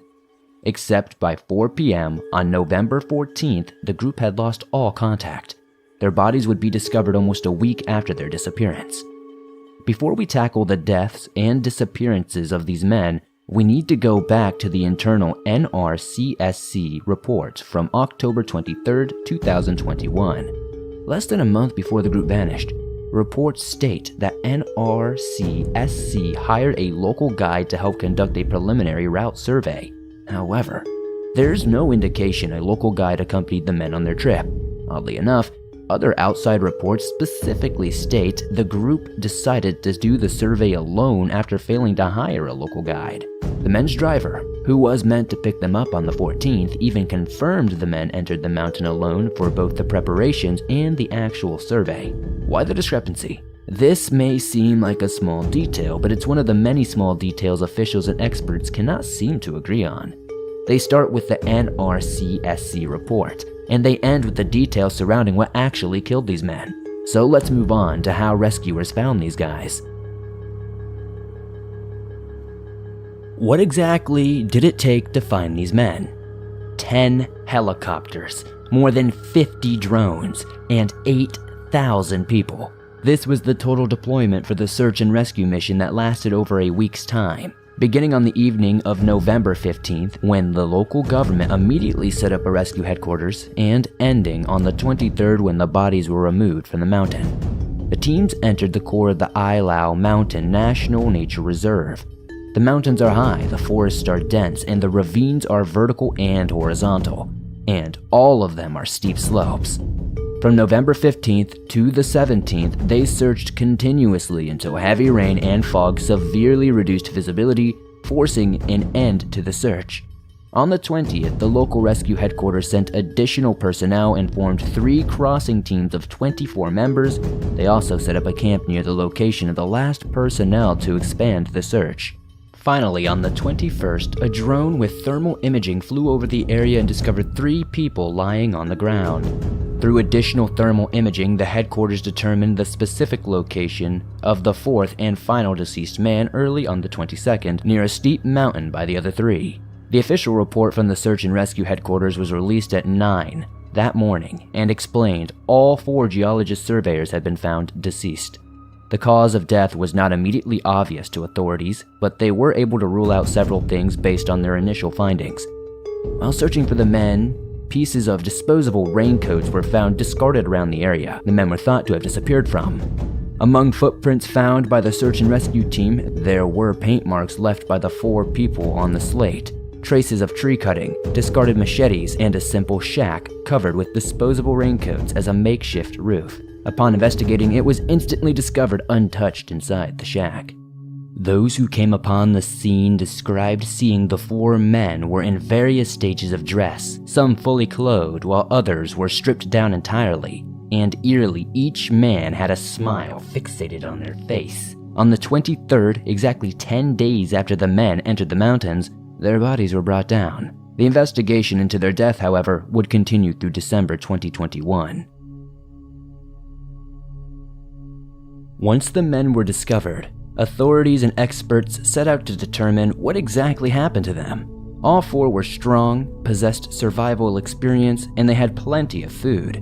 Earlier, we also mentioned the RTK positioning system and RTK devices, though their satellite phones were left in the car for unknown reasons. Each one did bring an RTK device. By simply pressing a button, they could have used them to relay their positions to rescuers or to ensure that they were in the correct location. However, the devices were never turned on and were never used. When the search team first discovered the RTK equipment, they were surprised and confused as to why the devices were not used to send a distress signal. Some reports state it was widely understood this was the equipment's intended purpose and that the men would have understood the Geological Bureau would be able to locate them. Nevertheless, without the signal, it would be impossible to know where the men's exact position on the mountain was. This is where things start to get a bit muddy in the reportings. You can just as easily find articles disputing this fact along with other facts attached to this investigation. Some reports speculate the men may have been less experienced than believed. Theories that explicitly state that experience has nothing to do with it, and likely the RTK equipment experienced a failure due to the weather in the area, particularly at the elevation the men were surveying.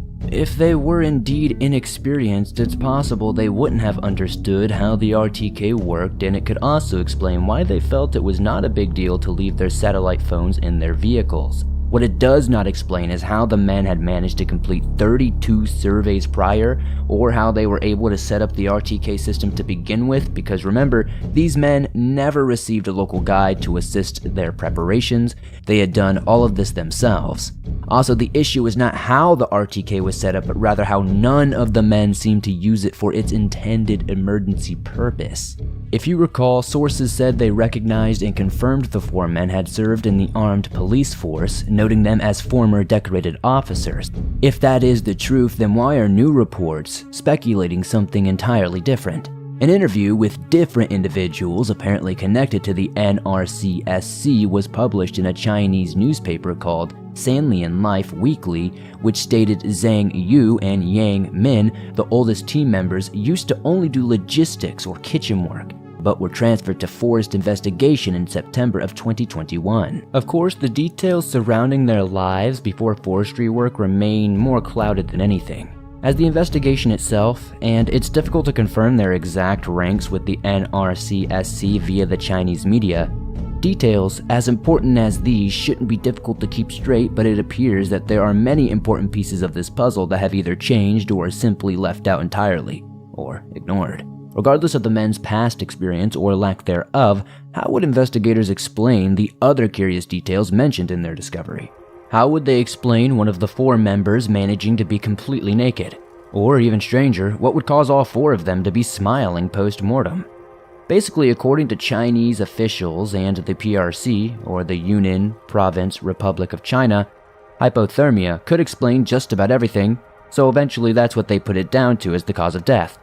More specifically, the men suffered cardiogenic shock brought on by hypothermia. Officials even explain the smiles as muscles relaxing in relation to the positioning of the bodies. Investigators also stated the autopsy supported their claim, as well as forensic tests conducted by the Bureau. Interestingly, though, an autopsy report has never actually been released, only the cause of death as stated by officials. It's this detail, the lack of transparency, which has caused many to believe the authorities are not being totally honest. Withholding this information has only caused others to speculate theories of their own, theories we'll get into soon enough. First, we're going to finish exploring the hypothermia theory since it's what officials were the most public about, and to this day, it's still technically listed as their cause of death, well, publicly anyway. We will start with the weather conditions. Were they even worthy of bringing on sudden hypothermia? On November 13th, the day the men entered the mountains, there was light to moderate rain, with the temperature being around 11 degrees Celsius to 9 degrees Celsius, or between 52 to 48 degrees Fahrenheit. As for the next day, November 14th, the day the men would have been ascending the mountain, there was moderate rain with identical temperatures to the previous day. So while it would have been chilly, it definitely wouldn't have been hypothermia chilly. Now, this is the official weather report from that day, but believe it or not, even this detail has changed, so here we go again with the discrepancies. It's assumed that the weather details have changed simply because more information has been discovered, which is a fair assumption. However, it's still questionable, so let's question it. Initially, it was reported that the weather was typical for that time of year, but not extreme. The area had seen rainfall recently, and though there was a lot of it, temperatures did remain above 40 degrees most days, even through the night.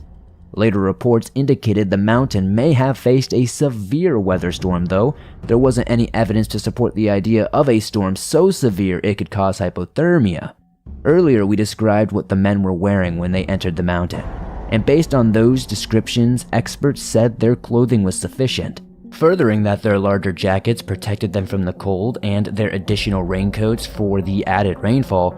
These were the same raincoats the men had willingly used to set up the roof of their temporary shelter on November 13th. Conflicting reports were coming out stating that the men's clothing would not have been suitable for this weather, citing that the men only wore disposable raincoats when entering the mountain and had taken them off at some point, causing the onset of hypothermia. Many people took issue with this detail, stating it simply was not true, and claiming officials were changing details to fit their hypothermia narrative.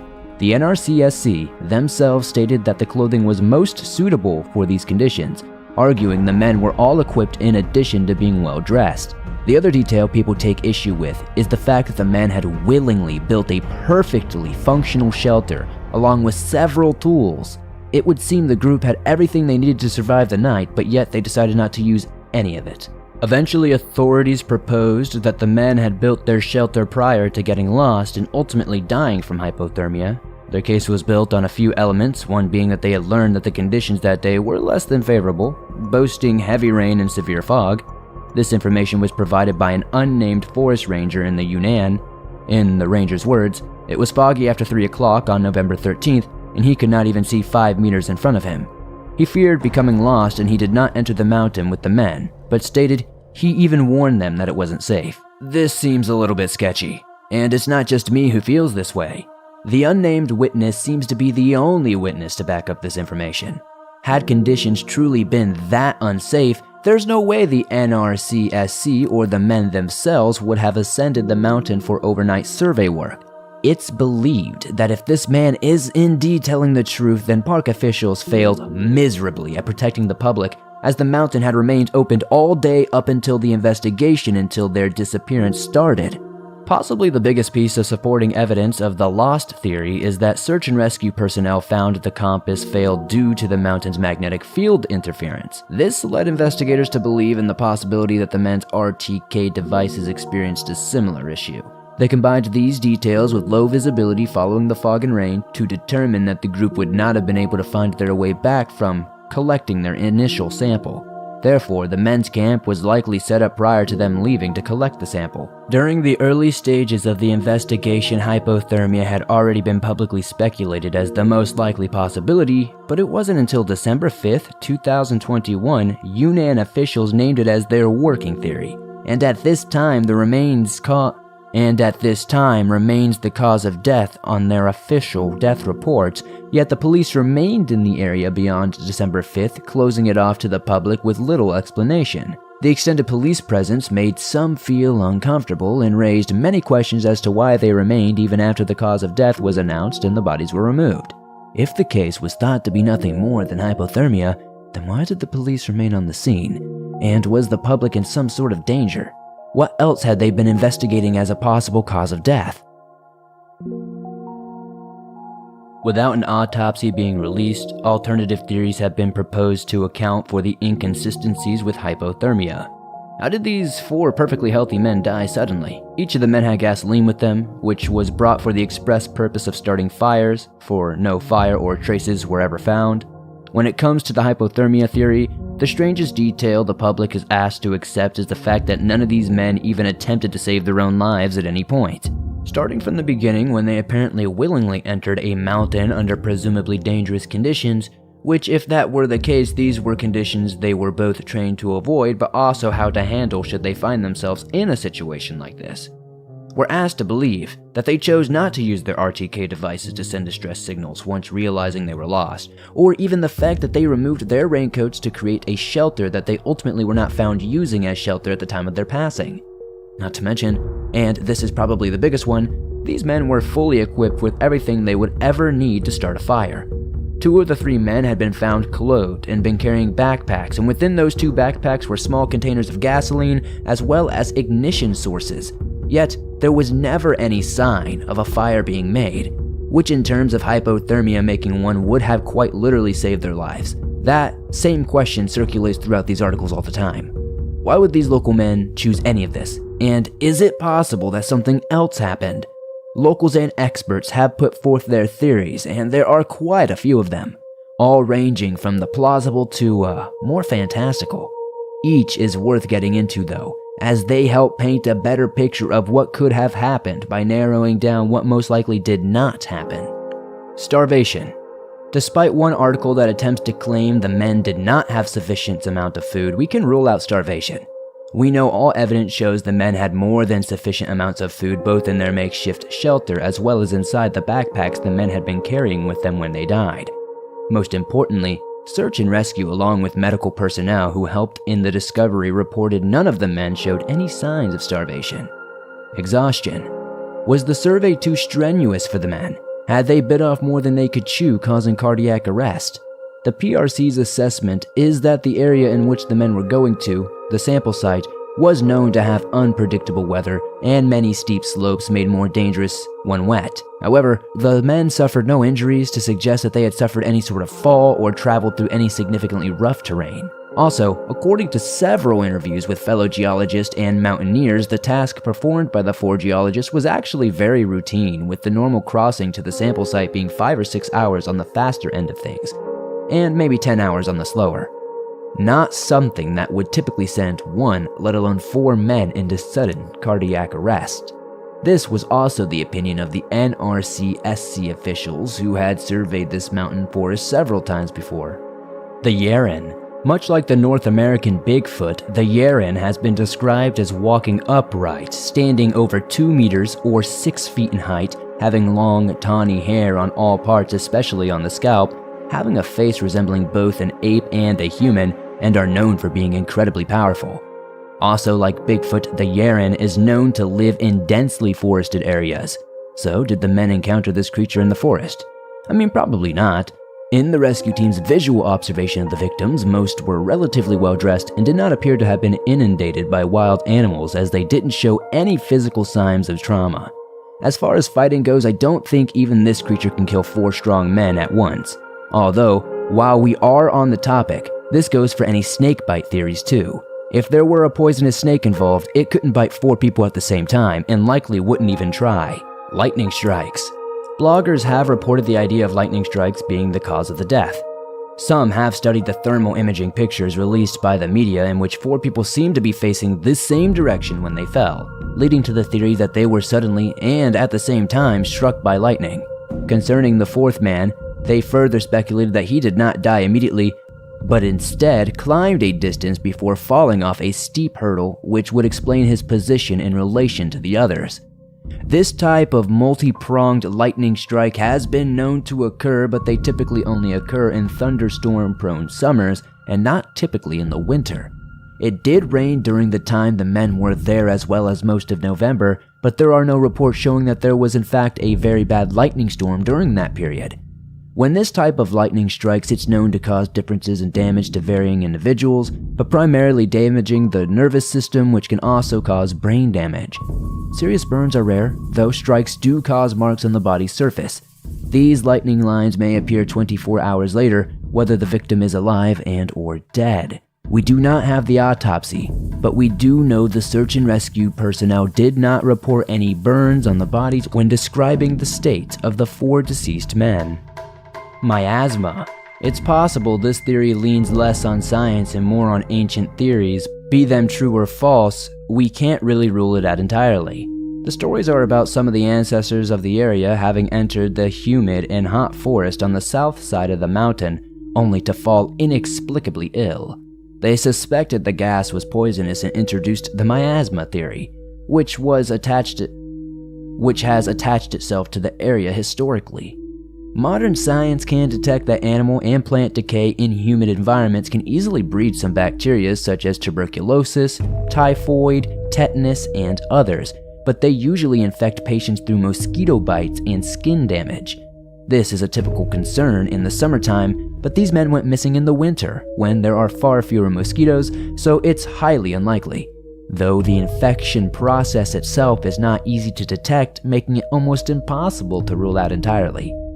As for the poisonous gas, well, just like bacteria, some toxic gases can be produced from animal and plant decay, including methane, hydrogen sulfide, ammonia, and more. But could that happen in this particular environment?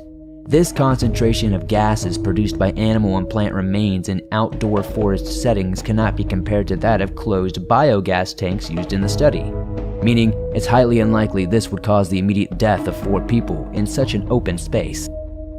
Mysterious illness, poisonous water, and the cover-up. This is probably the most popular theory, the one with the real potential in its validity.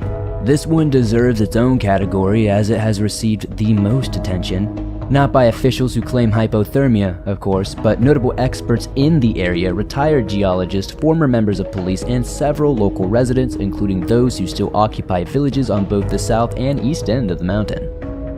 The theory follows the logic that the team may have all been poisoned, but not necessarily on purpose. This isn't a suggestion of murder, but rather a potential cover-up of an accidental poisoning. Apparently, poisoning in the Yunnan is not uncommon. Reports of locals accidentally eating poisonous mushrooms occur almost every single year, and local hospitals have even made nursery rhymes about these mushrooms in order to warn people about eating them indiscriminately. However, mushrooms aren't the only thing known to poison people in the Yunnan County, and they certainly aren't part of any cover-up. Instead, those who oppose the hypothermia theory believe the cover-up is actually related to a previous cover-up where a similar event took place between 1993 and 2003. During that time, 36 people died from an unknown illness in the exact same area. On to the cover-up and this alleged illness. In July of 1993, a villager entered his home to take a break and retrieve the tools needed to work on his home, and in the process, he witnessed his wife suddenly fall to the floor. He assumed she had fainted and rushed to her aid, but she began twitching and slipped into unconsciousness.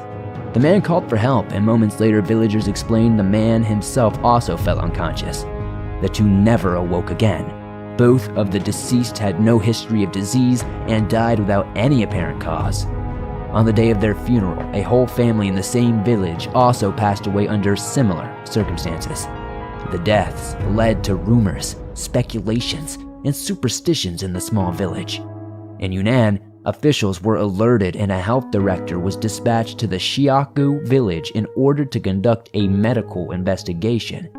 At first, the investigators considered myocarditis as the reason for the victim's death, but this theory was dismissed because it would be impossible to kill 4 people instantly and without warning.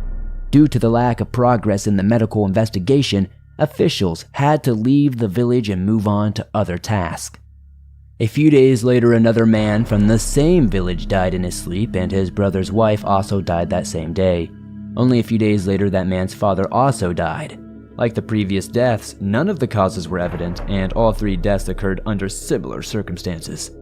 In the following month, the village lost 5 more people to unknown causes. Yunnan Park officials informed the PRC, and the situation began to get more confusing. This led them to dispatch medical investigators to the village once more, and by this time, 14 people had already died. Medical officials now believed an endemic cardiomyopathy with high mortality rates called Kashan disease was responsible. They called for a meeting and told the villagers that Kashan disease was the culprit and advised everyone to take selenium to prevent and treat it. Despite obeying, the villagers continued to die suddenly and without cause for several more years. But examinations showed that they had not been deficient in selenium, which meant the officials had misdiagnosed the illness for a second time. The water. Autopsies were conducted on most of the recent victims, and medical examinations now theorize Coxsackie could be the culprit. This is a non-herpes virus which causes small blisters on the inside of the mouth and can be spread through water contaminated by feces. The investigation uncovered that most of the deaths took place during July and August, a season of abundant rainfall in the area.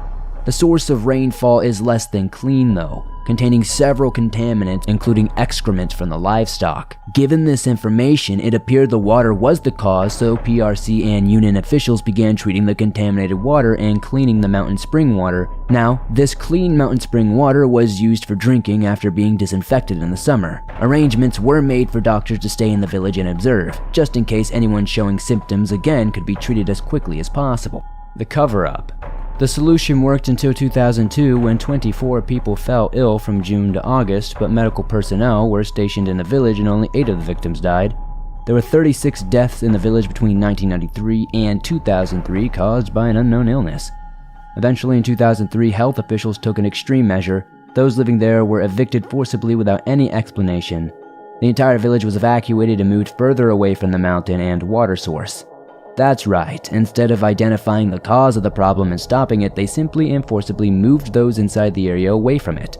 While this seemed to curb the problem of the mysterious deaths in the area, the actual illness and cause remained, and still to this day, remain unknown. November 13th, 2021. Now we are jumping back to November 13th, 2021, when the 4 geologists ended up in the same area as the previously contaminated water source, which was theorized to be responsible for the 36 deaths and was not far from the nearby village. The official theory states that the geologists unknowingly filled their water bottles with contaminated spring water, and when they drank the water, they ended up contracting the same mysterious illness from 28 years prior. As for the man who was discovered further away from the rest, unclothed, experts believe the man had less of the contaminated water, causing him to survive longer but became ill and disoriented, subsequently going into a sort of psychosis before removing his clothing and eventually dying from a combination of exposure and contaminated water. Many believe the hypothermia explanation to be a lie and theorize that since Yunnan officials and PRC never actually solved the problem which previously claimed so many lives, they have great incentive to cover up the official cause if related to contaminated water. The theory is rejected by those who claim hypothermia is responsible, but it's not exactly widely rejected because not only is there no autopsy report, but also no public independent studies were ever conducted on the men's bodies, which were released to the PRC government instead of the local medical examiner's office or the families. Perhaps authorities and officials were aware of something deadly in the area. Despite having done nothing to resolve it, maybe they hoped it was just a problem of the past. Or maybe they thought that so long as they continued to control the narrative, they could just sweep it under the rug. Well guys, now that we've untangled the web of a mystery a bit, or possibly further tangled it, my bad, I gotta know, what do you think happened to these 4 Chinese geologists? When it comes to their manner of death, how true are officials' claims? Are they lying? Simply claiming hypothermia to avoid any scrutiny over the mysterious illness of the area? Perhaps they are trying to avoid liability claims over water treatment negligence. Or maybe, just maybe, it really was hypothermia. I mean, after everything we've heard, I think it's safe to say that the cover-up theory is about as plausible as the hypothermia one, which is pretty dang plausible, with a basket of theories to pick from, and more being invented every single day. Drop your own comments, and let's see how many votes we can get for the real culprit. Bigfoot. Okay, I'm just kidding about the Bigfoot thing, but I would love to know your thoughts in the comments down below. And thank you once again for making it to the end of another Swamp Dweller video. Today's case was definitely an interesting one. I randomly came across it on the internet a couple of months back and knew that this would be a great story to share with you guys. I haven't really ever shared any stories from China before, so I figured this would be a good way to start. Much thanks to my friend Amanda Jane, who really did a lot to help me get this script together for you guys. Definitely show them some love. You can find a description to their YouTube channel down below. If you enjoyed this story, please be sure to slap that like button as it helps me out a ton. Be sure to subscribe if you're new to the channel, as I upload new videos almost every single day on all things natural and supernatural. Be sure to find me over on Spotify and Apple Podcasts. Give us a 5-star rating over there as it helps us grow. Be sure to send in your stories at swampdweller.net or at r/thedarkswamp on Reddit. And I'll see you soon with another creepy episode. Hey guys, I hope you're having a great day. It's your boy Swamp Dweller back with another spooky video where I will once again be on screen telling some spooky stories from the great outdoors per the usual. With that said, I hope you're all having a great day. Sit back and relax because today's episode's gonna be pretty brutal. One of the worst mass killings in Canadian history. Tonight's story takes place in the magnificent Wells Grey Provincial Park in central British Columbia, Canada. The area is absolutely stunning and is on my bucket list personally of places to visit. With over 40 waterfalls, ancient volcanoes, and glaciers that have carved out rivers, there is nothing but serene beauty all around. On August 2nd, 1982, the Johnson family set off for a 2-week vacation, spending a few days visiting friends in Red Deer, Alberta, before making their way to Wells Grey Park. Bob and Jackie Johnson were in their early 40s. They traveled with their 2 daughters, 13-year-old Janet and 11-year-old Karen. The family had planned to spend some time hiking and fishing with Jackie's parents, George and Edith Bentley, who were 66 and 59, respectively. Jackie's parents were married for 36 years and recently had sold their house to be able to travel more. The couple even bought a brand new 1981 Ford pickup truck with an attached camper to travel full time. One of Bob's best friends described the family as being incredibly close and they all got along very, very well, especially when hanging out outdoors doing their favorite things such as fishing and hiking and camping. Grandpa George preferred quiet days alone, fishing or camping, or spending time with his granddaughters. Grandma Edith was much more outgoing and lived for trips with her family and grandchildren as much as she could. In addition to their adult daughter, Jackie, George and Edith also had 2 other grown children, Brian and Karen, who lived near Vancouver.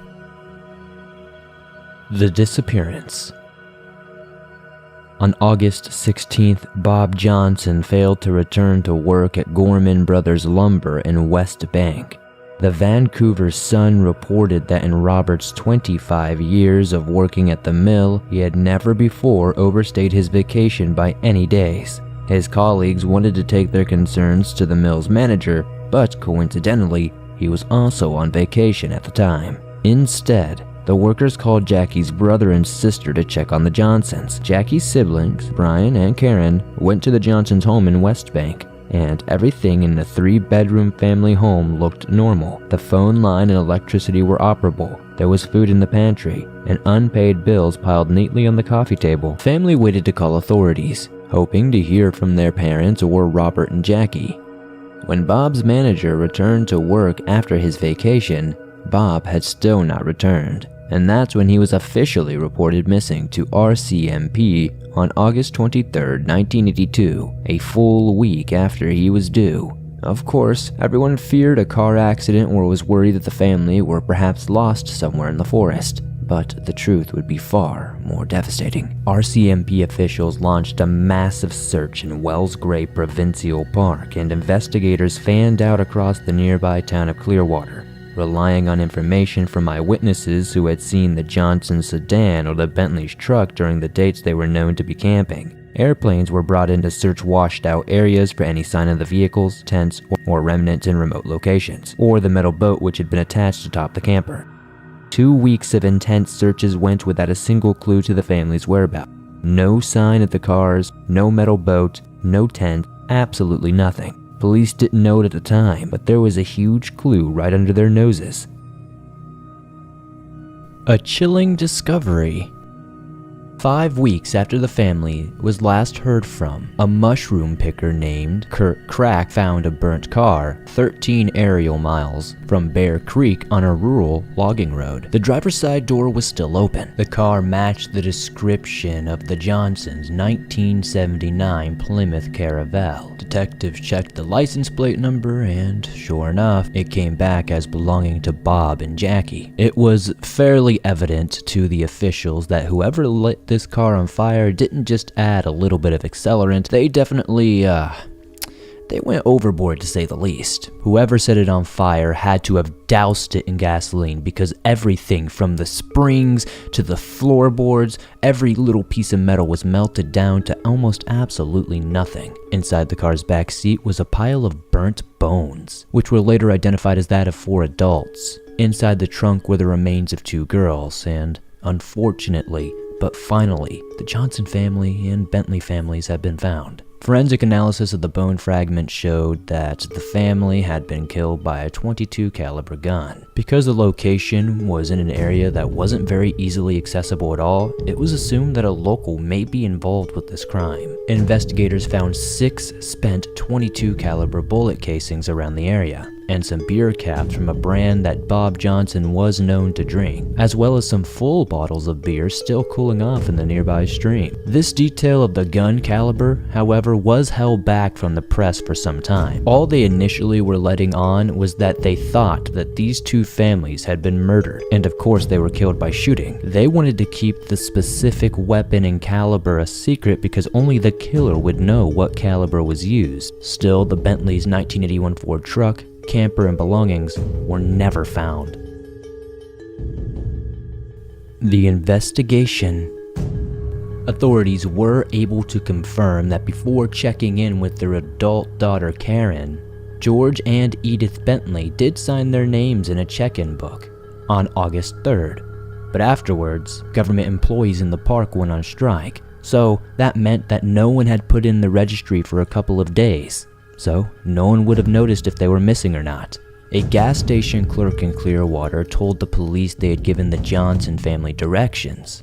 They sent them down into the park via an old logging road. This was on the weekend of August 7th and August 8th. The clerk positively identified the girls in the picture the RCMP was showing around. The gas station attendant specifically told the RCMP that the family were looking for good camping spots, specifically near wild berries because they wanted to collect some. The directions the clerk gave the Johnson family would have put them on that old logging road the same day heavy rains would have been coming in. News of the 6 horrific murders and arson spread far across Canada. Families in all provinces, but more specifically British Columbia, were absolutely on high alert. They were terrified that this murderer could strike again at any moment, and it could potentially be their family that was next. People and news outlets alike all theorized that this wasn't the work of just one man, this must have been the work of a team of killers. Heavy speculation was going on that Wells Gray Park may just have a team of murderers on their hand. Desperate for leads. By March of 1983, RCMP still had no named suspects and allowed something quite surprising. They let a Canadian documentary crew from a program called Citizens Alert put together a segment on the Unsolved murders. A reenactment of the killings was filmed and then broadcast across Canada. Police had hoped the reenactment would spark someone's memory. The police were flooded with calls after this, but no solid leads ever came from this endeavor. In an effort to drum up any sort of leads, police investigators made an exact replica of the 1981 Ford camper that went missing, including the aluminum boat strapped to the top. In May, they drove the camper to British Columbia from Quebec, holding press conferences to publicize that the camper was coming to each city so people could get a good look at it and know if they've seen it or not, or if they see it in the future, they would be aware of what it was. Over 1,300 alleged sightings came flooding into the RCMP, and they had to investigate every single one of them. The RCMP also posted a $7,500 reward for any information that would lead to the arrest of the perpetrator. They also printed 10,000 missing persons posters. They sent them out to police detachments and post offices all across North America. By September, though, investigators started to put their attention on one specific lead. A mechanic from an auto body shop in Windsor, Ontario came forward with some information and reported that 2 men who did resemble the composite sketches that were circulating around at the time asked him to paint the outside of a 1981 Ford truck. This mechanic said that both the men spoke with a thick French-Canadian accent. Apparently, they were carrying around a .22 caliber handgun as well. And apparently they even asked the mechanic where a good place to dispose of the gun was. The mechanic told the RCMP detectives that after he painted the vehicle for the 2 men, they told him that they were headed down south. Apparently, they were going to go across the US-Canadian border and jump over into Detroit, Michigan, as officials in Canada began to try to contact people down in the Detroit, Michigan area so that authorities in the United States could track down these two men. Forestry workers back in Wells Gray Provincial Park made a rather astounding discovery. On October 18th, 1983, two forestry workers walking through the woods on a remote mountainside in the park noticed something odd in a thick section of evergreens and brush. Behind these branches would be the remnants of a burnt-out truck with a camper on the back. These two forestry workers, of course, called the police right away. Within just a matter of hours, the RCMP descended upon the location to confirm that this was indeed a vehicle a part of the investigation. After obtaining the license plate number, they were able to confirm 100% that this was the Johnson's Ford pickup truck. And apparently the Bentley's truck never left the park at all. So that tip from earlier turned out to just be something coincidental, even though it also seems pretty sus. The location of the truck was about 7.5 miles away from the burnt Plymouth that had been found, and less than 20 miles away from the campsite that the authorities knew to be the main crime scene. The discovery of the Bentley's pickup truck brought both relief but absolute shame and a bit of humiliation, to be honest, to the RCMP investigators. They had to publicly admit on national television that they had been chasing basically false leads for an entire year when everything was right under their nose. Former detectives in several interviews over the years have admitted that it was pretty embarrassing, and they were dismayed at how much time they had wasted in that year following false leads that didn't end up helping anything. Finding a killer. With the Bentley's truck and camper identified, investigators restarted and started their entire investigation from fresh again. The truck being hidden so well in a very thick wooded area in a ravine was fairly curious to the investigators. Police actually had to chop down a significant amount of trees just to get the truck out of there and process it. According to an article in the Vancouver Sun, the underbrush was so thick that RCMP officials who were flying any sort of helicopter or plane would never have been able to see the vehicle among the brush. It was so covered in foliage it just wouldn't have been noticeable. One search and rescue volunteer told the newspaper that in the remote area where the camper was found, you could easily be only 15 feet away from it and not even know it was there. That's genuinely how dense these woods are. RCMP told the news outlets that since this was in such a remote and hard to get to area, that only someone who was local and lived in this area for a long amount of time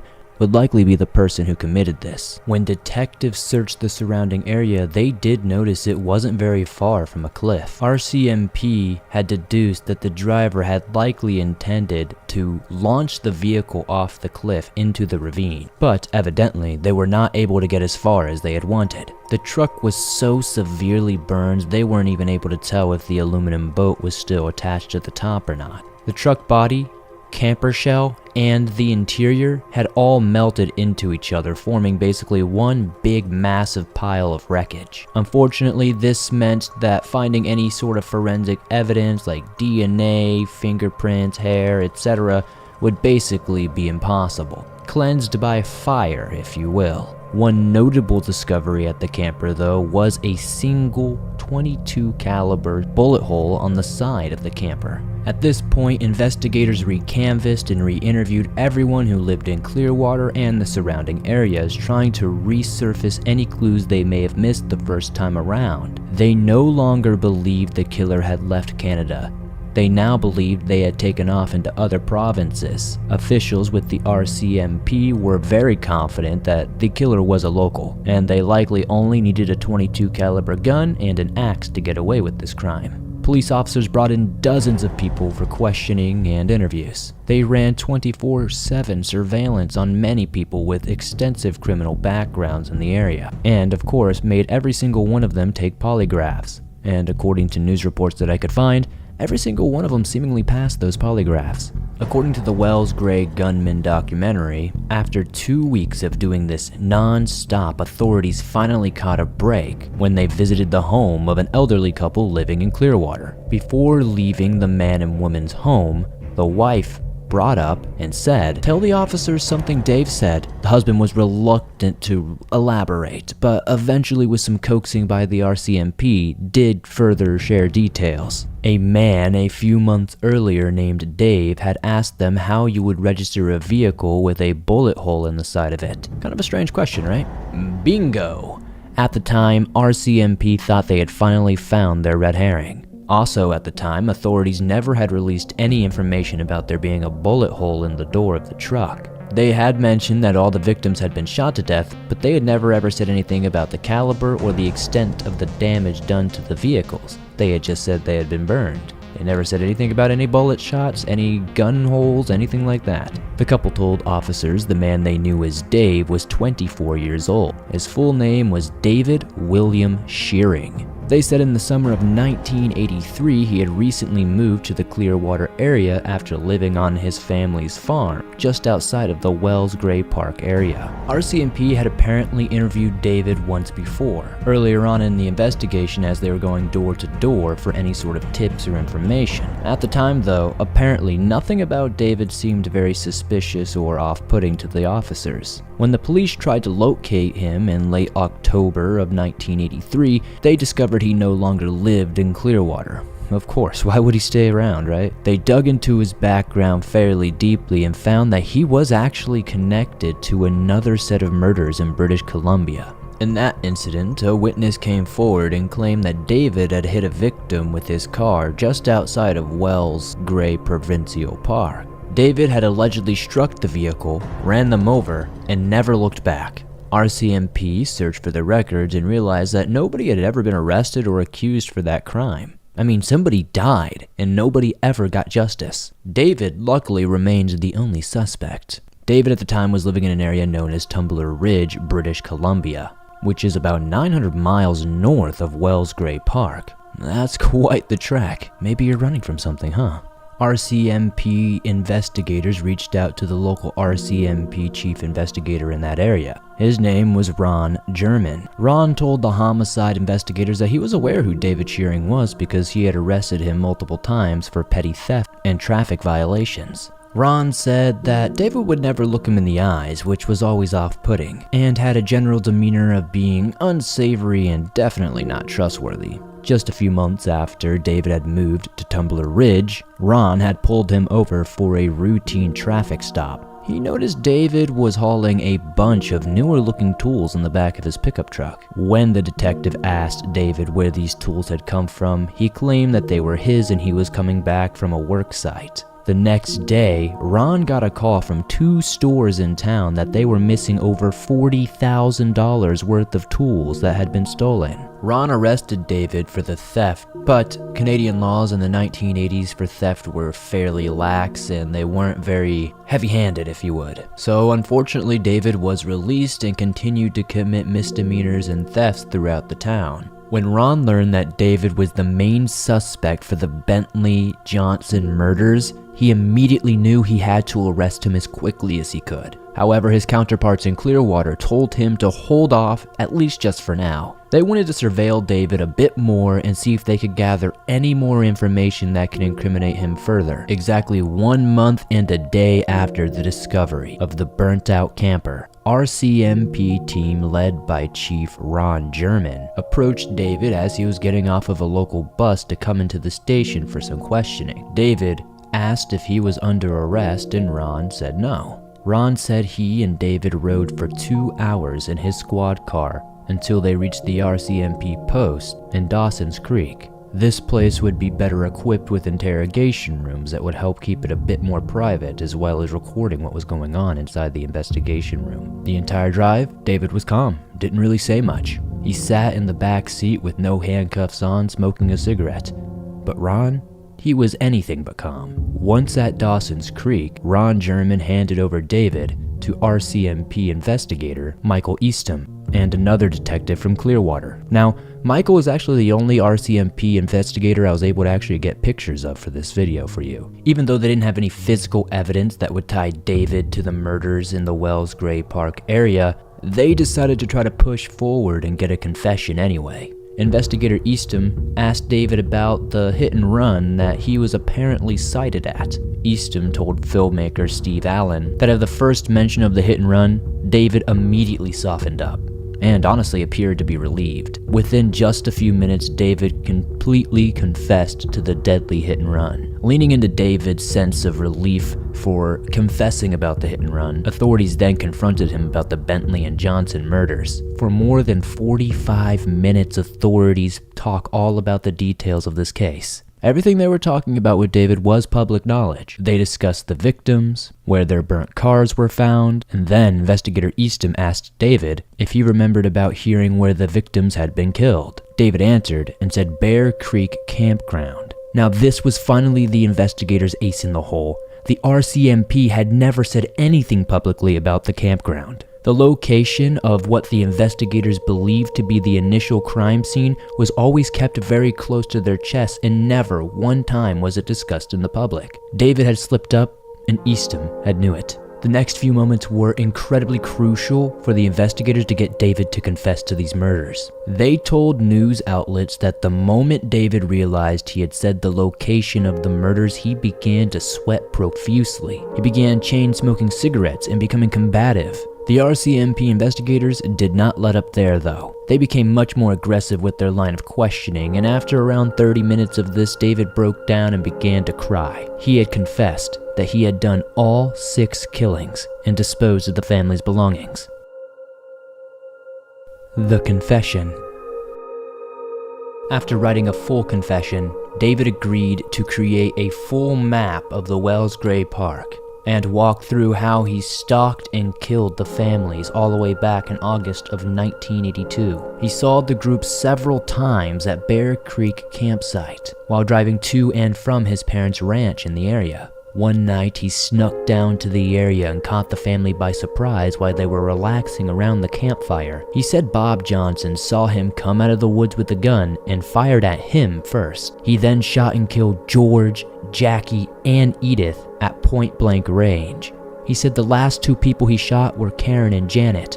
He swore that his only motivation behind killing the family was to steal their possessions, vehicles, and tools. Investigators didn't believe theft to be a strong motivator to kill 6 people, and if you're asking me personally, I don't know if that's necessarily a motivator for killing 6 people either. They suspected that the crime was more sexually motivated, specifically towards Karen and Janet. After several more hours of questioning, Eastham asked him directly if he sexually assaulted the girls. David eventually relented and confessed that he did, in fact, abduct Karen and Janet from the campsite after the killings. He kept them alive for several days in the woods, so he could continue assaulting them when he felt like it. He took them to his parents' ranch in a remote cabin in the woods. At one point, David said a prison guard working around the area in Clearwater where his cabin was came knocking on the door one day. Apparently, Karen and Janet were inside, still alive. David was able to get the guard to leave, but this encounter spooked him. Fearing that he would be caught, David took the 2 girls out to the woods and shot them the very next day. He then placed their bodies in the trunk of their Plymouth, doused it in gasoline, and set it ablaze, hoping to hide any trace of evidence. While walking the police through his crime, he had taken detectives to his family's farm and showed them multiple items that he had kept hidden. Multiple of these belongings belonged to the Bentleys and Johnsons. In the hiding spot, he also showed the investigators the .22 caliber rifle he had used to kill the family. The announcement of the arrest of the mass murderer sent shockwaves but relief through the Canadian public. Most were glad to see someone being held responsible for the killings, but many in Clearwater who knew David were stunned to learn that he was the culprit. Former high school classmates and friends of David in the town described him as quiet, polite, and, highly intellectual. Apparently he never really got into fights, never really had any problems, but what they say about the quiet kids. His mother, Rose, did tell the newspaper that David never really had a steady girlfriend or any sort of strong friendship. He was the youngest of 3 children and had always worked odd jobs his entire life. He mainly lived in the Clearwater area and basically stayed at home for most of his time. In 1983, he finally moved out of the family ranch to Tumbler Ridge to apparently find work at a coal mine in the area. David's former employer said that sometime in 1982, when David's father died, it really seemed to affect him. Apparently, his father died of a heart attack. Apparently, this event was so upsetting that he had to emphasize this by committing mass murder, but hey, to each their own. On April 16, 1984, David would finally go to trial for the murders. The trial. David pleaded guilty to all charges and was sentenced to life in prison without the possibility of parole for 25 years, which is the maximum sentence under Canadian law. Canada's criminal justice system allows offenders, even if they are a self-admitted rapist, murderer, etc., the option of parole after 25 years. The people of British Columbia were rightfully outraged by this. Many wanted David to be put to death for his crimes, and many can argue that he definitely deserves it. According to the Edmonton Journal, David, by that point who had changed his last name to Ennis, applied for parole in 2008 at the age of 49. After more than 9,000 people signed a petition saying David should not be released, the National Parole Board denied his hearing. The board has also ruled the same way every time he has tried to apply, in 2012, 2014, and even as recently as 2021. After impact statements were heard from the friends and family, members of the Canadian Parole Board really started to weigh out what risk would be held if he was ever put out. They would ask David about his past to see if he was at risk of reoffending. In the end, the parole board did say while they have noticed many positive strides in David's life to be a better person, due to his incarceration, they didn't think he was ready for release. Parole board Delaney Dew thanked everyone who participated in giving her impact statements. Before making a statement, she read aloud to Dennis saying, "You're serving a life sentence, but the victims, the community, they're serving an indeterminate sentence. There are some positives in your case. You understand that you're a work in progress, but there are overwhelming negative aspects in your case. The most appropriate place for you to make the gains is in the safety and security of the Institute." I've got to say, David seems to be living a pretty good life despite being behind bars. He married a woman in 1995 and gets conjugal visits where he gets to visit his children. He claims that he has found faith with God and has reformed entirely, but what serial killer doesn't say that? Author Alan Warren interviewed David in prison for his book Murder Times 6. After interviewing David in person, the interviewer allegedly left the prison with the impression that David really did want to be a changed man. But then again, Alan said that's exactly what all serial killers do. During his interviews, Alan got to see the inside of David's cell. The small space was simple, had a TV, and on a regular basis, David could come and go as he pleased from his cell, even finding time to tend the garden in the prison yard.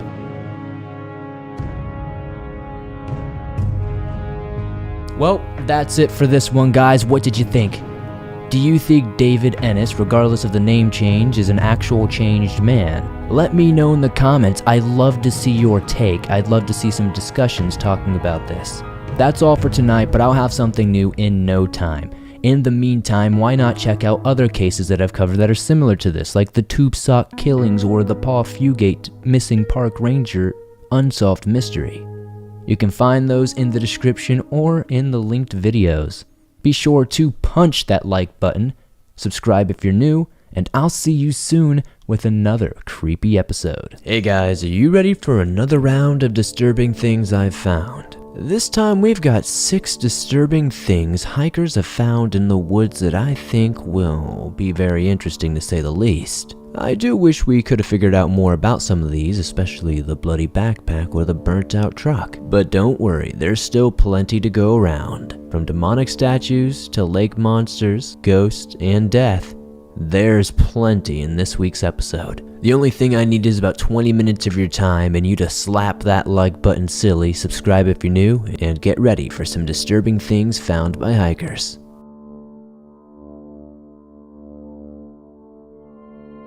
This first one I'd like to cover today is short, but not so sweet. It comes straight from a Reddit thread, and since it's only a comment, I can't make the classic lame OP didn't follow through comment.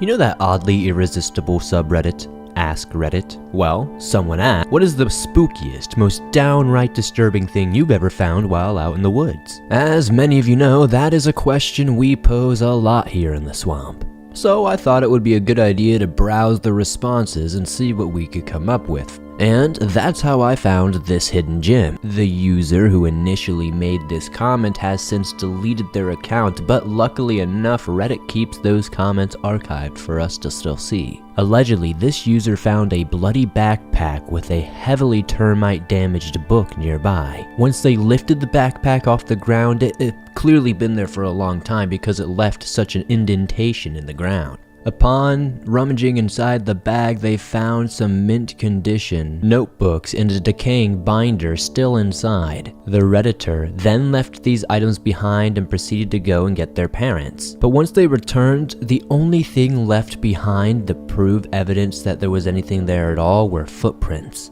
The backpack and all the contents were absolutely gone. Not even the termites' remains left behind. Sure, now there's always the possibility that this story is bogus, but it wouldn't be as much fun to speculate a hoax. So let's give it the benefit of the doubt for now. If we assume they really did find the bloody backpack and the contents inside, how could they possibly vanish so quickly?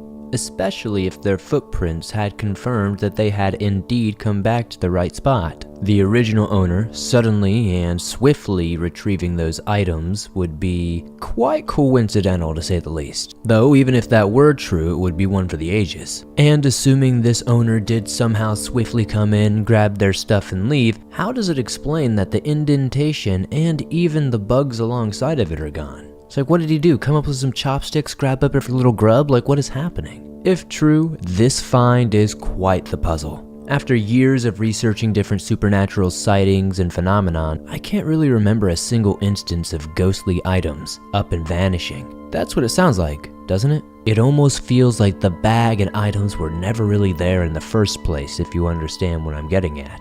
Maybe the commenter was simply suffering from mental illness and had a temporary break from reality. Either way, there is no denying that it would be one hell of a disturbing experience.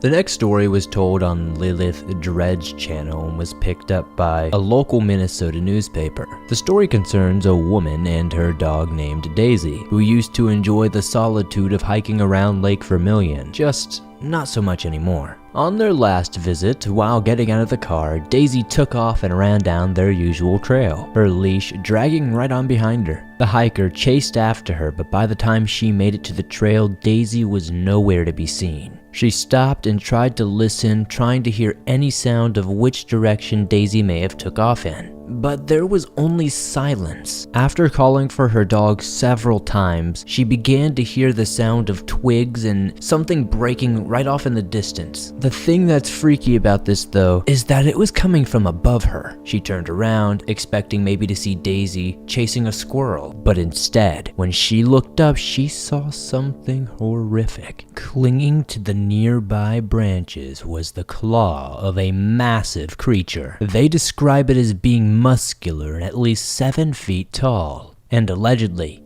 this thing was staring right at her. They described its face as being hairy and the shape of its head just being wrong. It had a snout instead of a nose, and its fangs jutted out of its mouth as it snarled. Yet there was almost something human about its eyes. They locked gazes for just a moment before it suddenly turned its head and started sniffing the air all around it. That's the moment Daisy returned, still full of energy as ever, and the creature then set its sights on her. The hiker understandably feared for her dog's life and stood between the two, fearing the absolute worst. The moment Daisy reached her owner, the creature let out this shrill, almost human-like scream. All at once, the hiker started screaming, the dog started barking, everything just seemed to be on sensory overload. this is when the creature apparently leapt from the branches, charging straight towards the helpless duo, and ultimately, for whatever terrifying reason, right on past them into the woods. They both just stood there absolutely shocked, not knowing what to do, as this creature just vanished into the forest, never to be seen or allegedly heard from again. Minutes later, the sound of an animal dying could be heard, and the hiker, no longer frozen in fear, got Daisy and herself back into the car and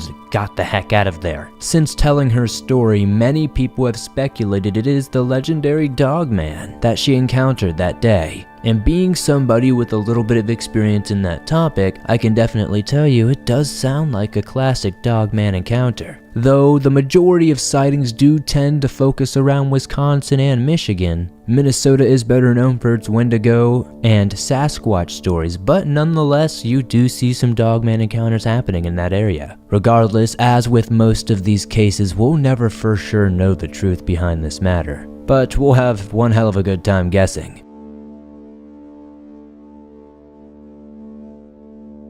Next up is something from New York. A hiker happened upon a super creepy statue at Bear Mountain State Park, which I actually have another video on that state park coming out soon on another creepy happening from there. This park consists of over 5,200 acres on the West Hudson River in Rockland and Orange counties, and its more than 50 trails stretch over 235 miles. People go hiking, biking, picnicking, boating, you name it. They apparently even have a zoo, skating rink, and museum, among other attractions. We're just scratching the surface here, guys. Safe to say there's no shortage of things to do in this state park, that's for sure. Though, locals aren't surprised by strange activities and happenings that seemingly go down in this park. This particular instance we're gonna cover stands out as quite unique. A man discovered a strange sculpture atop the mountain, near the Circle Line dock while trekking through the Hudson Valley. Scary statues may not seem that unusual, I guess, but this thing is literally just set into the side of a mountain, overlooking the river ominously. Yet, most local residents who had lived there their whole lives had no idea this thing even existed. It is indeed a giant sculpture of an elk's head, and a deep gash runs down the face like a teardrop. The hiker who discovered it just knew he had to take pictures of this once-in-a-lifetime find. And these pictures you are seeing now would circulate the web all over the place. Reddit, Facebook, Google. People were absolutely puzzled by this thing and why it wasn't a well-known local attraction. The hiker also noted that there was a power outlet built into the side of it as if it were lit up at one time. So who knows, maybe it had lights. I don't know how nobody's checked out what that does yet. I would need to know. I also find it hard to believe that there's not much of a record of why, who, or what put it there. There's no way to know exactly how long it's been there or how long it's been around in general. Well, other than the fact that it was clearly commissioned after the invention of outlets. But we can be fairly certain that it's not something that's new. Swamp Dweller from the future here cutting in. I did find another image in a little bit that said that this was commissioned in 1935. It's kind of hard to tell if this is the same plaque that's in this picture, but if that is the case, then it shows us who commissioned it, but it still doesn't tell us who made it, what it is, or what it really means. But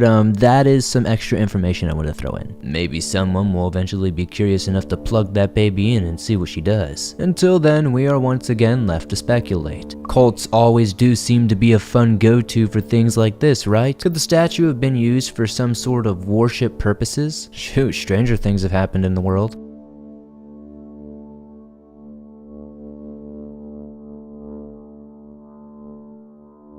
For our fourth slot, we have a good old-fashioned ghost sighting. Well, alleged, but aren't they all? This one is from Dundas Peak in Ontario, Canada. And like most ghost stories in this day and age, it began on Reddit. A user by the name of Sliced Up Beef posted some absolutely breathtaking Canadian landscape pictures. And the one we're here to discuss today ended up going absolutely viral. The picture was actually inspired by a friend's cousin who had went a few days prior and took a similar picture. But apparently, the cousins group didn't walk away with a spectral photobomb. At first, the picture does appear completely normal. A man is just sitting on the cliff's edge, minding his business, enjoying the scenery. The picturesque mountainside fills the background of the image. But if you take your attention to the center of this image, you'll begin to see something more ghostly appear. The cliffside is practically a sheer drop. Below this trail are only tiny little ledges, too small to stand on. Yet, if you look closely, you'll see what looks to be a rectangular white shape standing on those exact ledges. After enhancing the image, it becomes clear that this is the silhouette of a human being, standing unnaturally straight with no discerning features on the face. Now, before you formulate your own opinion, let me tell you about one of this post's comments. Username the Architect42 responded that it could have actually have been them. They were allegedly in that location around the same time this image was taken, and their clothing would have matched what was seen in the image. They also go on to clarify that the area is actually more accessible than sliced up beef made people believe it was. There are actual parts of the trail that go off and venture into that area, apparently. I wouldn't know from first-hand knowledge, I'm just taking this guy's word, okay? The comment ends with the commenter promising they would comb through more of their photos after work and to see if they could confirm, but I've never seen any follow-up after this, so unfortunately it's probably a dead end. Numerous reports also started connecting this photo to a missing persons report in Canada, but when Snopes did a conclusive investigation, they determined the two issues were combined together to conflate the issue but had no actual relevance. So basically a publicity stunt to try to generate more traction. What do you think?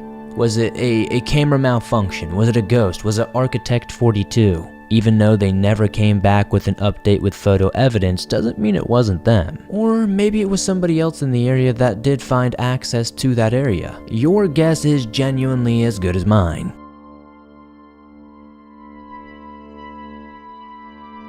Our fifth story was all over the place when it first happened, and I personally remember reading into this early on in my YouTube career. So some of you may actually remember this one. On October 3rd, 2016, a day after your boy Swampdweller's birthday here, YouTuber James Rankin was hiking at Long Island's Berkeley-Jackson County Park when he discovered an incredibly unsettling scene. His channel is named Dateline 420, and the content is fairly casual. It's a mixture of vlogging with tutorials and urban exploration. Cool stuff. On this particular day though, he discovered a group of trees inside a small valley with tons of missing persons flyers nailed to them. The area looked entirely secluded, like not many or if anyone ever really went there. The way the landscape looks is described as if it were like a perfect bowl scooped out from the earth. It was like a scene from a horror movie that existed within the confines of these walls. These missing person cases were actual real cases all over the country, and most of them, if not all of them, were all active. To make it even stranger, there was a strange pattern of symmetry between how they were hung to each of the branches. Rankin continued to hike on and film with his knife in his hand, getting closer to various different posters to get a good shot of them. Most of them were old and worn, so that indicated this shrine potentially had been abandoned for quite some time. At the very least, this thing had been here for several weeks, maybe even months. Being surrounded by the high walls of earth, the hiker started to feel a little uncomfortable, as I'm sure we all would if we stumbled upon this. They couldn't help but think how easy it would to sit on the top of these walls and just shoot down and kill people. Not wanting to expose himself any longer to the potential person lurking around who was responsible for this scene, they skedaddled out of there.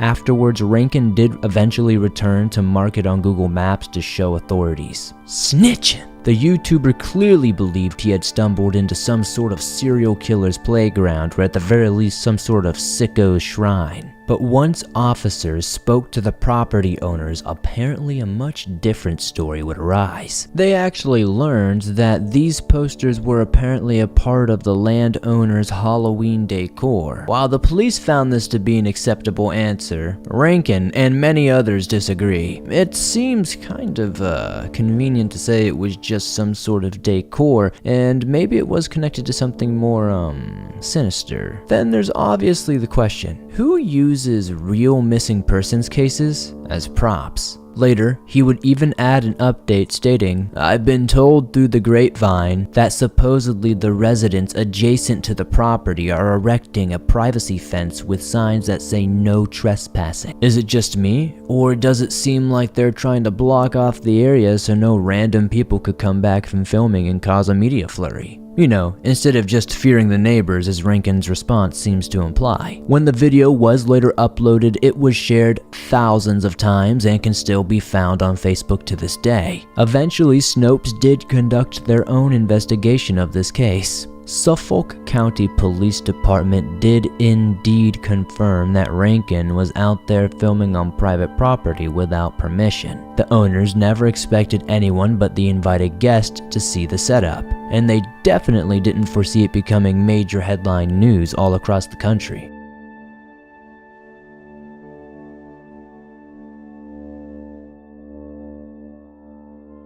As always, I've saved the best for last. Or worst, depending on how you look at it. Anyway, on November 17th, 2019, Marshall Awasa, a student at Southern Alberta Institute of Technology, drove from Calgary to Lethbridge, Alberta, Canada, to help his mother finish a few technical issues with her house. He left there at around 11 p.m. and made a stop at a storage locker. Though since the facility was closed, he was unable to gain access to it. Apparently, from what I'm able to understand, they waited around until 6 a.m. when it opened, and then he was there for about 2.5 hours. But he didn't remove a single item from his storage locker, and there is no video footage of him leaving the area, but he was never seen or heard from ever again. His family believed that he had returned to school for the fall semester, but that wasn't the case. No one's quite sure why he hid the news, but after he vanished, they soon learned he was no longer attending the school. His sister Paige lived in Hawaii at the time, and though they were very close, she was unaware of any major stress factors in his life currently. However, she did later realize that her brother may have been dropping hints. He said things alluding to his field being more about who you knew than what you knew. Ultimately, she does believe he would have gotten around to telling the family about the school and really didn't believe it was a factor in his disappearance. There really didn't seem to be any discernible reason why he would just up and run away. In an interview, she described her brother as being quiet,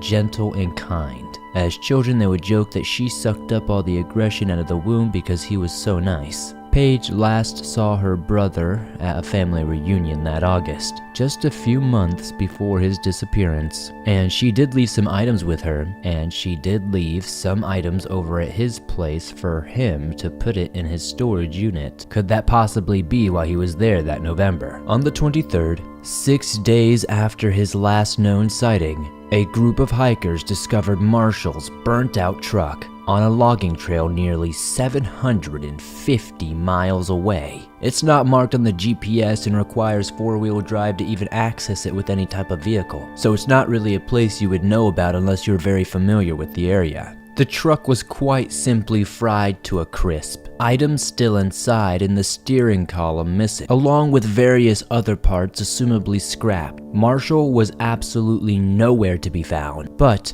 articles of clothing, a PlayStation, even an Xbox were found on the scene. There were various other items scattered around as well, as you can see from this image. Though the gaming systems were empty shells void of anything that made them valuable, or held any sort of information about who owned them, they simply knew these items did not belong to their victim. It's also noteworthy to mention that the hikers who initially found the area took several pictures, and this really helped officials initially on in their investigation. Yet, oddly enough, when the RCMP arrived, some of the stuff that was shown in the original pictures were no longer there, nor did they ever find Marshall's contact lenses, backpack, laptop, wallet, or his most recent cell phone. Authorities interviewed friends and family, and they of course all said this was incredibly uncharacteristic for Marshall.